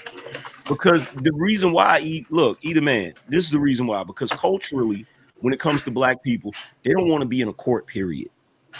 They don't want to go. Thank you very much, Angry Man. They don't want to have to go to a court to defend themselves. They don't want to have to go to a court to participate in anything. Hell, they could own some land and need to go down to the deeds office, and they don't want to go up in there. What about all of the attorneys and judges? Why are all these Black people in these positions then? They don't want to go to court. If Black people don't like going to court, based on what you just said, you know, and I want to make sure I'm understanding that, then why do we have Black lawyers and judges and bailiffs and all that if Black people don't like going to court? You're talking about the exceptions, not the rule. Okay. What do you mean? You're conflating things. What I'm talking about, yes, you are.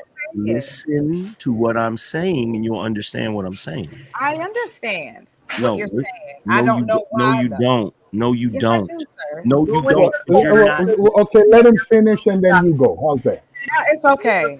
Black Like, men you're not, like, you're literally not listening. What I'm Yes, I am. saying is, we are not talking about the small percentage of black people who work in a courthouse. We know That's that. not a small percentage. There's a difference between what? There's a lot of black people who work in. Black people are a small percentage. What are you talking about? Especially compared to other Black ethnicities.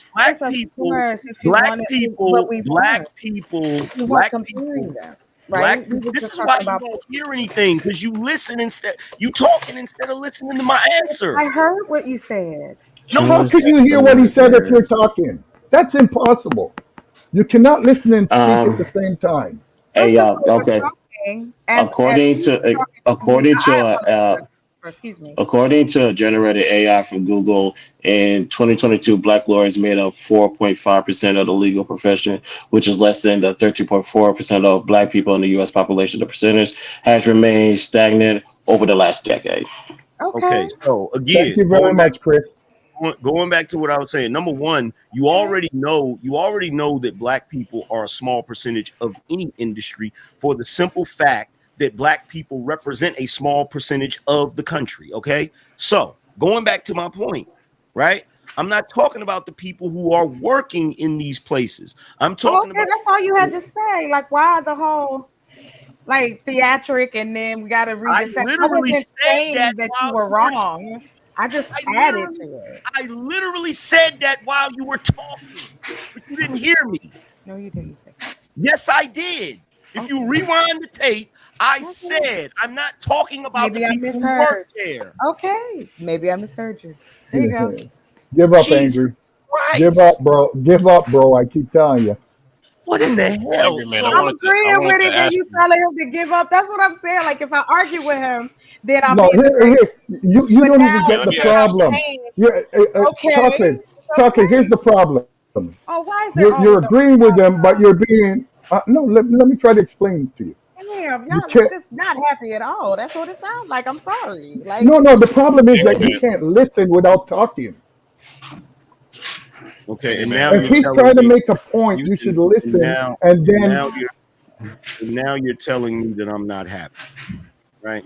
No, I was just angry man. When you said there was no net positive, I just want to take your word for it. When you said that there's no net positive of, okay, so you're saying that black female judges don't show more, I guess, compassion in their judgments towards black people, and that's the net positive that you were doing your studies. No, not at all. I'm just being ignorant. They don't. How do we know? Can we look up those stats? You can, believe it or not. All right, I hate I'm just that gonna take your word for it. I'm just gonna take your word I really hate that I'm about to do this, because Lord knows I like chocolate. Go ahead there, Chris. For the past 5 or 10 minutes, you just proved that emotional intelligence doesn't exist. There's no such thing. I mean that respectfully. That's not I literally remember as respectful as I possibly can. I will rephrase that. You just proved that there's no such thing as emotional intelligence, because these gentlemen are trying to educate you on something. You're just completely ignoring that. You're lying. You're leaning towards your emotions, and you're over talking people while they're talking. That is a case in point that there's no such thing as emotional intelligence. Now, when I read the stats about black lawyers being 4.5%, you was able to control yourself and fall back. There's something called emotional control. There's something you call emotional maturity. There's no such thing as emotional intelligence, because if there was, you would have showed it by just letting people talk. Then you could then properly rebut. That's such a bad argument. Wow. What is that? First of all, so you're telling me that if somebody on a panel doesn't have discipline, then discipline doesn't exist? Yeah, Chris, that's the bad argument. Because just because she doesn't have emotional intelligence, it doesn't mean it doesn't exist because one person doesn't have it. A lot of people don't have it. No, basically because it's not a real thing. What Chris just did is he used the definition of what she said emotional intelligence was. She didn't display that. Well, that's cool. Listen, No, that's it's a not what he difference. said. Hold He said on. it didn't. I made Yeah. it. He said, but he's saying that because she didn't explain it doesn't exist at all. Well, Chris is right here on the panel. Why don't we ask Chris what he just said? Wouldn't that make more sense? Wait a minute. Here's the thing. Here's the thing. Because this is what Well, people you're the do. one over talking somebody, Gary. Hold on for a second. This is what people do, right? See, Chocolate right now, what she's doing is because she's using a pleasant voice and a calm demeanor, she thinks that she's not doing anything incorrect. This is what people do. People do this all the time. They'll say, well, respectfully, you can kiss my ass. That's not respectful. You see what I'm saying? Hello, one second. No, I definitely understand that, angry man, because their game is composure. They feel like if they can get a passion, not saying it's about chocolate, but a lot of people feel like the game is composure, so they can say disrespectful things as long as they stay composed. And if a person is passionate and they don't feel like they need to be like covert about their shadiness, and they're just, well, if I'm gonna disrespect you, I'm gonna disrespect you full out, and I'll have to be shady with it. Exactly. Then they feel like you lost because they stayed composed. It's actually a tactic that white people use a lot. They'll talk in a calm, rational demeanor, and then if you get upset about something that they're doing in the conversation, they're like, "Oh, look at you! You don't know how to control your emotions, right?" I wonder if that makes a difference in a jury. But what you're doing, but see, Hold on, listen, excuse me. No, this is what stop. this is. I Listen, feel I should be able listen. This is what to you're rebuttal because you have just made listen, serious allegations against me. You can't read my mind. I wonder if white people doing that makes a difference in a jury. Okay, Hold number on, one. hold on. Okay, hold Wow, on, y'all. God, Hold on, y'all. please. Number one, I'm not reading your mind. I was You're trying not to, exactly. I was trying to answer your question, and you were talking Did over you me. did you You were hear that? talking over me like you're Did you hear doing right now. Christopher You're was doing it right talking? now. You're So I doing was it right now. talking to you You're doing and it right listening to now. him at the same time. You're doing it right now. And Exactly. Like, why am I the bad guy? Hold on, real quick. If I were to get angry, then everybody would look at me like I'm wrong. I appreciate hold you. Like I'm literally notice Eda Man is running the panel and he's not stopping her. This is what simping is. Okay, He can't even stop for a moment and say, "Chocolate, let him finish his statement." Well, now you stop, sir. You stop. Exactly. Of course. This, Of course. Hold on. No. Wow. Let's address this. This is crazy. This is crazy that people can cut people off all day, and then when somebody else decide to cut you off, you get to a point to be like, "So now you gonna gaslight?" No, I'm not gaslight. Y'all been cutting each other. No, hold on, sir. In the middle of me answering, she was talking over me the whole time. Listen, when we open up the panel for people to be able to talk, y'all been cutting people off. Gary done cut me off like 10 times. Yo, this ain't got nothing to do with that. Eda Man. I'd like to shit, bro. This ain't got nothing to do with that. She asked me a question. Hold on, and I was answering the question. And while I was answering the question, she was talking over me. And you didn't take the moment to say, "Hey, Chocolate, let him finish what he's saying, then you can rebut." There were other conversations going on while we were talking. Do you not remember that? Unbelievable. So here's what my issue lies, and I'm gonna say goodnight. Unbelievable. To compare me to a white person trying to bullshit people, and to me, that's insulting and disrespectful. I don't have to take it. And I'm not going to sit here and take it. I'm who I am. I don't care. That's okay, though. I don't care. It's okay if you don't care. I don't care. So since I don't care, you can save your soliloquy and just do what you said you was going to do.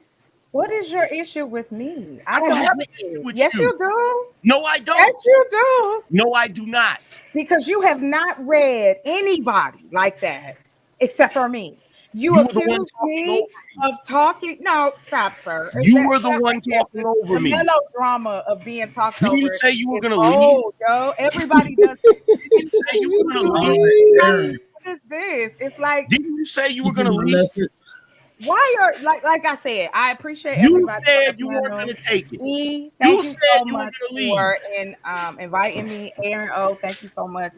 It was a pleasure. I hope y'all have a good rest of your night. Good night. What? Night. Good night, chocolate. Good night. All right. Hey, so Aaron O, we got some work to do on this Thursday night. I understand that we got to put a little bit more rules out there, but I do think it was a good show. I think anytime that you start talking about emotions, you typically get people to start operating in those emotions. I think we saw a lot of emotions from a lot of different people tonight. But in reality, I would say that this was definitely a good show. What do you think about it, Aaron? I think people cheating.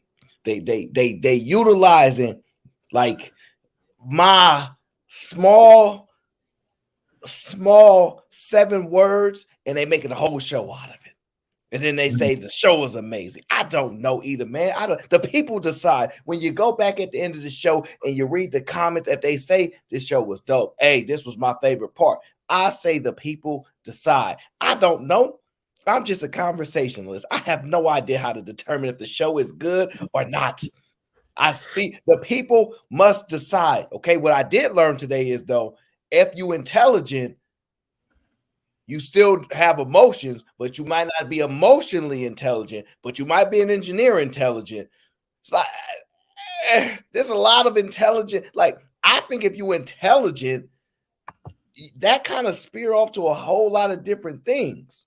Now, you might say you're smart. When we start grazing the intelligence part, it gets very deep. But this emotional thing is very strong with the people. They want it to be as entrenched in society as can be, so people accept it like it is law. But fair to a lot of people's point, it is not entrenched in society. There's not enough data on it to where we can actually say a word like that's been around for a long time. It's been entrenched and stamped. So I think the debate is good. I think it opens up the doors. I think there's more to discuss because I don't believe that we've actually substantiated what emotional intelligence is, or that it really does exist, or that it doesn't exist.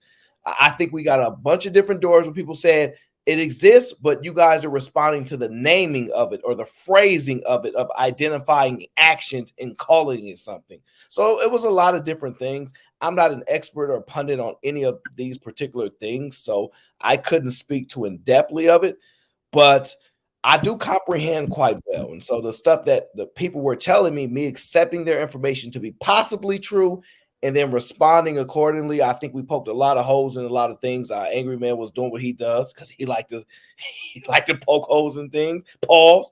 And he was making some good arguments to why one could argue it doesn't exist. And then people were making arguments to why it does exist.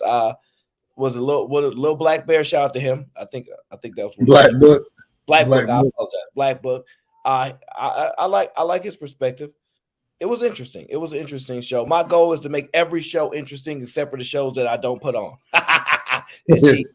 We'll discuss things though, E. I appreciate you coming on. I appreciate you running the show.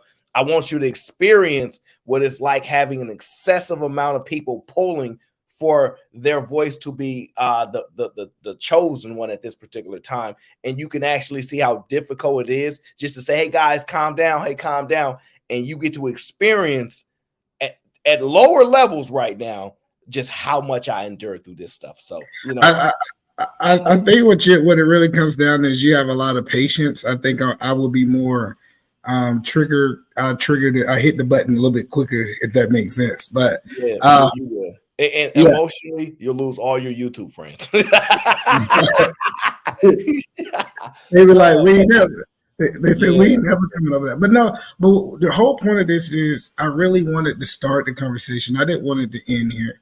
I think we having people say certain things, and when I take it from a definition point of view, I understand the definition.